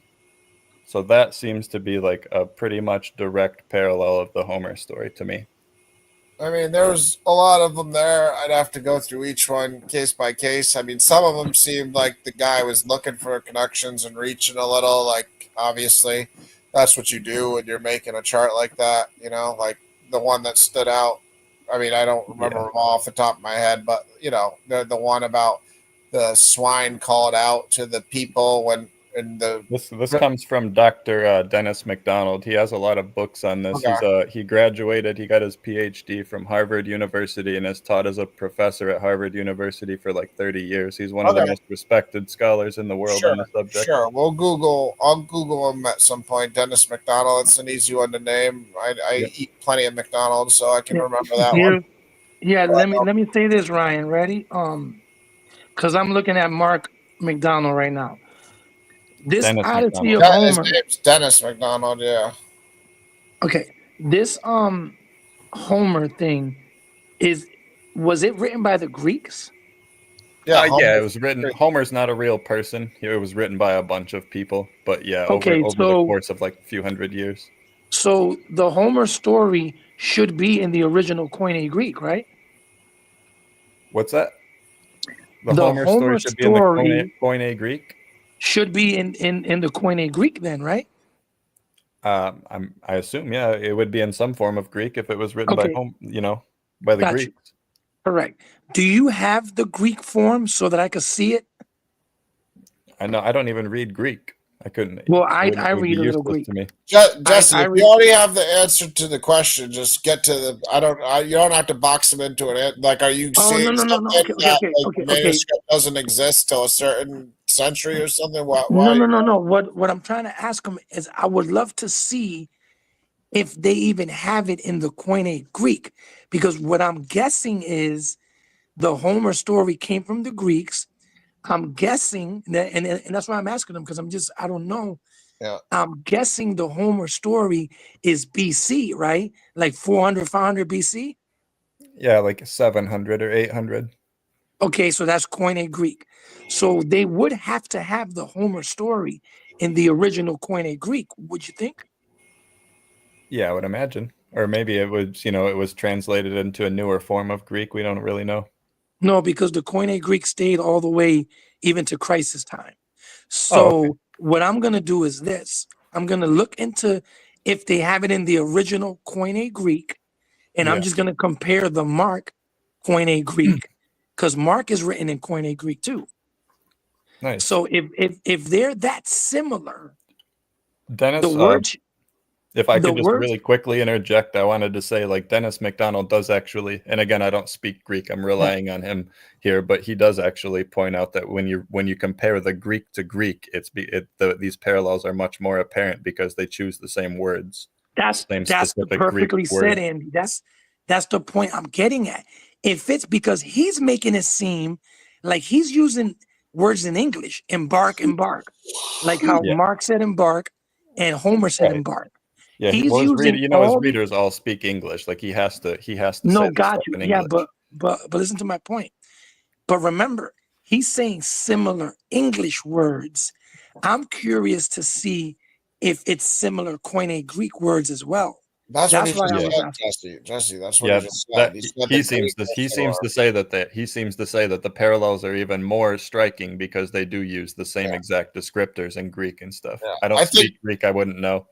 Yeah, I think for me, like, I mean, you said a bunch of them, so I didn't remember them all. But I think in yours, like, the bad guy's the one who turned the people into the pigs, right? Like the giant guy. The bad guy. He's the one who turned people into pigs, right? Homer. Hold on, Jesse. Hold on. It was either Circe or Odysseus did. Was it the good guys that came to the cave, or was it the giant that turned the people into pigs? I can't remember. I think you said in your parallels that it was the bad guy that turned the people into pigs. Circe turned them into pigs. I don't know who Circe is. Is that the bad guy or the good guy? Oh, Circe is a character in Homer's Odyssey. I'm not really sure myself. I can't remember Well, what role they played. I thought, it's not the giant. The giant didn't do it. It's not the giant. Okay, so one of the good guys is the one who turned the people into pigs. I think Circe was a good character. I'm almost certain. I'll have to just look at these parallels because I can't remember every one you rambled off, and I can't compare them all. So if you want to find someone that has gathered, want to find someone that's gathered these parallels already, at least, and maybe not even listen to his interpretation. Yeah, he's a good place. I'll type in Dennis McDonald. Robin Faith Walsh, if you want to just type that in really quick I'm too. familiar. Oh, she's good looking. Okay. I know her. I know Yeah, she's good she looking. is very good looking. She draws these Yeah. parallels a lot, and she's an Yeah. excellent source for them as See, well. the problem with these people, to be honest with you, like a lot of these modern scholars, is they're just making a living off of selling these books and stuff, and they're looking to sensationalize. Like, I'll give you a good example. James Tabor, he's a scholar that I stumbled upon, and one of his books I liked, like the translation of Genesis, but then I bought another book that I haven't even read yet from him, because when I first got introduced to him, I got all excited. And he only wrote the book basically because the Da Vinci Code was a popular movie at the time. So he came up with the concept of like James, Jesus's brother, being like, you know, next in the Davidic line type of thing, because he was kind of like playing off the Da Vinci Code, Jesus's bloodline still prevailing. Like, so scholars often reach and do these type of sensationalized titles because guess what? That sells. You know what I mean? These are not new ideas though. Like these are people have noticed these parallels between Homer and Dionysus mythology and since like the 2nd century. Okay, some of these things have maybe some validity. Like Justin Martyr, for example. Justin Martyr Ryan. said in like the 150s or something that Okay, he noticed the parallels in the Dionysus mythology, and they were so striking to him that he blamed it on demons creating the Dionysus stories to make them look like the Jesus stories. Okay, Ryan, hold on. Ryan, I found something, Ryan. Okay, but hold on. My point is, like, you kind of jumped away from where I was on what I was saying to like try to say like, no, most of these scholars don't have bad motives and they have like credible reasons. Like they're historic. Like, you know, some of that might be true, but don't you understand? There's like a good percentage of these scholars that also they're not driven by faith. So what's their main motivation? Money, fame, accolades, their reputation. Truth. These No. motivation is No. That is the most ignorant statement I've ever heard in my life. To think that the motivation for these people. Okay, let's be honest. If I thought something wasn't true, would I dedicate my life? Once I realized it wasn't true, I realized Santa Claus isn't real. Do I dedicate my life to debunking Santa Claus, or do I move on to other intellectual pursuits? Well, Santa Claus doesn't have the impact on society that Christianity does. Okay, I figured that would be the rebuttal, but I can come up with a better analogy if you like than Santa Claus. That was just like the first thing that jumped into my head because it's fake. If in your analogy it has the same impact as Christianity has on society, then yes. Okay, so you think these are a bunch of philanthropists, these scholars that are trying to save people from wasting their lives in a misguided religion? No, not at all. Well, you just said truth was their pursuit, so why else would they be doing it? That's it, just to discover what's true and false. Okay, so they're going to discover what's true or false, and they're going to save a bunch of Christians from wasting their time. That's the point of discovering the truth and sharing. You're adding the save a bunch of Christians part. Like, well, if you're doing it for truth, are they just doing it for their own personal truth, or are they doing it for a social truth? Well, the same reason a geologist or a chemist posts their scholarship, just for the truth of all humanity, to advance our knowledge of everything. And these people are scholars of the Bible, and they want to know the truth of the Bible. It's the same thing. Yeah, Ryan, No, like if I can add.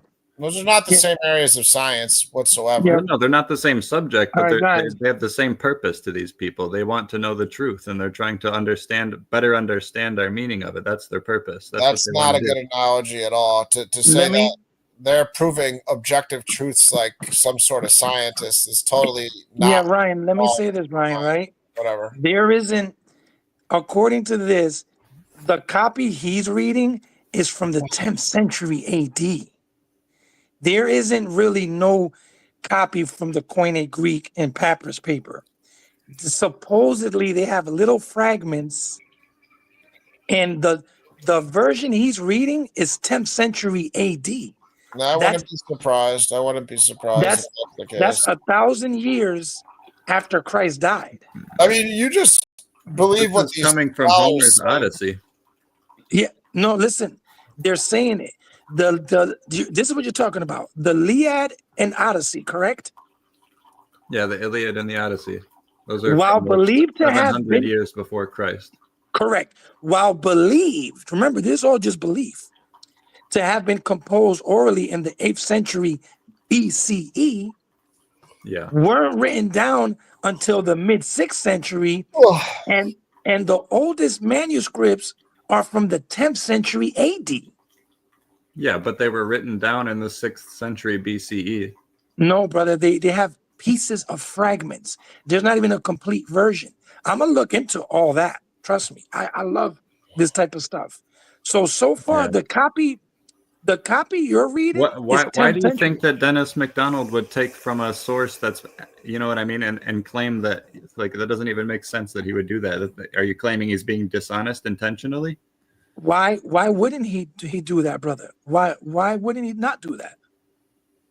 I don't know. I think he cares more about scholarship than he does about fame or money.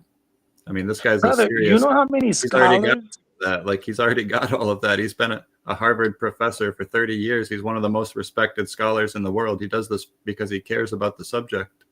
Yeah, but you know how many scholars I found out lately don't even read the Koine Greek or even research the papyrus paper or the P52s, the P18s, or do none of that stuff or try to read the Latin Vulgate or none of that stuff.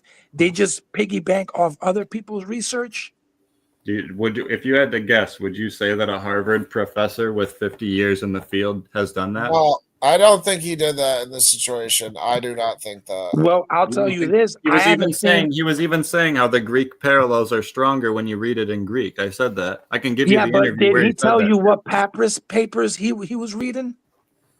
Because they're in fragments on papyruses.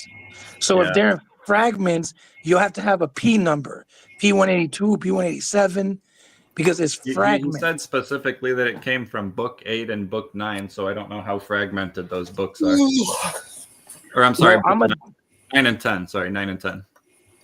I'm gonna definitely look into it, but from what I'm researching right now, all the copies they have are 10th century AD, after death, because there was no supposedly complete versions. It's fragments. Well, maybe the story is fragment, but maybe these details he's listing off are in the fragments visible. We don't know we don't know how fragmented they are. Fragmented just means not complete. All right. Well, I'm definitely gonna look into it. Yeah, you put a lot of. You're proving right now that you do put a lot of faith into what these people's names and reputations are. Obviously, because you're obviously not, and you can't. I don't expect you to fact check everything they do, but. Yeah, well, I'm only compelled by their evidence, though. I'm only I'm putting faith in the fact that that's not true at all. That's not true. I'm putting faith in the fact that he's translating it properly. Brother, did you see the Koine Greek evidence that he translated from? Yeah, I don't speak Greek. I told you that. Yeah, no, brother, Jesse, I didn't ask. Yeah, Jesse, I have to trust he him on doesn't that. read the Greek. Him seeing a Greek manuscript would be irrelevant because he doesn't read it or speak it. Yeah, but I was just asking him, did this scholar that he's following at least showed what Koine Greek manuscript he translated it from? My point is that Dennis MacDonald is pointing out specifically that these Homer stories were hundreds of years older. So he holds the belief that these stories were already around. Dennis MacDonald holds that belief, if that's what you're asking. Like, so I would no, but okay. And then I'll ask one more time. He's not reading 10th Yeah, but century. Andy, I'll ask one more time, not to dig, a hole or whatever. Did you personally see the Greek manuscript that MacDonald translated from or got the translation from? Did you see it? That's what I'm saying right now. I'm assuming that he is using the older fragments or whatever exists. No, but you're not answering my question. He is, Jesse. He's answering your question. Yes, he is. He's answering your question. He's saying, I'm assuming that the scholar who can read the language used the older manuscript. So did he see it or not? He's saying he personally didn't see it, but I assume Dennis MacDonald is using the old. See, Ryan told you he's not saying what I'm thinking. Jesse, he's assuming that this Harvard professor didn't put his reputation on the line based upon reading a 10th century manuscript. And that's why when he told me I'm only compelled by what the truth is and what their evidence is, I said, no, you're not only compelled by that. You're compelled by the fact that he went to Harvard. He's been doing it for so long. Thank you, Ryan. Faith into That's a their factor. authority. That's definitely a factor. But like I said, obviously, because if somebody went to Harvard, or if you go to the brain surgeon and they say they went to Harvard and the other guy said he's got his GED, most of us rather get our brain surgery done by the guy from Harvard, even though the guy with the GED might be the better surgeon. Not only did he get his PhD from Harvard, but he also is a professor there for like sure, got you. I respect your opinion on this one topic. Like I said, I'd have to look at the parallels myself. Just to say this, Ryan, just in my defense, there's a guy named James Strong's that has something called Blue Letter Bible. Okay. And I found so many mistakes that James Strong's has done that he's even added words that aren't even in the original Koine Greek. Okay. We agree. And he put words in there. So a lot of times, some scholars will do some research, but we can't always put faith that they went the extra mile. Because like Ryan said, sometimes they do it just to make a book or an article and get the job done. Of course, a lot of times they do it just to make a book or an article because they want to make money. They want to have some angle. They want to have a salacious title. I don't think Bart Ehrman made the title Misquoting Jesus because he was just concerned with truth. You know what I mean? He did that because it's a good title to get people's attention to sell books. And now he's a famous scholar. Yes. It's like when people want to play the heel on YouTube. You know, they're the bad guy and everybody hates them, but secretly they're getting tons of views and making money. Yeah, but you don't see many geologists like saying, you know, dinosaurs didn't exist, or you know what I mean. Like you get my point. Like if somebody's just in it for science or mathematics, they don't have to make a salacious title in order to. I don't know, man. I mean. My point and Dennis McDonald doesn't do that. Dennis McDonald is super respectful. Okay. Elaine Pagels is another great example. I'm not accusing Dennis McDonald to do it. Did I say Dennis McDonald? I said Bart Ehrman. I said a lot of scholars do it. I didn't say all of them do that. I see. Okay? I misunderstood you. I'm telling you, you put a lot of faith in these people in this community. And just for instance, the dude that you're moderating for literally promotes the devil. And I'm telling you, like, there's at least a 50% chance from what I see of the guy, he understands the devil is actual and real. And he could be worshiping the devil. Same with Myth Vision. Do you notice that Myth Vision has an icon with one eye closed, which is like a notorious symbol of devil worship? Do you think that's like some accident that he has that? These are jokes when these people do that. No. Hold on, Jesse. Hold on. You're just naive, bro. No offense. You're trusting these people's integrity because maybe you yourself might do it, but that's not how devil worshiping people actually operate. They lie publicly. They mock publicly. It's kind of what their God does. You know what I mean? It's just how they operate. So for you to be like, oh no, it's just playful. He's just writing 666 as a joke. It's naive on your part, to be honest with you. Like you don't know who you're around or what you're dealing with. So you're putting authority into people that are literally going out of their way to misinform you. Like I don't know if you're aware of that, but they do that. I don't give any authority to Deconstruction Zone, though. I just moderate his chat for people that are breaking the rules. That's all I do. That's got to be. You wouldn't be a moderator on his channel if you didn't think he was reputable, bro. No, I do agree with a lot of what I've literally agreed with some. Or I'm sorry, I have a question for Andy too, Ryan. Oh, brother, that's going to destroy. That's going to destroy this whole Homer thing. Talking. Yeah, I know you were still on that. I already knew that, but but listen, Andy, ready? And then Ryan, you got to let me finish. No, got you. But hold on, because we take turns. This is an adult time. Okay, Okay, good. Jesus. I don't even remember what I was gonna say now. You just Okay, jumped right in the middle of my you sentence. you tried to tell me that you didn't think Deconstruction Zone was reputable, but I told you you would not be a moderator on his channel unless you viewed him as reputable. No, I view him as reputable. I never said I didn't think he was reputable. You just said you want me to rewind this? You I just said I don't. I just said I don't appeal to him as an authority. Okay, what's the difference between thinking he's reputable and authority? I think he has a relatively good interpretation of the scripture, and from what I understand, do I have to ask take 100 at questions? the same appealing to him as an correlate authority. reputable and Appealing to him authority? as an authority would be to take what he says on faith and just trust it. Like I say, you know, he makes a good case. That's about as far as I'm willing to take it. He's not an authority figure. That's Neither is Dennis McDonald. Like he's not an authority figure. All right, so you wouldn't call Dennis McDonald reputable because he's not an authority. No, this is the distinction I'm trying to point out between reputability and authority figure. Like he can be reputable and not be an authority figure. Like just because you're proved to be a good scholar doesn't mean that you're 100% right. I don't know what type of semantics. I don't know what type of semantics game you're playing, but to me, if I say someone is a reputable doctor, I'm saying they're authoritative in the field of medicine. Yeah, and in that case, like you have to rely on doctors because your life depends on it. But I'm just saying I have to rely on the etymology of the word reputable and the etymology of the word authority.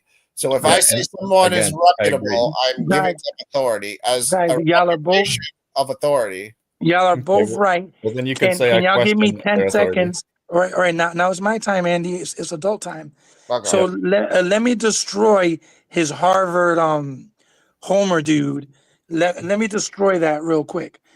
The Iliad of Odyssey was written in Homeric Greek. It's the Iliad. Yeah. It's the Iliad. It was written in Homeric Greek. That's the language it's written in. Homeric Greek is a mixture of the Aeolic and Ionic dialects, which differ significantly from the Koine Greek of the Romans and Jesus' times. So for him to say that the words were the same is retarded because it's two different dialects. So you can't have the same. I mentioned earlier. I already talked about Andy. Andy, hold on. So for your scholar from Harvard to lie and say that the words were similar when it's a complete different dialect is retarded, bro. That's a shock right there, right? Yeah, right there. We don't know, and I said this earlier. We don't know that they didn't have a later translated version that these first century authors or second century authors were reading. Who says that they were reading the original? Homeric Greek and Koine Greek are different dialects. They're different languages. So for him to say that it used the same language as the Koine Greek of Mark is wrong off the bat. So your Harvard dude that you're putting faith in, just like that dude from the channel that you're putting faith in, you need to really put Christ in your life to let the Holy Spirit let you decide who to put your faith in. Because so far, everybody you put your faith in is kind of sketchy. I just want to say that, Andy. Sorry. So you're not hearing my point. You're not hearing my point, though. We heard your point. We heard your point. There could be later manuscripts that are written in a Koine Greek form. So they won't be 7th century manuscripts at that point. They will be closer to before Christ's time. So we then would have to identify if it's before Christ still or not. But if it's not before Christ, then we have a freaking problem, right? Yeah, we don't know that they were reading the original Homeric versions. There might have been later versions that were written translating it from Homeric into Koine. Brother, it's called Homer for a reason. It's Homeric Greek. Yeah, but Jesse, it's translated into English. It's translated into English. Jesse, all he's saying is like KJV was in the 1611. It got translated into English in the ESV, say in 1975. An event happens in 2000. He's saying as long as it was translated by 1975, the scholar can compare the 1975. We don't need to speak the original language to know what it said. They get translated into other languages. That's fine. But what happens, Andy, is anytime we bring up valid points that you were arguing to begin with as your original premise, you kind of just pivot to like a next point that doesn't even acknowledge that like Your What point original, did we not? What your point did we original, not your cover? original premise was arguing 7th century Homer translation was compared by Dennis MacDonald to the story Yeah. gospel. That was your original point. Am I mistaken on that or no? My point. You never said a Yeah. translation of a translation of a translation was compared. You said the original Homeric manuscript of the Odyssey, right? Get him, Ryan. Yep. Get him, Ryan. Yeah, You I don't didn't know say that. the I don't know what fifth- version they were copying from, but it's the story. It's not. It's. I'm not like the language has very little meaning to me. I'm talking about the details of what happened in the No, story. brother, you said quote for quote that right. he could compare the Greek in the Homer one to He the said Greek that. in Mark. He Yes. said that. He did say that. And I I can show just you where he proved to says you that. it's impossible because It's not that story impossible, Jesse. It's was not written. impossible. Then listen to me. It- Let me explain because I've said this twice and you're not getting Brother, it. we heard your story. You're the one that But you're not forgets. understanding. We He didn't says- forget. Jesse, you're not understanding that it's not impossible because all he's saying is he will accept if there was a translation into Koine Greek that comes from the 3rd century because he's trusting that that translation is an accurate translation. So his scholar, Dennis MacDonald, can use the 3rd century translation and compare that. That is what he's doing. He's putting his faith in Dennis MacDonald Okay. as being reputable, which means no authority in his brain.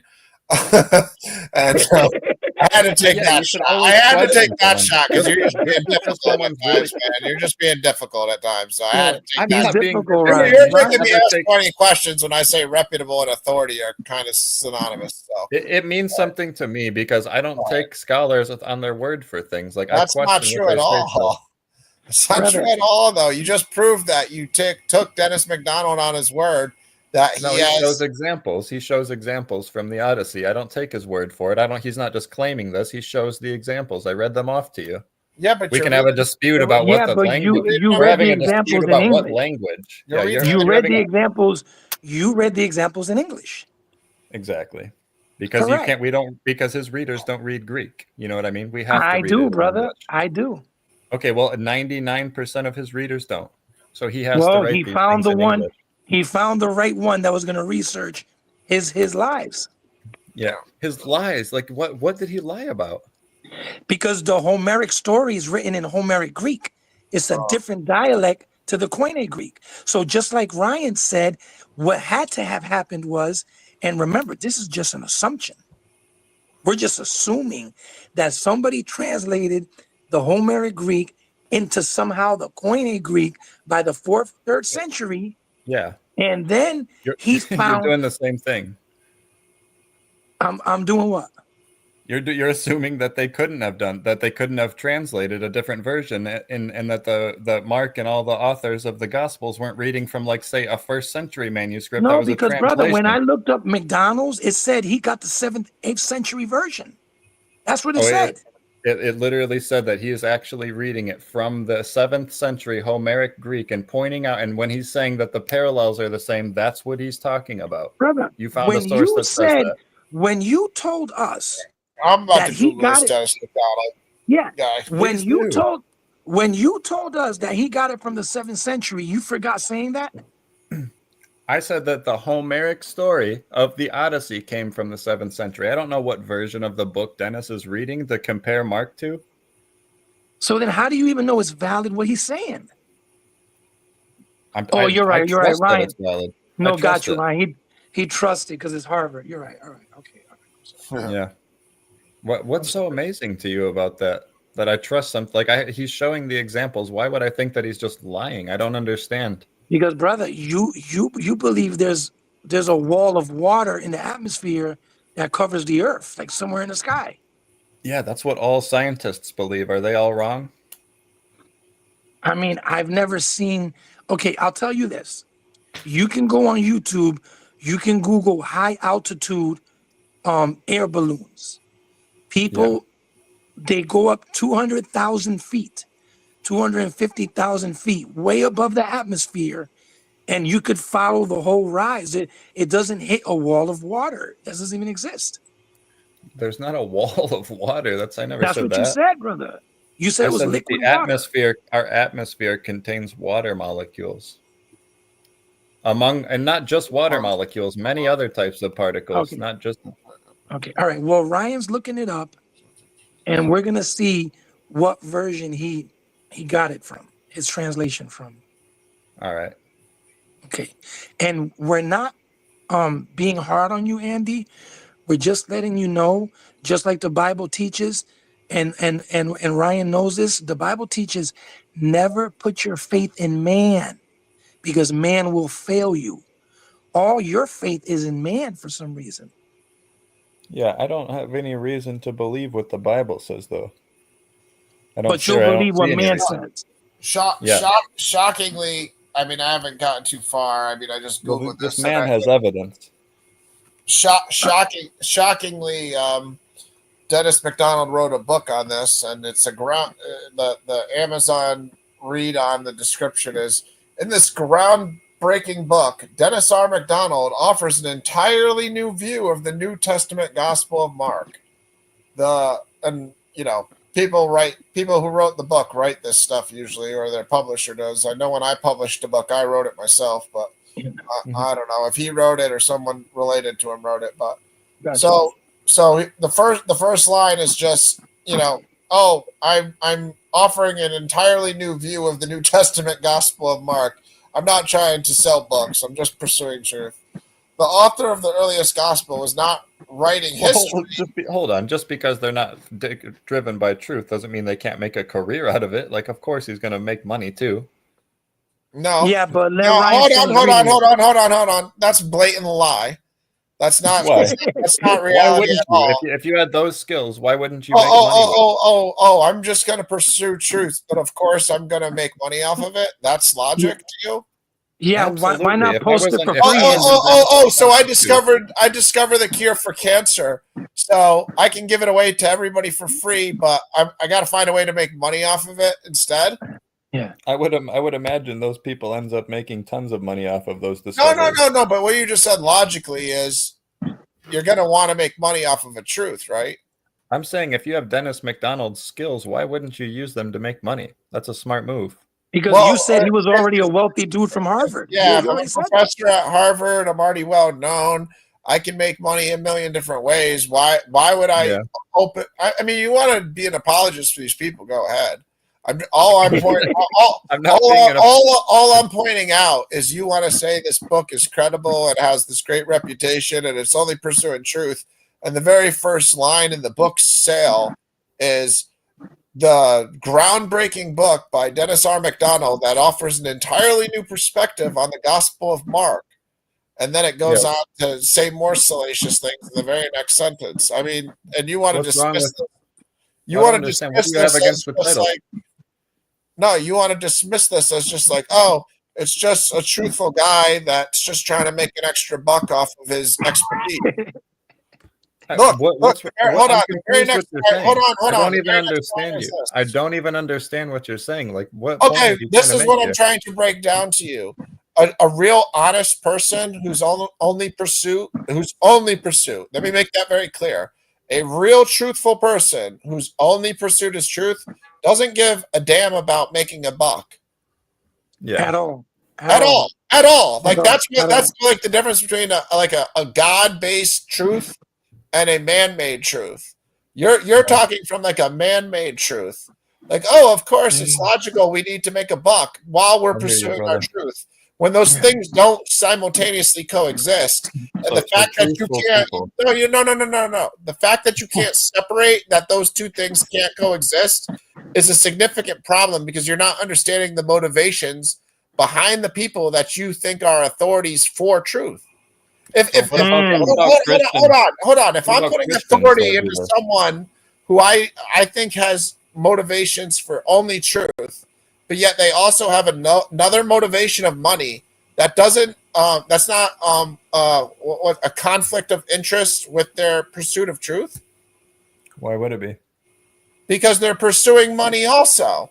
Especially considering how much money he's made in the past. Like, it can't be that important. So why is he charging? Why is he charging $30 for the book? It probably costs him that much money to make it, or some money. It does not cost $30 to make a 200. I don't know. I've never published a book, but I assume there's. I've published a book before, and I could publish mine for like $3, and it was only like 100 pages. So I'm sure he could publish his for less than 30. Okay.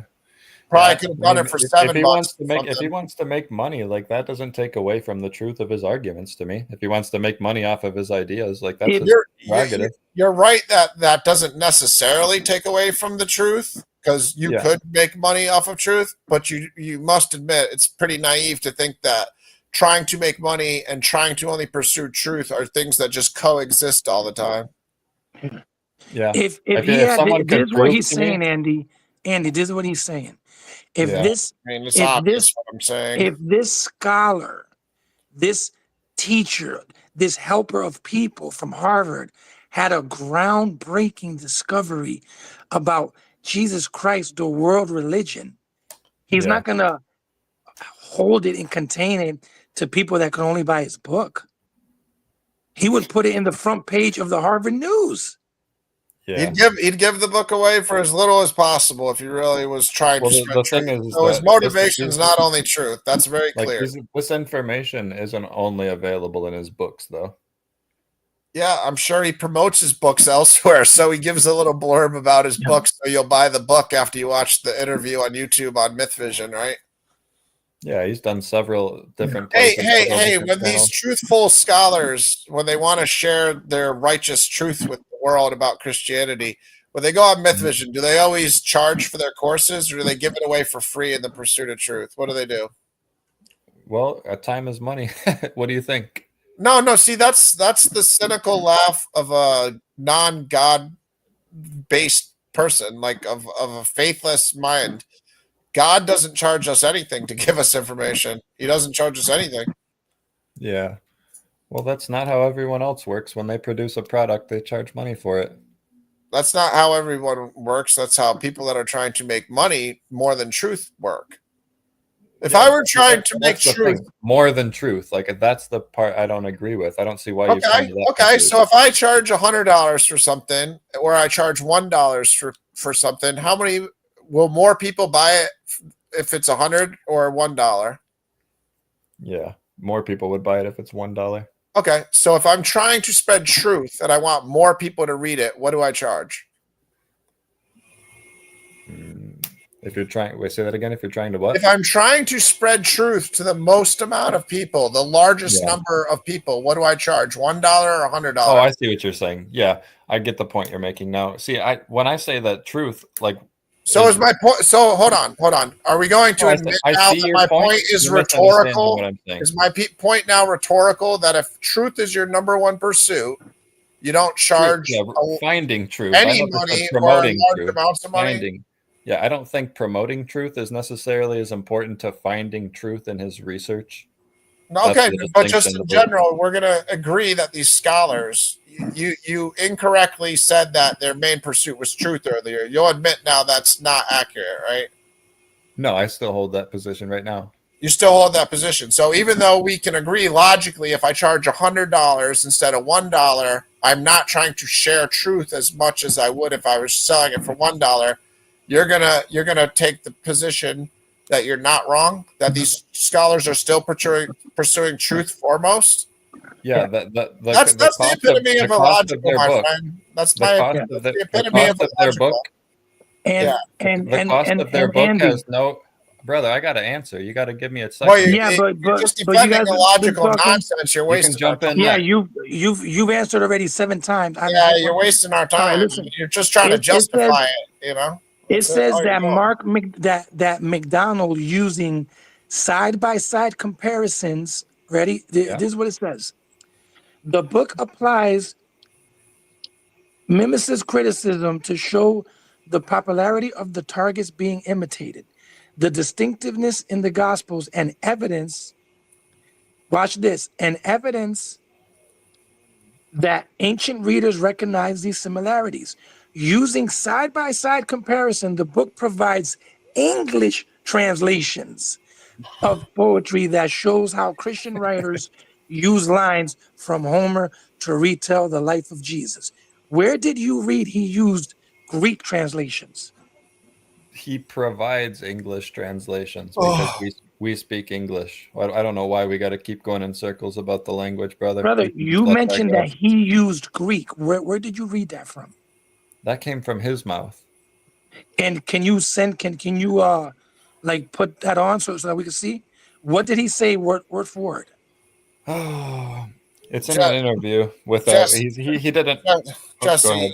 you're beating a dead horse with this point. You're like Joe on the flood, honestly. To be honest with you, like No, because I don't believe that he even read that. Like I believe he, just do your own research then and see what his name is. no, Not no, McDonald like McDonald's. It's MacDonald like MAC. no. Because I got you, McDonald. yeah, But what it's I'm saying is MAC Donald. Yeah, that go ahead. I think Andy's fibbing, and he I didn't even promise I'm read not. that. I did. It's not a written. He didn't read it, or he didn't write it. I'm sorry. He said it in an interview, like Told you, verbally. Ryan. I just Now, saw it on Myth Vision or something, dude. That's probably where did you hear Dennis it? On I'm just saying, YouTube? Dennis.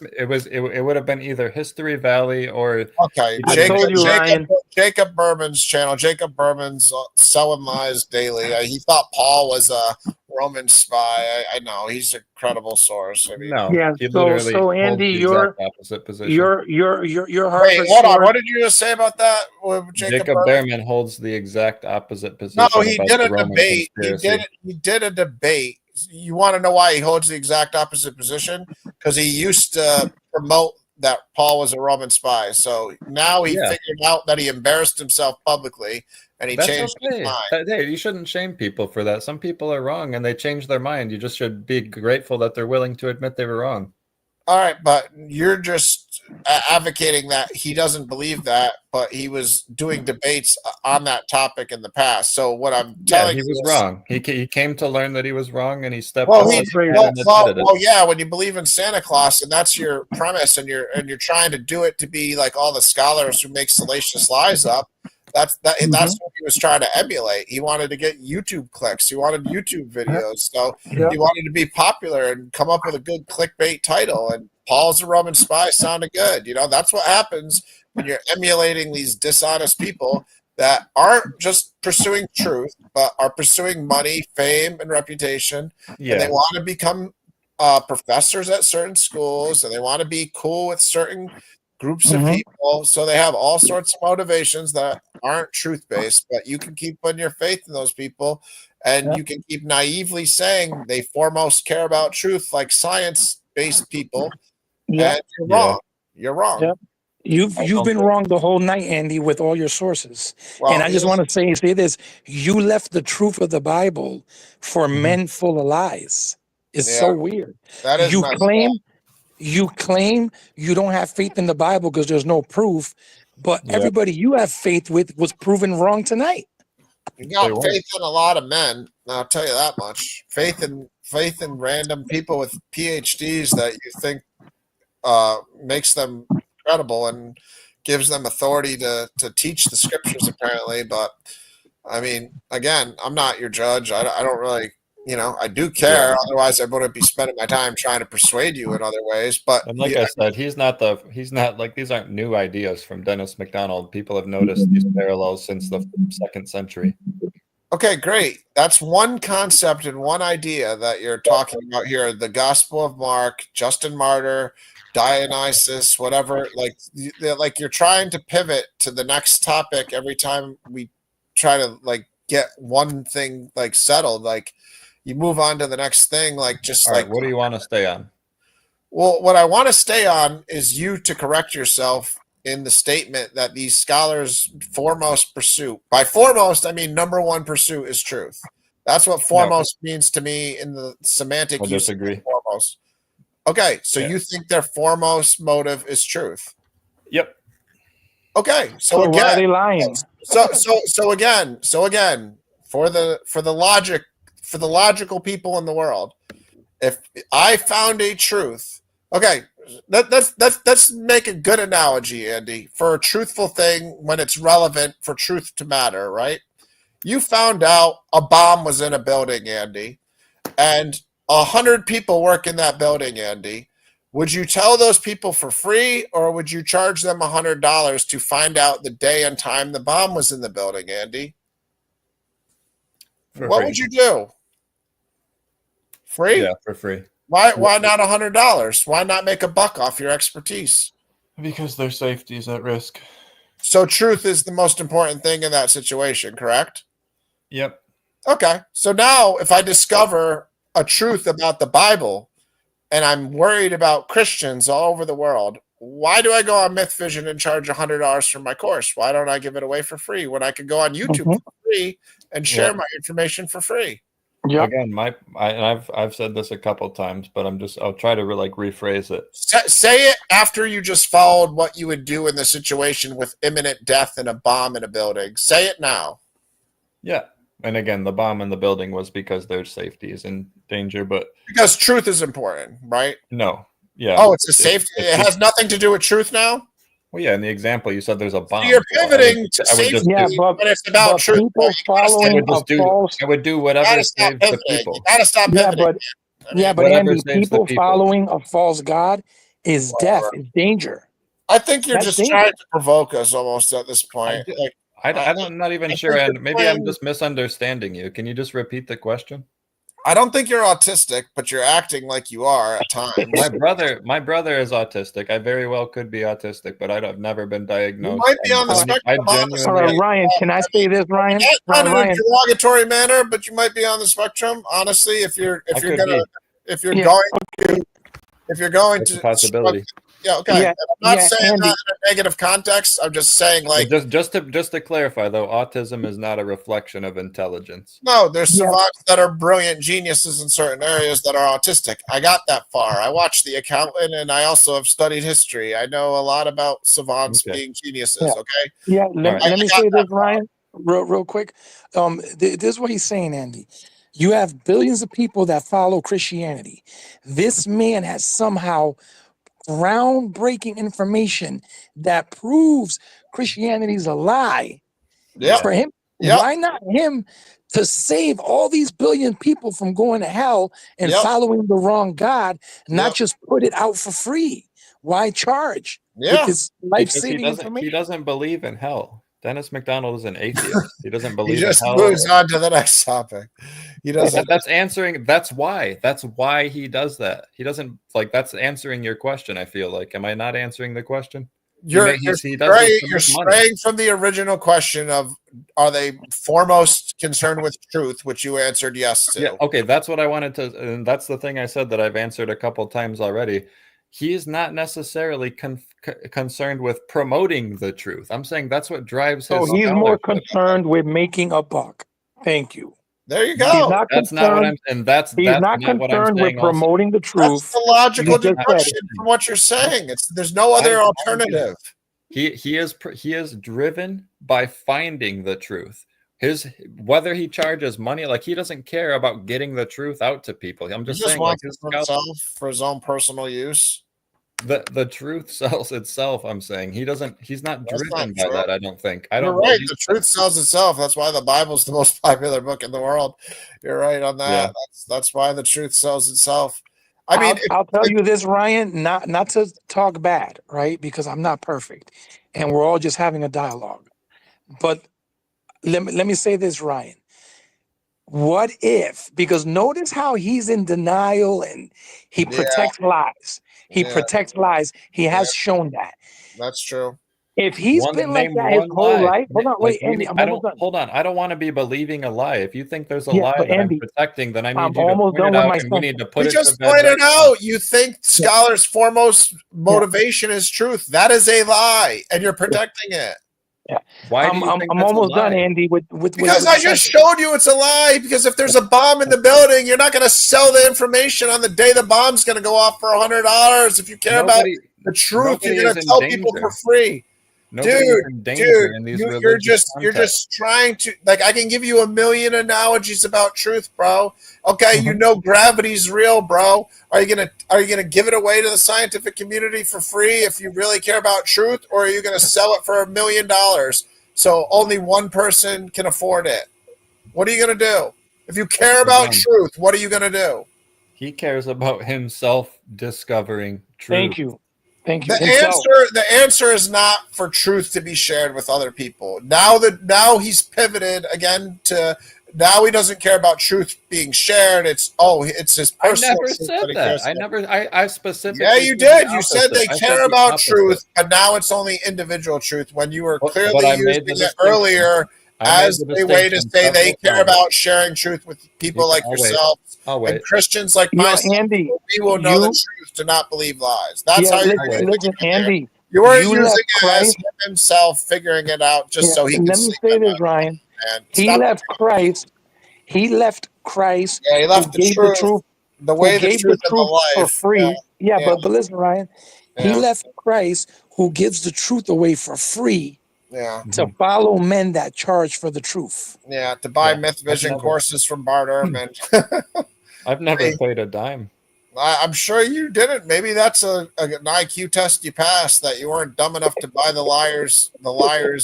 He gives a lot of this information away for free. Dude, they're Does not he? always giving stuff away for free. Half the time they're giving stuff away for free. It's called promotion.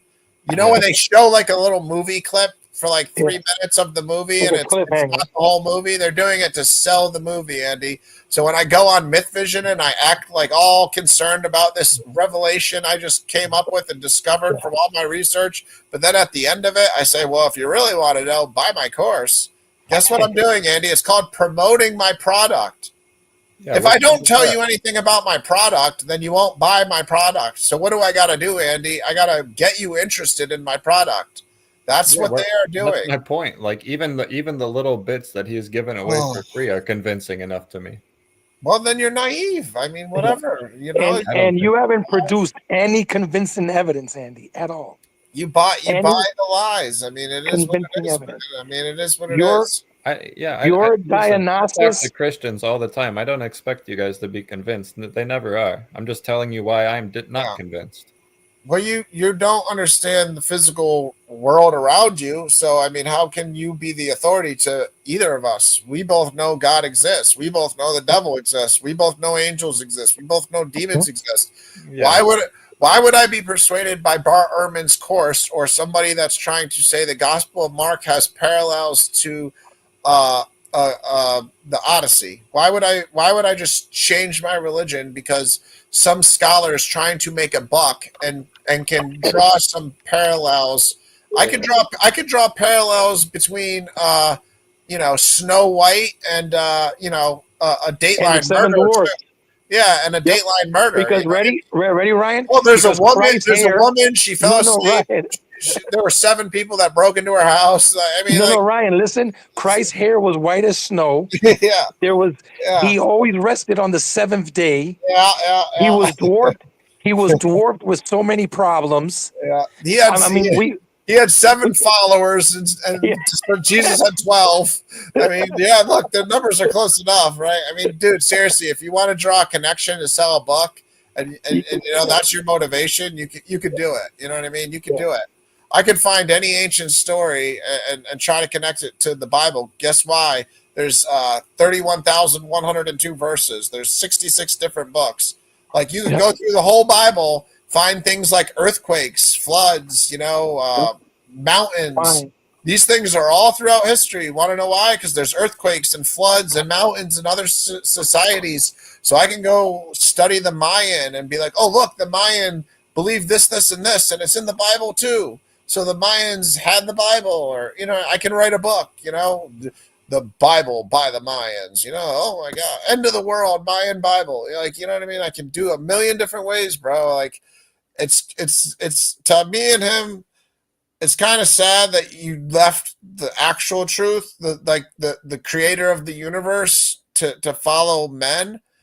But whatever, you're gonna figure that out at death at the latest. I mean, you'll figure it out at death when you actually meet God. I mean, if you don't figure it out in your lifetime, eventually you will know.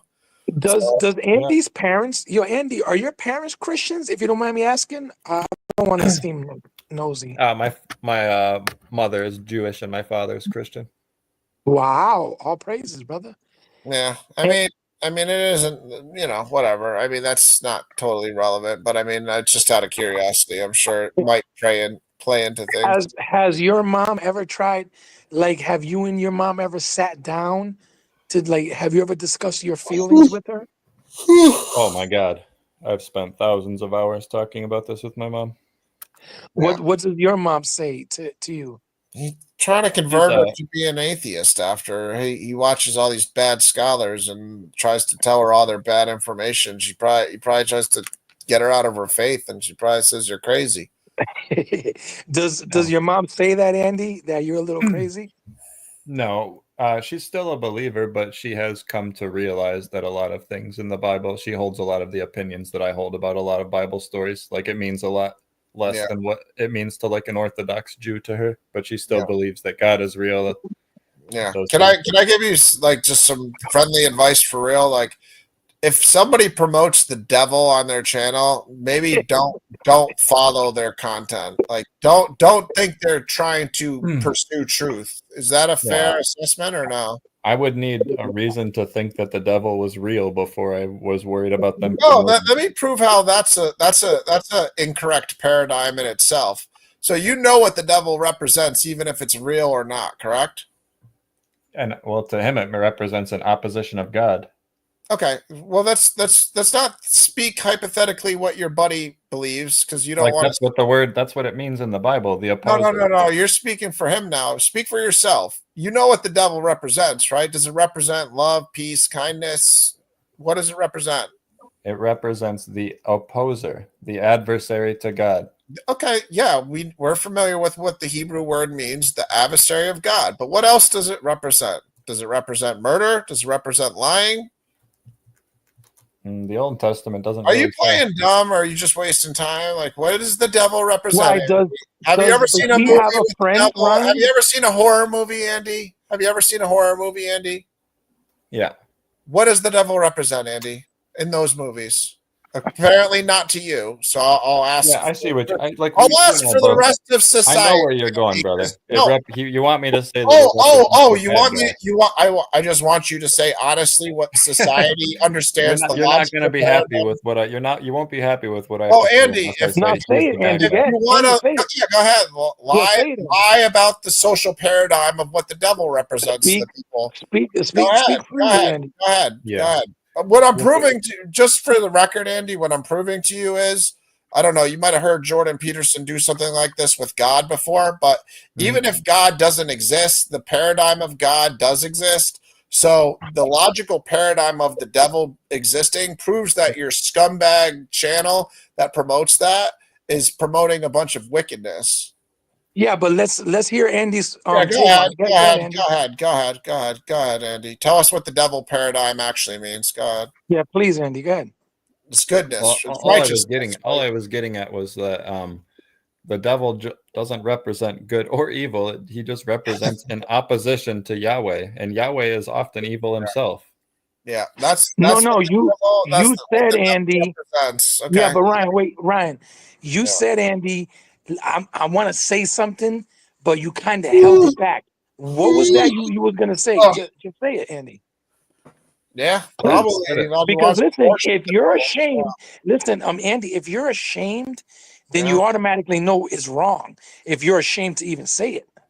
Do you want to follow the devil because he opposes Yahweh? That is the question. If you're not reading in between the lines, I'll spell it out for you. Yeah, that's what I'm getting at. I don't believe the devil is a real person. Like, no, do you want to follow the logical paradigm of the devil and oppose Yahweh? Andy, you said you were going to say something about. I don't believe Yahweh is real either, dude. Yeah, but Andy, can you share? You don't have to believe they're real. The logical paradigm still exists of what the being represents. Yeah. Snow White doesn't exist, but you still understand what the logical paradigm about Snow White is in the story. You seem to have been telling mythological stories all night, but you seem to understand they still have a logical reality to those fictional stories because you just told about 100 of them, my friend. Yeah. So you can stop playing dumb. You can stop playing dumb that you don't think fictional things have logical ramifications to the human mind and our logical paradigms that we create within our logic. Can you stop? Yeah. Hold on. Andy, does Scarface create any sort of logical paradigm within this society that sells What do you mean by that?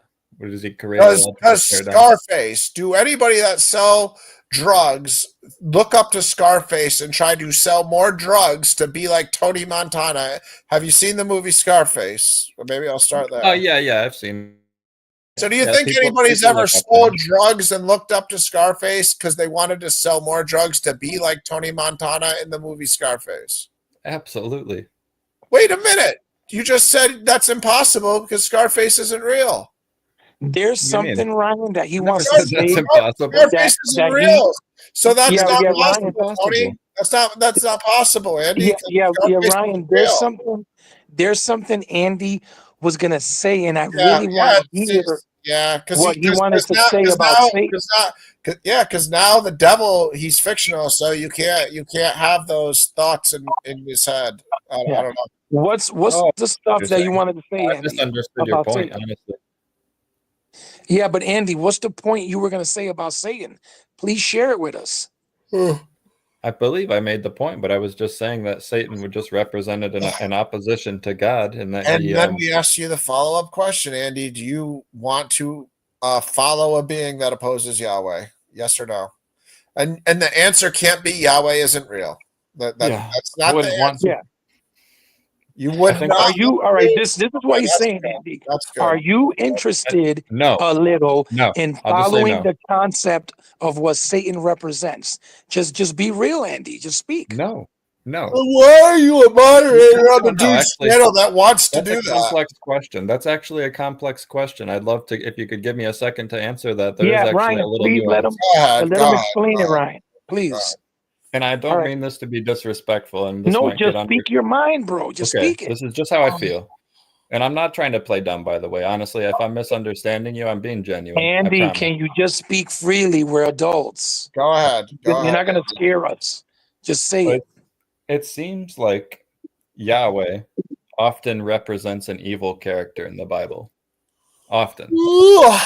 Very horrible things in the Bible. And so in opposition to that, maybe could be construed as the good guy. You know, like Yahweh is describing him as the bad guy because it's the opposition to him. But maybe from Satan's perspective, like he's the opposition to this evil Yahweh. Yo, Ryan, I just took a picture of the time and my energy in the battery, and it's 666. What a coincidence. But all right, go ahead. Finish speaking. Yeah. I mean, he's just doing, the typical, God's the real bad one, Got you. No, I The don't typical- think that. I don't hold that position. He does do some awful things, though. So I it's not necessarily like an opposition to that character. Show should be me seen one as the bad awful guy. thing God did. One awful thing God did, Andy, Come on, please. Jesse, don't waste our time. He's gonna go to slavery. We're gonna talk about slavery. No, for but the- that's not awful. No, we don't have to talk about slavery. That's a great Yeah, but example. Andy, we show can- me one awful thing that God did. He's gonna say people died in the flood. We get it. Yeah, no, but Jesse. just let him answer, Ryan. Just to we see. got it. We got what Just- I already know what he's gonna say. I mean, I already know You could lots of Andy. things. I could answer. So Andy, can you show one awful thing? Go ahead, Andy. Yeah. So an example I would say of an awful thing that Yahweh did was when he told the Israelites to sacrifice their firstborn child, and he did it to horrify them. That seems awful. Whoa. What? Yeah. God told the Israelites to sacrifice their firstborn child? When? Ezekiel 20. Ezekiel 20, 25 through 26. I know the verses he's referencing, and he didn't. I've what he never heard- realized in the book of Numbers is God said, "Give me the Levites as your firstborn." So that's how that's actually fulfilled. But what is it? Ezekiel what? Ezekiel 20, 25 through 26, I believe. I've read Yeah, the please, verse Ryan. before. Please, Ryan, get that, Ryan. Am I sharing my screen? Maybe I'm misinterpreting it. I could be misinterpreting it. I'm open-minded here. It Okay. seems like Kiki was telling them that he used to command them to sacrifice their child and then stopped. Really? Okay. Well, let's see. Yeah, he said in Jeremiah. That thought would never come to his mind, but So Ezekiel 20 and what, Andy? moreover, I gave them statutes that were not good and rules by which they could not have life, and I defiled them through their very gifts and their offering up their firstborn, that I might devastate them. And I did that they might know that I am the Lord. Therefore, Yeah. Son of Man, speak to the house of Israel. All right, so that's what he's quoting. So what I've always interpreted that to mean like, but long ago I gave you those laws to horrify you, the law of sacrificing your firstborn son, even though I knew you couldn't live by them. Yeah. Where does that say that them offering up their firstborn child means to kill them? Yeah, in the book of Numbers, he tells them to give him the Levites as his firstborn to fulfill that. So he's probably referencing the Levites and them doing some wickedness here. I'm not doing any wickedness, brother. Stop. I'm not trying to saying, I attribute- didn't say you were doing wickedness. I said the Levites. Oh, I'm sorry. I misunderstood. I'll go to the book you. of Numbers verse so you can see where misunderstood he you. says, give me the Levites for the firstborn. Okay. He brought some obscure verse up that doesn't even say kill your children. Well, this is the type of stuff that Well, he said he did it to devastate them. What Yeah, do you think he means? the deconstruction zone Brother, guy. does it say to kill your children there? What would be devastating about it if it's not Brother, killing your does it children? say, why is it so hard for you to answer? Does it say kill your children? No. Okay, can you show something bad that God did? Because this is another vague verse that you have no understanding of. Can you show us something that you're claiming he did bad? What things that God did bad? Other examples, you mean? Obviously, that's what we're asking you. Yeah, Andy. Okay.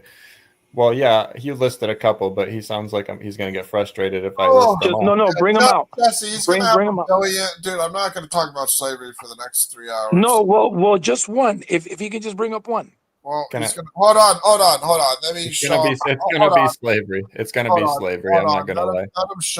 Let me show him the God asking for the firstborn is referring to the Levites. All right. All right, duties of the Levites. All right, Numbers 3:11 through 13. And the Lord spoke to Moses, saying, Behold, I have taken the Levites from among the people of Israel instead of every firstborn who opens the womb among the people of Israel. The Levites shall be mine, for all the firstborn are mine. On that day I struck down all the firstborn in the land of Egypt. I consecrated for my own all the firstborn in Israel, both man and of beast. They shall be mine. I am the Lord. So when you just went to Ezekiel, when it said, I made them give me my firstborn and gave them laws that weren't good. He's talking about the Levites and the priests that were committing wickedness that he probably gave some bad, Got you. No, you're right. My thing is this, and Andy. So you're saying that your evidence of God being bad is what? You said it's slavery? Well, hold on. I want him to acknowledge. I want him to. He doesn't have to agree with There's me. a lot I of just things. want him to acknowledge that he should consider Numbers 3:11 and 13. He doesn't have to Yeah. agree with me, but Yeah, no, you proved your point. when he says he's taking the Levites for the firstborn, and then we go back to the Ezekiel verse, and we read it in the context of that. Moreover, I gave them statutes that were not good and rules by which they could not have of life, and I defiled them through their very gifts and their offering up of their firstborn, that I might devastate them. So, can this offering up of their firstborn be the Levites or not? Could the Levites offering up their firstborn be the one that Ezekiel's referring to? Yes. Maybe. That's actually a good question. I don't remember what was going on in Ezekiel prior to that part of the. Well, I'd have to read it myself. Yeah. But I'm showing you right here that God is telling the offering of the firstborn, according to the book of Numbers, is the Levites being taken from the people of Israel away from their families to be priests for God. No, that's a good point, Ryan. You made separated from good Israel, point. separated from Israel, having to live in their own land, not getting to do other occupations, having to be priests for their entire lives. No, you made a good point, Ryan. What I wanted to tell Andy was this. This is the question I have for him, because he claims slavery is bad, right? That God did.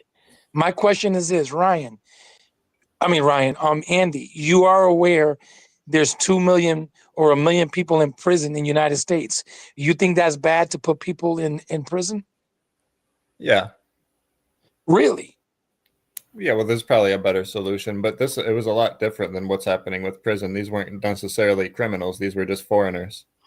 No, no, no, no, Oh, no. Hold on. Jesse, No, please it don't wasn't get for. started No, on this. Ryan, trust me. Please. Ryan, I'm gonna destroy him in 10 seconds. Yeah, but It ain't gonna take.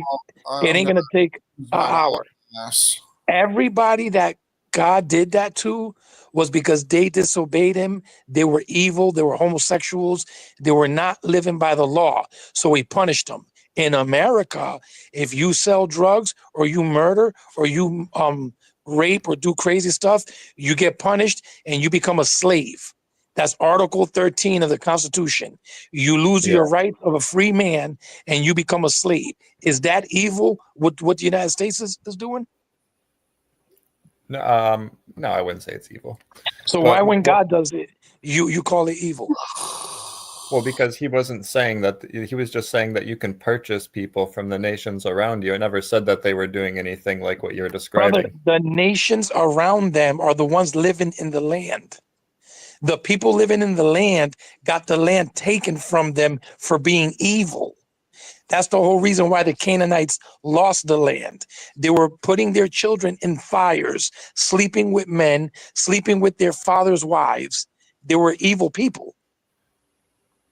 So why, when God tells them to take one of them, put them in your house, you can't beat them, you can't do nothing evil. That's evil. But the United States, when a person drives without a license, throws them in the box and mistreats them, you said that's fine. You're allowed to beat your slave.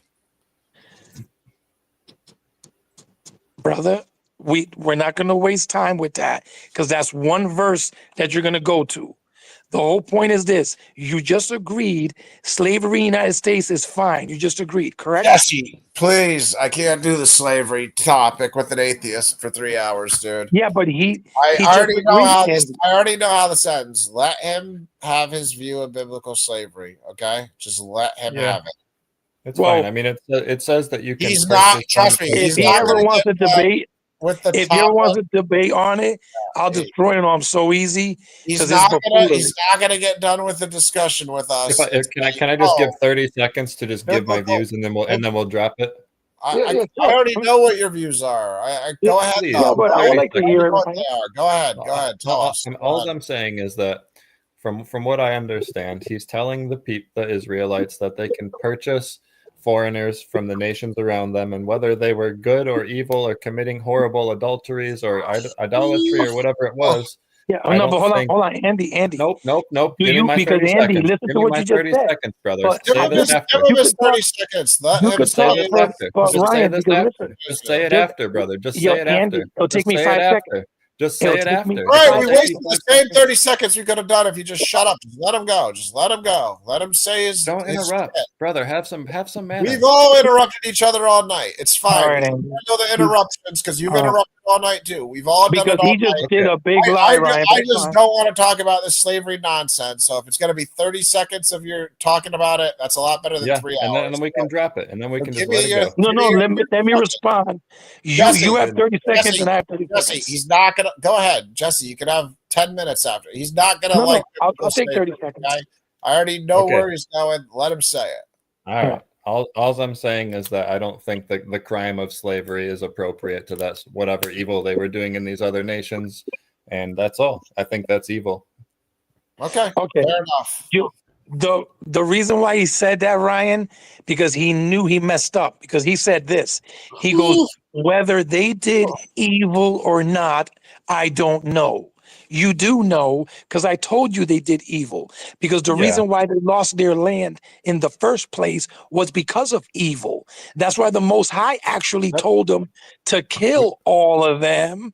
But the ones that were left that they didn't kill, he allowed them to be slaves to them.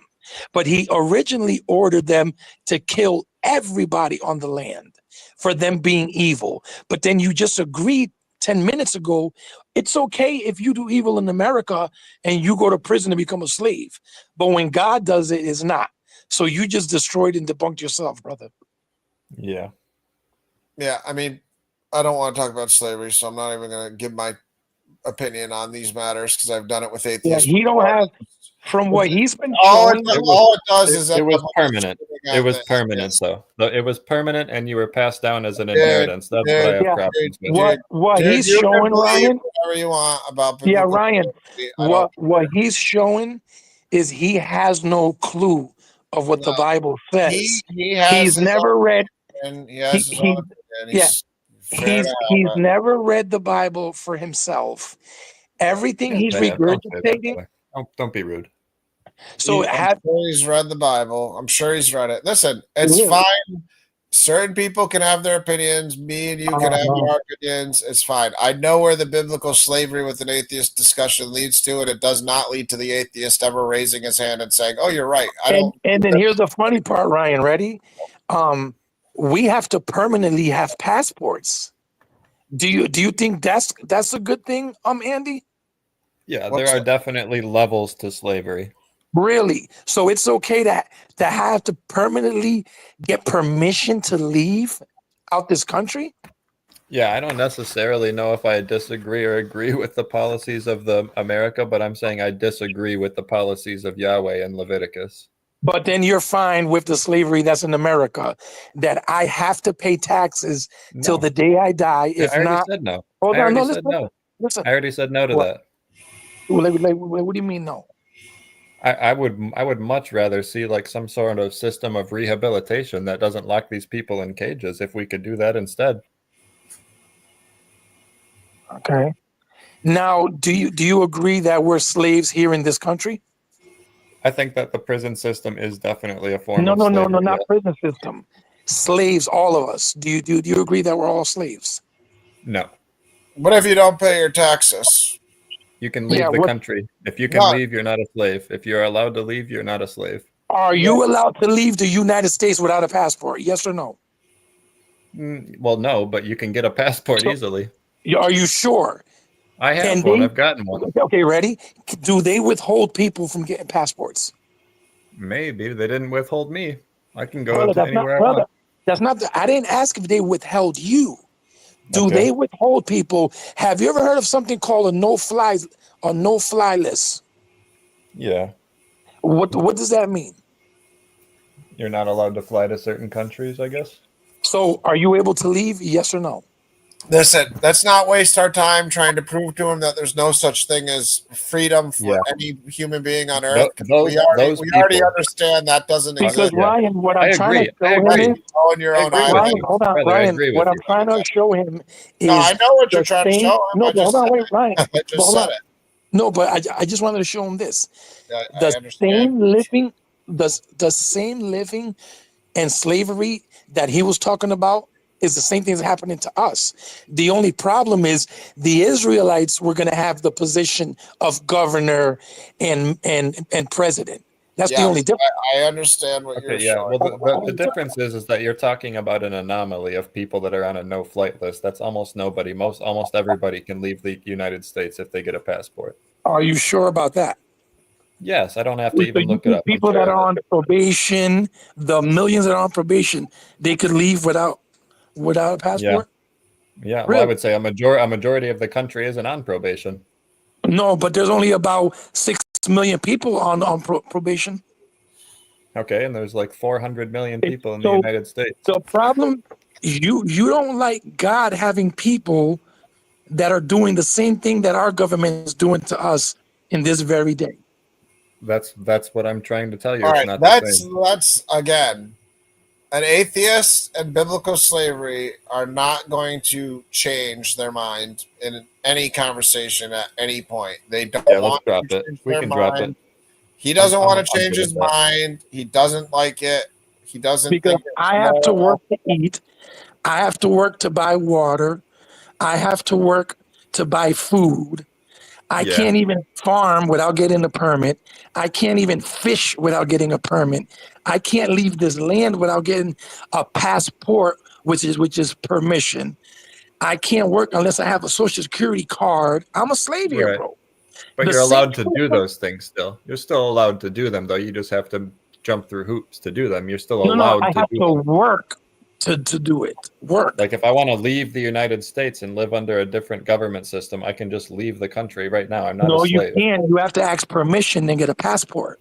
Yeah, but I will get that permission and I will So go at there. the time of the Bible, if one of the strangers wanted to leave, all they had to do was ask their owner. It's the same thing, brother. Same thing.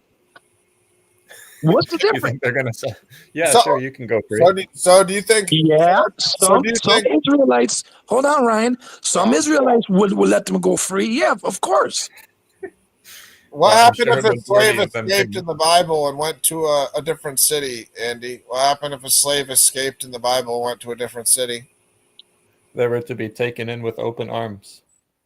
So is that Wow, is that good getting point. is that getting returned to their owner to be a slave forever?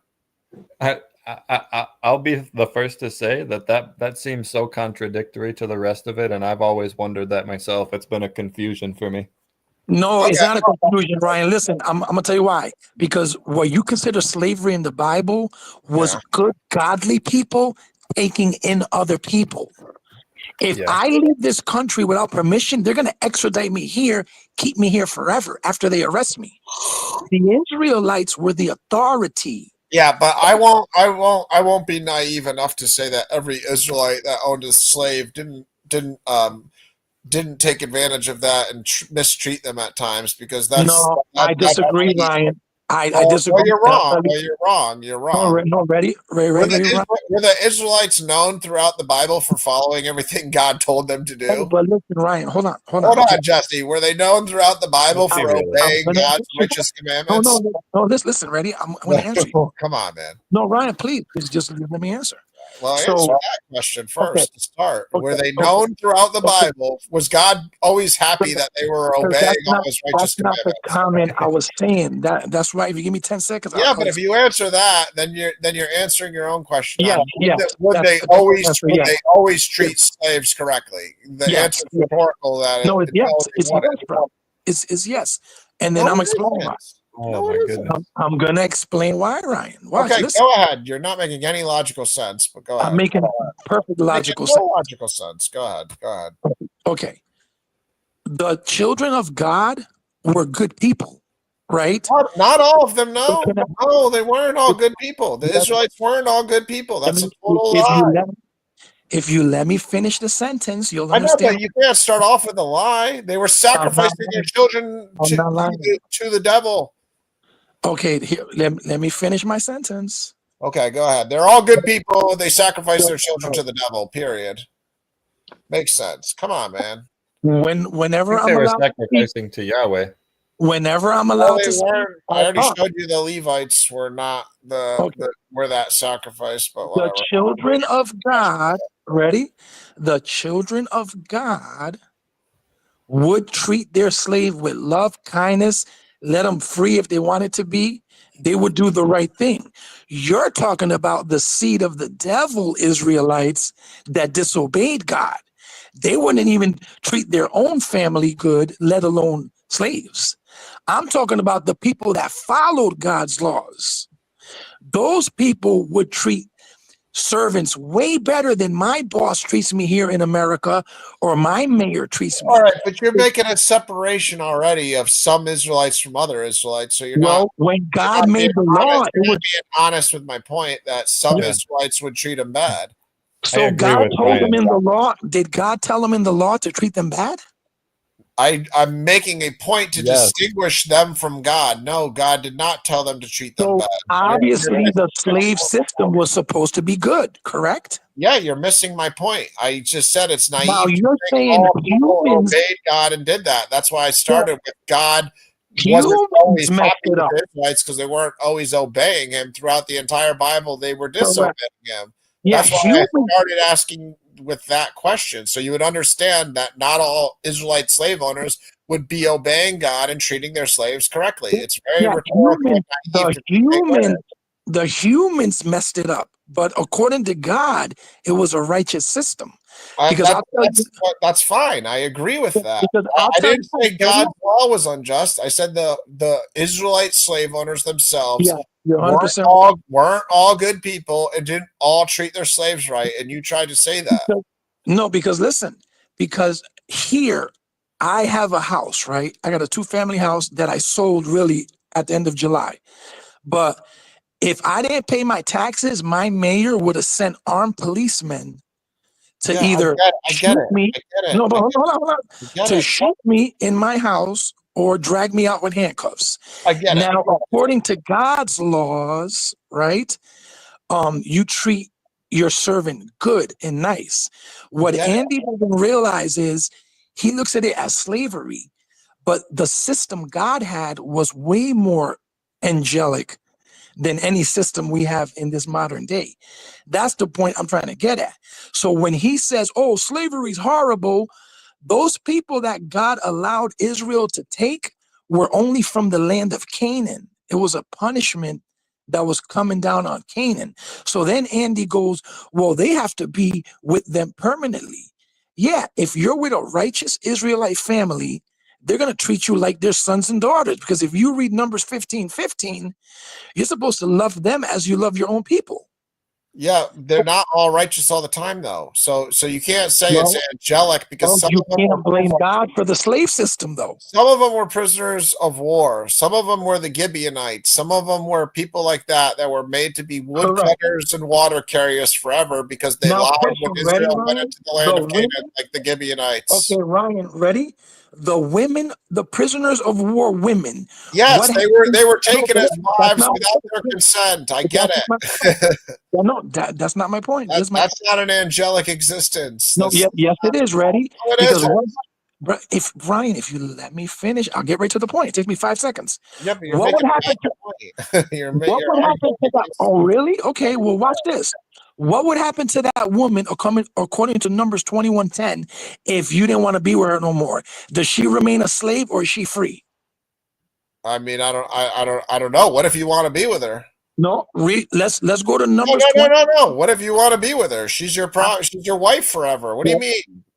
She'll be your wife, but if you don't like her, okay, Jesse, is that women's rights? Do you think that woman whose family got murdered in war is like, oh, great, I get to go to this foreign land after you murdered my husband, and I get to be your wife forever? I get to cut my nails for 30 days and born. Is it the Israelites' fault? Is it? I'm gonna answer, Ryan. If he's going to be dishonest about what scholars' motives are, we can't be dishonest about what Ryan, you don't even let me answer your question for some reason. Because you're giving some nonsense answers. I don't understand why you're even going. I haven't even answered yet. I haven't even answered yet, Ryan. Okay, then answer. Is it a good existence for that woman in Deuteronomy? Yes or no? Can I answer? I'm not going to do the yes or no one West tactic. Sorry. I'm not giving you a one West tactic. Just answer it. Go ahead. Answer the question without being mind controlled. Stop repeating what I'm saying and answer the question. Every time I talk, you start talking. Okay, ready? Stalling the question. Just talk. Okay. All right. So is it the Israelites' fault that woman got captured, or is it God that ordered them to do that? Now we're talking free will or predestination? No. Listen to my question. You're trying to blame the Israelites that are bad. Was it their fault that God ordered them to take her nation that didn't want to listen to God in the first place? You want to say God's the reason that God's not forcing them to take the woman. Yes, he is. He's ordering them. No, he is not ordering. Jesse, he's not ordering them. He is not ordering them to take the woman as a wife. He says if she's appealing to your eye, you may take her. Take her as a wife because God ordered. That's not God telling you have to do it. So God saying you can do it if you want to do it. Do you understand the difference between God saying you may do it versus God saying go do that? So okay, ready? So God's telling them. You still haven't answered my question. You still haven't answered my question. If you're that woman, no, you didn't answer my question at all, and you totally sidetracked it. So is that woman having a good existence after you murder her family in war? She's a prison captive. She comes to the other nation of Israel, and then you get to marry her after 30 days. You get to go inside of her and fuck her. Is that a good existence? Who murdered her family? The Israelites. No, it wasn't. Go to Numbers 21. Okay, God decreed that the Israelites killed them. Why did God decree it? Why did God decree it? I don't expect you to be dishonest like the atheist. I mean, Brother, come on, man. I mean, I want you to read the chapter, but you're afraid to go to the chapter no, first. no, it has, dude. You're not teaching me anything about the Bible here. You're not So teaching. why wouldn't you go to the chapter? Because I'm not going to waste my time when you're not even answering my You question. know you're going to be proven wrong. You're not answering my question, Jesse. You're not proving No, anything brother. wrong. God, so question question, if God okay. ordered you to do something, you're not going to do it, Ryan? God doesn't order you to marry the. Okay, where's your verse? Let's see that it doesn't say what you say. Yes, it does. Numbers 21. Okay, Numbers 21. What verse? Go to verse 1. Hey, really quick, if I could just interject, I don't if No, you could just stop calling me dishonest, dude. I promise you, I'm not lying to you. If I'm mistaken or naive or gullible or ignorant or something, I'm not naive, so I'm not gonna say. I'm gonna give my honest opinion about things. So I mean, I can't lie and say that I think you're being honest about everything. So I mean, I don't know. I'm not calling you a liar. Like I'm not calling you a liar. But I think you have dishonest motives at times. Okay. I really don't. Your motives are as biased as his motives are right now to not answer me directly. Is that clear for you? Do you get what I'm saying? If I didn't give any answers, I'm happy to give them. Like, I'm not trying to lie about anything or be dishonest or misrepresent don't take anything. it. It's just my opinion. It's likely to be wrong. It's just my view. Don't take it personal. It's just my flawed view. I'm trying. I'm doing my best to like. Well, like maybe I'm a fool. Maybe I'm I'm a fool. So maybe I'm totally wrong about it. All right, go ahead, Jesse. Go ahead. What verse? Hold on 1 second. When thou goeth, hold on, wait. Yeah. It's not gonna say anything you're telling me, but go ahead. Yeah, no, it is. Watch. Hold on. Go ahead. Okay, sorry. It's actually Deuteronomy 20. Sorry about that. I was in the wrong book. Yeah, well, Deuteronomy 20 is more so what I was talking about, so it's definitely not going to be saying what you're saying. All right, now let's go to verse Deuteronomy 20. No, watch. Okay. All right. That You'll this is admit ordered. when you're wrong, right? You'll admit when you're wrong, right? Okay, no, of course. Okay. First, let's read verse 1, because this is a law. Verse 1, real quick. All right, I'm not going to read the whole chapter, but No, when you go out to war against your enemies and see horses. Okay, now that's it. Now that's what. Just hold that. So that's war. Ready? Now watch. Gotcha. I understand. Okay. Now let's go to verse 10. Yes, I'm the one describing this situation. If we forget where this came up from, okay. Offer terms of peace. Got it. Okay, hold on. No. Hold on. Ready? God is telling them, when you go near a city to fight it, give it the opportunity to be at peace. Okay. And now, ready? Did the city choose peace? No. Let's read verse 11. I got it. When the city doesn't choose peace, then after you kill their husband, because I don't want to say the word murder. Correct. Right? Okay, you can still take the woman, bro. Yeah, because the city didn't choose peace with God, brother. Okay, I get like there's logical reasons why the woman now has a dead family member that wasn't unjust. It wasn't God saying go murder everybody so you can take women, Jesse. So you're not really proving anything to me at this point. But so if you're upset, don't be upset with the Israelites. Be upset with God. He's ordering I'm them. not upset with God, bro. I'm upset with the fact that you're not admitting that if you were a woman, you wouldn't want to have to marry a nation's man that just killed your family. No, it was God that killed them. It wasn't the Israelites. Oh, bro, now you're just playing games to like go around it. Okay, so let me ask you this. So when the husband's about to have sex with her the first time after 30 days, he's just gonna say the line, "Don't worry, this isn't me, this is God." So and then the woman's gonna be like, "Oh yeah, now I want to have sex with you." Okay, ready? So what do you think? He should have chopped her head off with a sword? No, but he didn't have to have sex with her and marry her. It was either that or kill her. It's one of the two. No, he could let her go. You can't. No, you can't let. Or he could live with. Okay. Or he can live with her and not marry her. Is that an option? Show me. No. Hold on, Jesse. Hold on. Is it an option to live with the woman and not marry her? Show me that option. No, I have to have sex with her. I can't just let her live on my land. Show me the option in the chapter. dude, you think Jesus is gonna force her to have sex with him or no?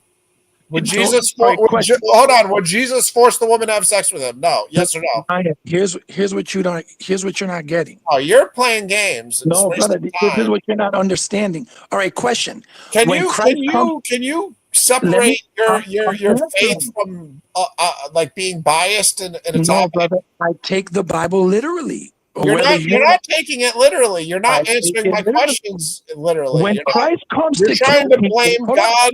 You're trying to blame God I'm- for an Israelite man that wants to get laid. That's what you're trying to do. So then, should he kill her? Dude, does he have to fuck her or can he let her live without fucking The her? only The only option is to stick his dick in her? That's the only option, bro? It's the only option. Sticking her You're dick. not letting sticking me his dick in her- answer. Hold on. The only option You're is to stick doing his the dick in same her. thing Death. Cesariak did to Oh, you. your lies are pissing me off, bro. You're doing the same thing Cesariak did to you No, to me. Cesariak doesn't do anything to me. I'm not giving you yes or no nonsense, bro. I've given you 10 minutes to speak, and you still No, haven't you haven't. answered my All right, question. ready? You You still take haven't 1 answered minute. my question. You You're take taking 1 it minute, all and over. I'll take 1 minute. No, because you're going to not answer my question in the minute, so it's a waste of a Because, minute. brother, I'm proving biblically. You're asking No, you're questions. not. No, you're not proving biblically. You're Yes, not I am, proving brother. biblically. I just showed Hey, you that maybe that's answer it. Maybe answer it with a yes or no first, and then explain yourself. No, I don't do yes or no. I read Bible. Okay. Read Bible and tell me where it says the man has to have sex with her. Okay. Andy, be neutral so you can be fair. Show me where it says Ryan, you have to the man let has to me have sex with her. you have to let me speak though. Okay, but I already know what the verse says, so it's annoying because it says you may take her as your wife. The word "may" is an And option. if you don't take her as a wife, what's the other option?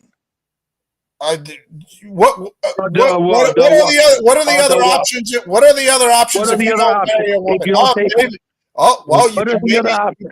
can maybe let her live with you and not have Show sex me with that. her. Show me that option there, brother, please. Okay, have you ever read the book of Ruth? You ever, No, brother, you ever seen don't what jump- Boaz was doing for Don't Ruth? jump to Hold on, buddy. You just said, show me the option. And a second ago, all you wanted was Bible. Andy. All I want is Bible. All I want is Bible. Now I tell you the entire book of Because, Ruth brother, is the story of Numbers- Boaz letting Ruth glean in his field and not fuck her. And then Ruth says, shit, I like this guy because he didn't try to fuck me. I'm going to go lie at his feet. So he wants to have me as his wife. And then she becomes his wife because she consensually chose him by lying at his feet. So I just showed you with the Bible that you claim you live and die by, that you don't have to take the woman as a wife. You can let her glean your field like the book of Ruth is about when Boaz, a righteous man, allowed it. And then the woman consensually. Now, Andy, see how I'm not interrupting him. I'm letting him speak. Okay. So now disprove me that the book of Deuteronomy and the situation where the man takes the wife is similar to the Boaz situation. Go ahead, disprove me. Now watch, Andy. Don't give the prologue. Don't give the prologue. Just do it. Well, you're giving the prologue. Don't give the WWE prologue. People that interrupt got cut. No, you're giving the prologue and not answering. I got right to the point. I didn't say, Jesse can't answer. Jesse can't answer. Okay, go ahead. All right, go ahead. You won't answer. You'll have to start with the prologue. I told you he was going to do this. There it is. There's the prologue. Go ahead. I told you he was going to do this. Oh, stop repeating yourself like a woman. Go. See, look, now it's the insults. Because you're acting like a woman. You're repeating yourself. Now is the insult. Stop acting like a woman, bro. Okay, all right. See, you're Andy. Bro, you're 2 minutes in. You still haven't started to answer. You have to talk with the Andy prologue every time. I'm gonna put you on mute. I'm gonna kick you down. I'm gonna replay it. Every time you gotta start with a prologue. Every time you gotta start with the words Andy. Andy's not gonna help you. Answer the question. All right. So are you done? Dude, enough with the prologues. You keep doing it. Are you retarded? Like, what is wrong with you? Every time I talk, you interrupt. No, you're not talking. You start with the prologue every time. You have to add some stupid shit before everything. You can't get into your answer. You're acting moronic. I'm waiting for you to stop talking. Dude, you just did it again. Like, it's like you can't help yourself. Damn, wow. This dude got answer. Just get answering. The demon is coming out tonight. Just get answering. Okay. All right. So notice how I read a law that God was ordering. Go to a city and try to make peace with it. If the city doesn't want to make peace with you, kill everything moving and keep the women and children. If you find one you like, right? God tells you you can't just fuck her, the nasty language he was using. You have to marry that woman because God is a just God. Now, after you marry that woman, the law is, he didn't read 5 verses down. If you don't like her anymore, you have to let her be free because you have humbled her. She's a free woman. It was either kill her or marry her. So what he does is he goes to Ruth that has nothing to do with what that's talking about. And Andy, I'm gonna ask him a question. Watch how he responds. Ryan, was the people in Ruth at war with Ruth's people and ordered to kill Ruth's city after he got Ruth? Yes or no? Yeah, she was a Moabite. Yes, they were at war with Show Moabite. me the verse that they was at war. Those people were at war with Ruth's people. You're Show me totally. that. You still haven't explained Deuteronomy from the woman's perspective, which was my original question 10 minutes ago. No, you brother. still, no. You explained it answered from God's perspective and from Israel man's perspective. I've asked you since 10 minutes ago if you were a woman from another nation. And you want me to rewind what my question was that you still haven't answered? If you were that woman, would you be happy that you had to get married or die according to you? Listen, if I was already, simple question. If a person Don't ask me a question when I'm asking you to answer my question. I'm going to answer simply, very simply. With a question? If another nation is coming to kill me my God. or me marry one of them, I'd rather marry them than be chopped up in pieces. Yeah, those were the two options. I'm sorry to tell you that. I'm sorry to tell you that. Those are the only two options. See, you're making a false dichotomy of death being the only other option. You need to show there's another option. Bro, because, okay, you want to know the other option? Nobody has to marry her because nobody has to look at her as appealing. You read that option, though, that is there. Bro, biblically, the option is not she has to die or marry someone. You're making up a lie. It's either that, brother. No, it isn't. You're making up a lie. That's not the. That's so. It was, bro. The verse in Deuteronomy is not saying you have to marry a woman, or if she's ugly, you have to kill her. That's not what the verse is saying. You're lying.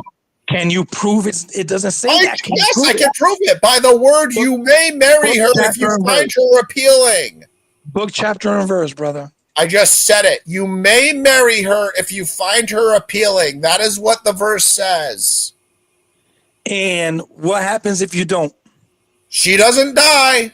Can you show that in the Bible? Can you show where she does die? Because can you show it? Yes. No. Okay, go ahead. Show me where the woman dies. Then show me where the woman dies. He ordered to kill them. Because you just did the Hebrew Israelite thing. Book, chapter, verse where she dies. That's what you just tried with me, because you don't understand the book, chapter, verse where it says you may marry her if she is appealing, negates the fact that she's going to not have to marry you if you don't find her appealing. Like, you don't grasp the fact that if she's not appealing, you don't have to marry her, and it doesn't say the death penalty is the punishment if nobody marries her. You're just making that up. So what happens to those people, Ryan? She doesn't die. She lives amongst the Israelite people like Ruth did. Really? Yes. God doesn't say kill her because God's a just God. God doesn't just say kills her. Dude, she lives amongst the Israelites like Ruth. What are you talking about? I have something important to add that would help this conversation, I think. I mean, as long as you can tell him to stop being biased, that would be all I need. But like 5 seconds. I just think that because he's acting like you're acting on the other side of it, it's insane to me. It's like I see why atheists tried to caricature all Christians, because if this is like Yeah. what you have to deal with, it's just Yeah. beyond. Some are literal, some assume. That's the big difference. Yes, you're assuming that women are getting killed if they don't marry people, and that's Well, nowhere in the Bible. That's what Numbers 20:10 says. No, it isn't. That's what it says, bro. Oh, No, it doesn't. Okay, let's go to Ain't Numbers no- 20:10. I bet $100 is not going to say that the woman's going to die if she doesn't get married in Deuteronomy. I bet $1 million. Let's go to Numbers 20:10. Let's read what you just said. Then Moses and Aaron gathered the assembly before the rock, and he said to her, "Here now, you rebels, shall we bring water for you out of this rock?" What the hell does that have to do with the woman getting Yeah, killed? we were talking about Deuteronomy. Andy, speak, Andy. Andy has a question. Go ahead, Andy. I was just reading the oldest existing versions of these verses, and then I think I may have made a mistake. I thought you were talking about Deuteronomy 21:10 through 14. No, 10 through 14 is the law that if you find one that you want to, that you want her, you have to marry her. You got to shave her head, pare her nails, keep her, let her mourn for a month. If you don't like her, you have to set her free. She's a free woman. That's the law. But that's to a city that they're going to kill. That's a rule of war. That's POWs. That's what he don't get. No, that's what you don't get. That you don't have to kill the woman. God doesn't have a command to murder the woman if you don't want to marry her. That's what you don't get. Well, you have to show that. You're making up something that's not there, and you're Ryan. making up something that's not good to make up about God. You're saying that God is saying if you don't want to marry the woman, okay, ready? You were talking Wait, about no, Andy, this is gonna end you're pissing me off. You're pissing me off. Andy, You're wasting my time. This is gonna end the whole. You're making me scream over nothing. I'm just gonna let stupid stay stupid. Go ahead. Hold on. the verse. No, Andy, this is gonna destroy everything. Oh my goodness. Ryan, when they went into the land, what did God order them to do to all the people in the land? All the people, men, women, and children. What did God tell them to do? He didn't order it in that context, bro. That's not what he ordered it. All right, so let's go to Deuteronomy 7. Let's go to Deuteronomy 7. No, we're not going to jump around to go to the Canaan conquest and so forth. Okay, did Rahab die? Did Rahab die? No, Rahab. Who did Rahab marry? Who did she marry? Because she had to marry or get killed, according to you. Oh, wait, I guess that wasn't God's law on the conquest, because that's Jericho, the very first city they attacked. So I guess your whole theory goes out the window on the very first city they attacked. Why did every other woman get killed then? Why did every other woman get killed then? Okay, see, now you have to totally ignore the point that Rahab didn't marry anybody and didn't die, right? So because that was just your point a second ago. Now you're doing what Andy does, and you pivot to the next thing, like he does when I catch him with his nonsense shit. Like it's just you're playing the same Andy games now. Just admit you just said something wrong. Just admit you just said that every woman had to marry somebody or die is incorrect based upon Rahab and the very first city the Israelites conquered, which was Jericho. Listen. I didn't listen to what I said. You just said it. No, you're not letting me say it for some reason. Oh, you just said that. Everybody in the audience, type a 1 if he just said that. Yeah. Type a 1 if he just said that. Deuteronomy 20. Let's see if the chat thinks he said that. Type a 2 if he didn't say it. Type a 1 if he did say it. Yeah. I said, you know what? All right, Andy, guys, speak, Andy, because let the chat vote, because I'm clearly biased. You didn't just say that you had to, the woman had to marry someone or die. I said Deuteronomy 20 says that. Deuteronomy 20. But all right, Andy, but now you're just acting like a Hebrew Israelite, taking a verse out of context, then not actually understanding the verse itself. Andy, speak, Andy, because he's not going to. Deuteronomy 20:10 does not say that. Deuteronomy 20:10 says when you go to a city, you have to offer the city peace. It doesn't say anything about every woman must marry or die.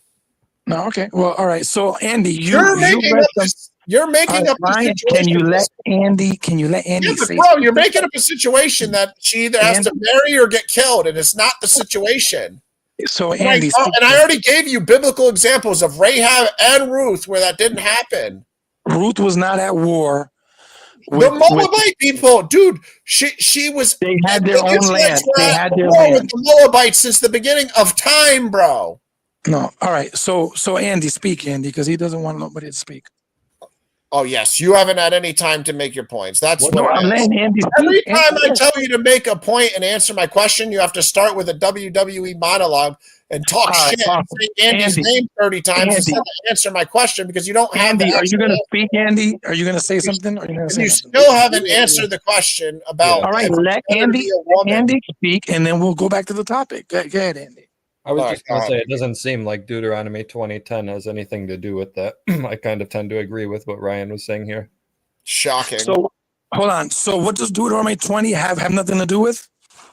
Marriage. Deuteronomy 20:10 has nothing to do with me. Brother, you didn't even bring up Deuteronomy 20:10. You said No, Deuteronomy you did. No, you 21. did 100 times. Ryan, You're the can I- one who all right, you know brought it what? up. Ryan You're doesn't the even one who let brought it up 100 anybody times. talk. Ryan lets let. No, he's so, I'm pointing he's out so that you're the one who insecure. brought this verse up to make He's your so point. insecure. He's so insecure. He I'm don't not let nobody. insecure at all. You just said All right. Andy's the one who brought the verse up. All He's right, so bringing up. He's answering Andy, the verse that you Andy, brought up, Jesse. Andy, You're you not confused Ryan, at this can you point. let You're people not talk? confused. Can you let people talk, Ryan? Yeah. Please. Well, if you All can, right. Can you back let the confusion and people understand talk for you're the one who 2 brought this seconds? verse up. You're the one who Right, brought so the verse Andy- up, bro. All right, Ryan, control yourself. You're the moderator. Dude, you're talking So- over me. I'm the one All talking. right. You're But talking that's over the thing. me. So then, I'm telling you were just wrong because you said Andy brought this verse up. Andy was no, pointing because out that Andy you were didn't wrong even, for bringing because the you don't verse even up. know what you're talking about. Okay. You didn't even let me finish. Sure. You didn't even let me finish. Andy, You're you just- didn't even bring up that chapter. You was in chapter 21. Oh, Why now you talking about chapter 20? Oh, that's my mistake. Then I thought you said Deuteronomy 20:10. No, he So didn't you're say talking- Deuteronomy. Ryan, can you just let people talk? You said Deuteronomy Andy, 2010. so You're the Andy- one who brought us no, here. Andy, and Ryan, just relax. You don't even know what we're talking about, bro. You're lost. No, So, I'm not Andy- lost. Ryan, can you let people freaking talk, bro? Stop Andy- repeating yourself, bro, and get to the So, next Andy, point. Andy, he's hurting his feelings. You were talking about Deuteronomy 21, Andy. Why are you switching up to chapter 20 now? No, I was talking about. I'm trying to figure out what verse you two are having a dispute about. That's all. I No, was you asking. don't change up now, liar. What verse did you say you just read? You said, I read a verse about a woman. What verse was that? This is the verse we are talking about. Ryan, I'm Deuteronomy asking 21:10. Andy.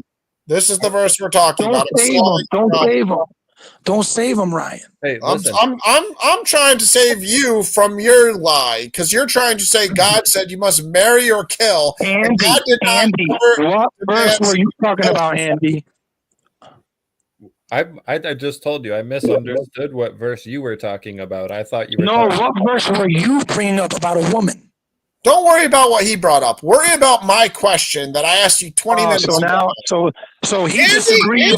Dude, He Andy hasn't even disagreed. spoken. He disagreed Oh, you're the with one something talking over me every time because you know you're because making Ryan, no you're sense. not even letting people respond, bro. Dude, you're the only one. You're talking over me.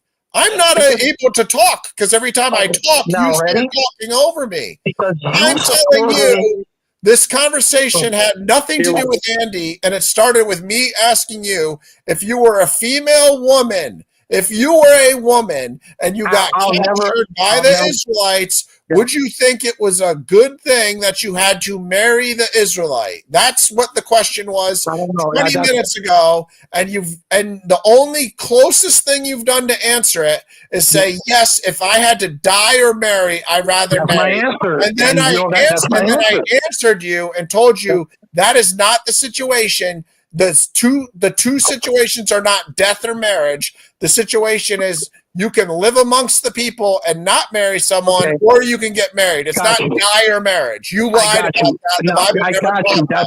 Now let me respond. You just Yes. said your piece. Can I respond? Okay.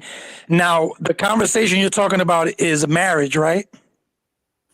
Yes, clearly. Okay, hold on. It's simple. Okay, clearly, Andy, why did you say it's not about marriage, liar? Don't worry about what Andy said. He said two words. He's in the last because half he's a hour. pathological liar. There's nothing to do with marriage over here. It's the whole thing's about marriage, Andy. What the hell are you talking about? Don't worry about it. Don't drag 21:10. Andy into this. Answer my question finally. Did No, you- Jesse, Andy, don't sidetrack with Because Andy. he's a liar. He's a pathological Dude, I liar. don't not give a lying. shit what Brother, I'm Andy's not lying. doing. Andy, I'm not what lying. did you bring up? I'm You lying. said, I No. agree with Ryan. This has nothing to do with marriage, yet he's asking me about marriage. So what the hell are you Yeah. talking about, Andy? Deuteronomy 21:10 has nothing to do with marriage. That's all I was saying. And that's what me and Ryan are talking about. It's about marriage, idiot. I don't know, Wait, dude. wait, why are Jesse, you calling me whatever. names? Let's just leave it alone, dude. I honestly, Ryan, I'll agree to Are disagree. you with you. serious? Me and you are talking about 21:10. You're Dude, asking me he- about marriage. Hold on. Andy hasn't spoke for like the last You're half hour. He said asking me 2 about words. marriage. No, but listen, I'm trying to answer you, bro. Oh. You're asking me about Deuteronomy 21:10 about the marriage because you know this leads to marriage. He goes and says, I agree with Ryan. This has nothing to do about marriage. The Yeah. dude's like half retarded, bro. He agreed with me because Yeah. I was saying There's no things reason that to he be agreed rude. with at the time, bro. Okay, like There's no reason to call names. he either. agreed with me because I wasn't arguing from the biased apologist argument that it's a great thing that the woman got married. Okay. No, And he said he and agreed. No. He agrees with me because I'm not arguing from the biased perspective that it's a great thing that the woman had to marry the Israelite. You are arguing it was the best thing ever. Can I speak? All right, go ahead. You get it. Let me just interject real quick. If I could just say, like, for one, please don't call me names. I've been respectful this Then whole time. please act like you have sense, though. Really, Yeah, I'm not. all I'm saying is Deuteronomy 21:10 hasn't gotten into the conversation of Ugh, marriage yet. It's fuck. just talking about when you go up to a city and you're going to go fight them, you first offer them peace. And then after that, it starts talking about marriage. 21:10 has nothing to do with marriage, in my opinion. Are you okay, bro? I'm okay. Like, do you understand that a chapter keeps going? It doesn't Yeah. end with one verse. Chapters 20, change. 20, Did you 21 10 is understand on what the stream. chapters- It has everything to do with marriage. The next 20, verses 20 after that 21:11 and 12 and 13, yes, they have everything to do with marriage, not 21:10. That's all I'm saying. Okay, What okay. verses? All right, yes. 2110 ends with a comma and the second word in 11's and. So Yeah, I mean you are kind of acting kind of whatever. I don't want to say it because Like then I'll slow. He's acting slow. Right. yeah, Slow. acting like Rain Dude. Man will say. you see what I mean? It's just constant insults. Like, I've done nothing to deserve. Because Andy, you claim to know the Bible. Now I'll tell you this, I told Ryan. you Give me I'm not 10 an seconds. expert on this. Ryan, I told give you me I'm not 10 an seconds. expert on this. You did. I'll give you this, Ryan. At least I'll give you this. You did uppercut me with the Rahab. Yeah, You did get yeah, me it was good the with very Rahab. first city they attacked. That's the only verse that I did kind of play stupid on is Rahab. Because you the did first get city me. they attacked is the very first city. You did get me on the Rahab one. It already broke your whole theory. Yeah, that no, they yes, had I to will. marry somebody, yeah. I will admit that the Rahab one did You kind don't of. think Ruth kind of like is an example of a woman of a foreign nation coming to Israel and just living amongst them and not having to marry a man? Sorry. No, listen. When you went to Ruth, you kind of was reaching there. No, I'm not. Yeah, because there was no war there. So But what? when you Bro, said- who cares when if you- there's war? No, but listen, because ready, I'm looking at it as rules of POW. Dude. I'm looking at it as distinct rules of war. Dude, But when you brought up dude. Rahab, they were about to make war with the city. Jesse, you're never going to find a Bible verse where God says the woman either marries somebody or dies. You're not going to find that. You're just totally adding that to the text. No. You know, I had logic behind me because I'm looking at it as rules of war. You're adding when it to you the brought up- text. But when you brought up Rahab, they were circling the city for war, and Ruth did survive. Yeah, but Josie, you're totally So you totally missing the point. It would be No, worse. I get what you're saying, bro. No, Trust me. you're totally missing the point. It would be worse for the woman to get killed than have to marry someone. So No, why would God have a law that the woman has to either die or get married? I That would get your be point. even worse. So When you're you trying to brought up say that Rahab, was the situation. Okay, I get it. You understand the Rahab thing disproved it because it clearly did. I understand that, yeah, but yeah, I you do also that. should understand the Ruth example is an example of a foreign woman living amongst Israel. It doesn't matter if it's war or not, Jesse, because there's never a All right, verse. you're right. I'm wrong. You're right. I'm wrong. Okay, Ryan. that's fine. Fair enough. Good. You're right. I'm wrong. And I'm not saying that to say that. I'm just trying to tell you that it's okay for us to say that it's not a fun thing for that woman, bro. It's not like the end of the world. It doesn't I mean totally God's agree. It's not a listen. I totally agree. I was more disputing that God is making that as a rule of war. But when you brought up Rahab, it kind of cut that. I get that. So we're Yeah, good. You're like, Rahab could be the only exception. I understand that.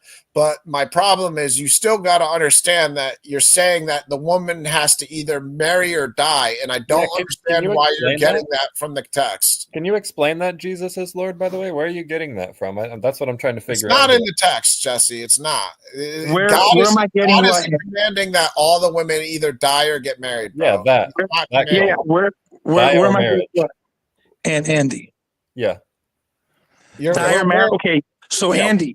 Okay, ready? So when you read Deuteronomy 20:10, what are they about to do? Go to the city and make war. Yeah. Okay, so there's a war, Andy, about to happen, correct? Yeah, but this is my point too. So answer No, me. got you. I'm just trying to show him where I got it from. Yeah, but this is the point I was screaming about for the last. So it's more directed to me. Yeah, I apologize. Show me where you see that the woman has to marry or die, because I do not see that in the text at all. That's what I'm looking for too. Okay, Yes. ready? This is Show where. me. Okay, ready? You're not going to Because find a it verse. says- No offense, but, Because it says when you go to a city, make peace. If it doesn't make peace, you can kill everything. Keep the women and children for spoil. yeah, it does For say that. spoil. Oh, Hold my on. goodness. It does say What's that. with my goodness? And Andy, what's with my goodness? It's just I don't want to be offensive or anything. It's just even to this day it's hard to read.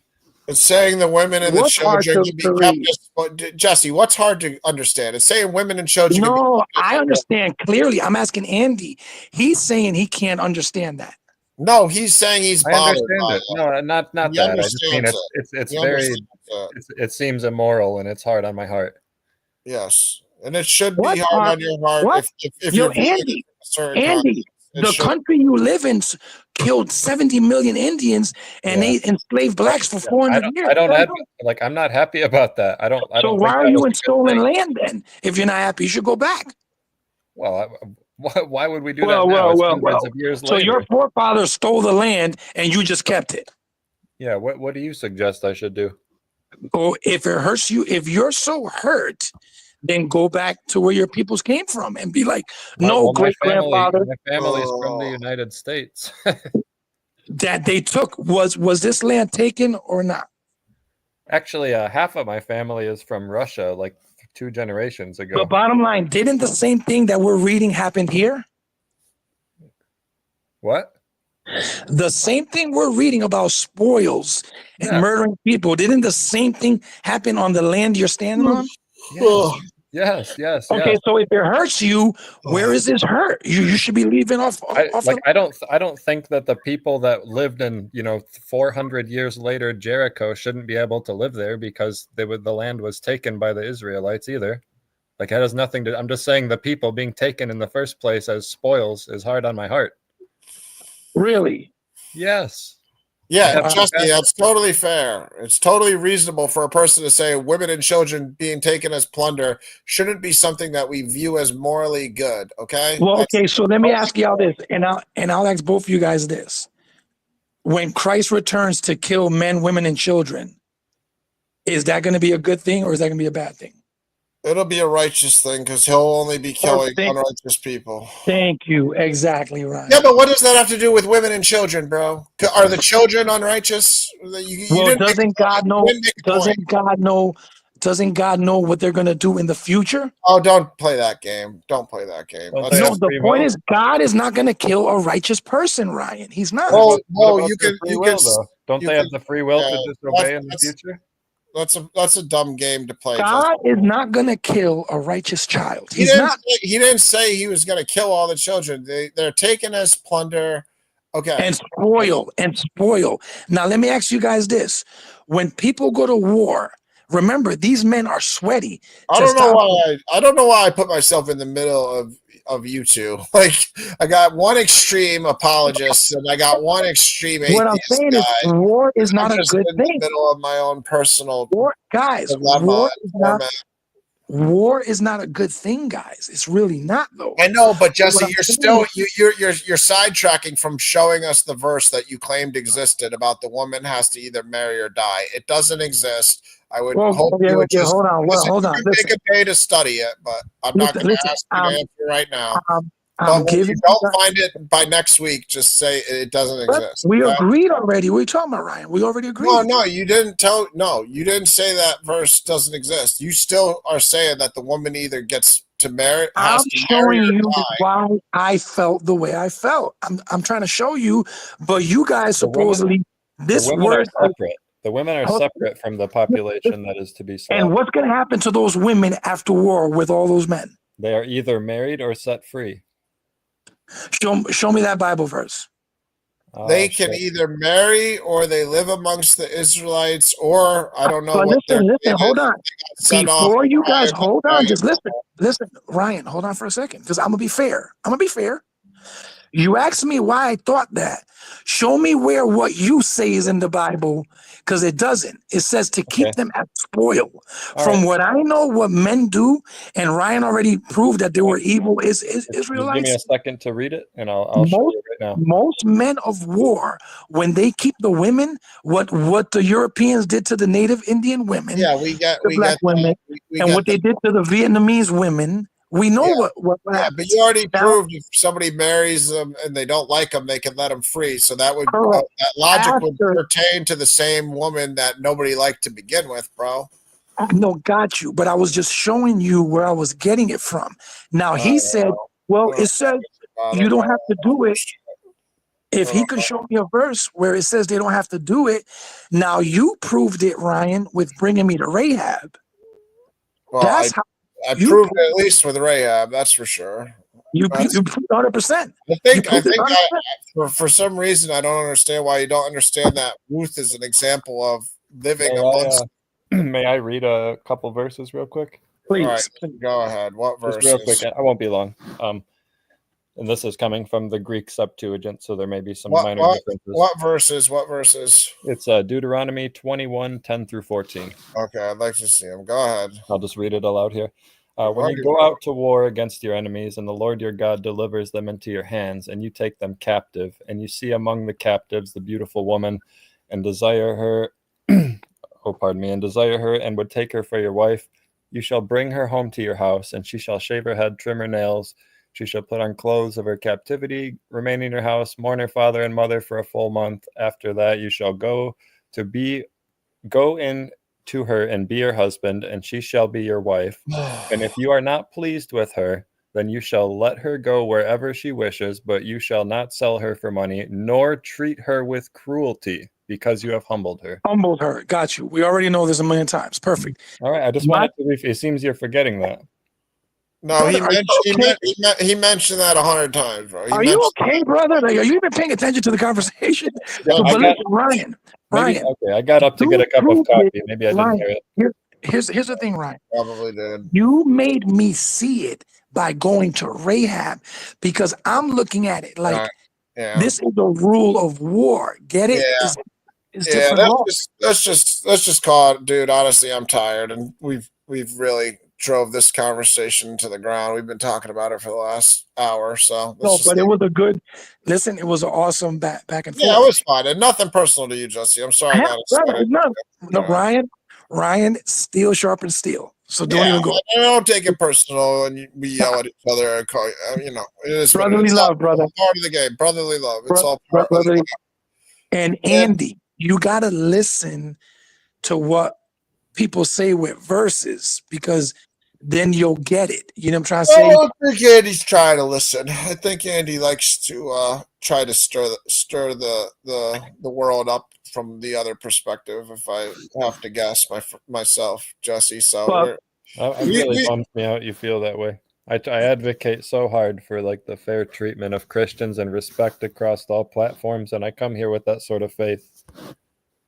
Hey, well, I'll tell you this. maybe you do, and maybe I'm wrong. Like I said, if You I'm can see it. wrong, You can see it in action for yourself if you go to any. I'm a moderator for probably four or five different atheist devil worshippers. Yeah, they're Yeah, but atheist Andy, you platforms. shouldn't moderate for any devil worshiping channel. Yeah, I And don't I'll tell believe you in why. that. I don't If believe in you the devil. do, the spirits will jump on you if you keep playing. Yeah. I You don't believe in the devil though. You have to Yeah. see it from my perspective. That's what every devil worshiper I ever met told me too. That's what they Yeah. all say. So Well, I mean, I'm not a devil. I guess you'll just sure, you don't that's have what to they believe all me. say. That's what they all say. What are It's they? all right. It's okay. Do Honestly. you know many of them that admit to it? No, Why, I've never met. I've never met somebody is that that? genuinely. Do they I've never met dedicate someone. their whole lives to trying to hurt Christians and other people of faith? Well, people, you have to see it from their perspective, and they could be wrong. Maybe you see it from a different way, but a lot of these atheist debate platforms see Christianity as harmful to society. So from their eyes, they feel like they're doing a good deed. Yeah, Andy, I'm you don't more think or that less we neutral. know I think the devil's that Christianity has perspective, a lot of Andy? Christianity Yeah, has a lot of good to offer, like to the world, and so does atheism. And I kind of picked my fruits from both trees. Yeah, but Andy, ready? I'm gonna tell you the devil's perspective. Ryan knows it, and I know it. God is an oppressor. He doesn't want me to be happy. He doesn't want me to find love. He wants me to be a slave and be his servant. The devil, all he's doing is rebelling against oppression and dictatorship. And the devil really wants me to be free and learn knowledge, because God wanted people not to eat of the tree, which was knowledge. The devil said you should arm yourself with knowledge and wisdom. We get the devil's perspective. You don't think we heard everything that you're going to say and then some? Yeah, the devil just wants you to be like him because misery loves company. So the more you act like him, like I did tonight, or when we and Jesse were yelling, the more the devil rejoices because he got people to act in the ignorant manner that the devil chooses instead of God's way. Well, I have no insults to offer either one of you, and I understand where you're coming from, and I respect your beliefs. And I still have an open mind towards God. I still, like, I'm sure you saw a couple times I conceded when I was wrong about Bible verses, or that was huge, brother. That was huge. Sometimes I disagree, and sometimes I agree with you guys. And I'm just trying. If you ask A's philosophy, me and A's philosophy have spent probably like a total of 20 hours talking to each other in live chats, just one-on-one, and he'll vouch for me. I don't have any listen, intentions. I don't know for sure who or what you are, my friends, so I'm not going to judge you in that regard. Your soul and your heart is only known by God, not me. But I'm not going to lie and say that I haven't had a few situations within the context here where I've had some suspicions on your intentions on if they're good or evil or not. So you know, maybe that's my own character failure from having a terrible life where I've lived supernatural good and evil, and I've been around evil people that try to hurt people. So you know, maybe I'm misjudging you when I have those thoughts about you. So I apologize if I'm wrong about that. Again, I'm not trying to judge your soul. I'm not trying to say you're a good or evil person.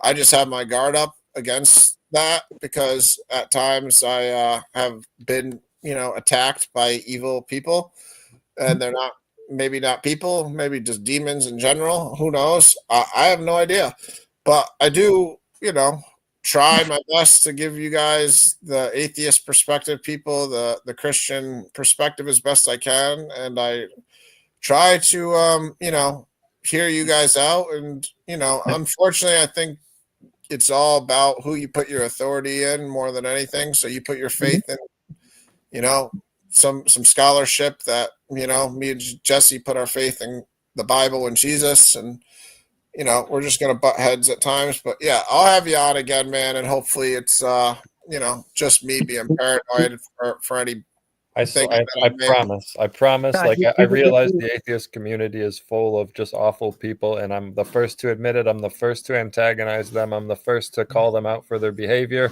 I can show you in the moderator chat on my Discord with all the moderators from Deconstruction Zone, where I've gone toe to toe with them about Christians being kicked out of the chat wrongfully for speaking their beliefs. Wow. I trust me, that's not me, brother. And hold on, wait, just to say this, Ryan. Ryan, let me just say this one thing. I could be wrong too, Andy.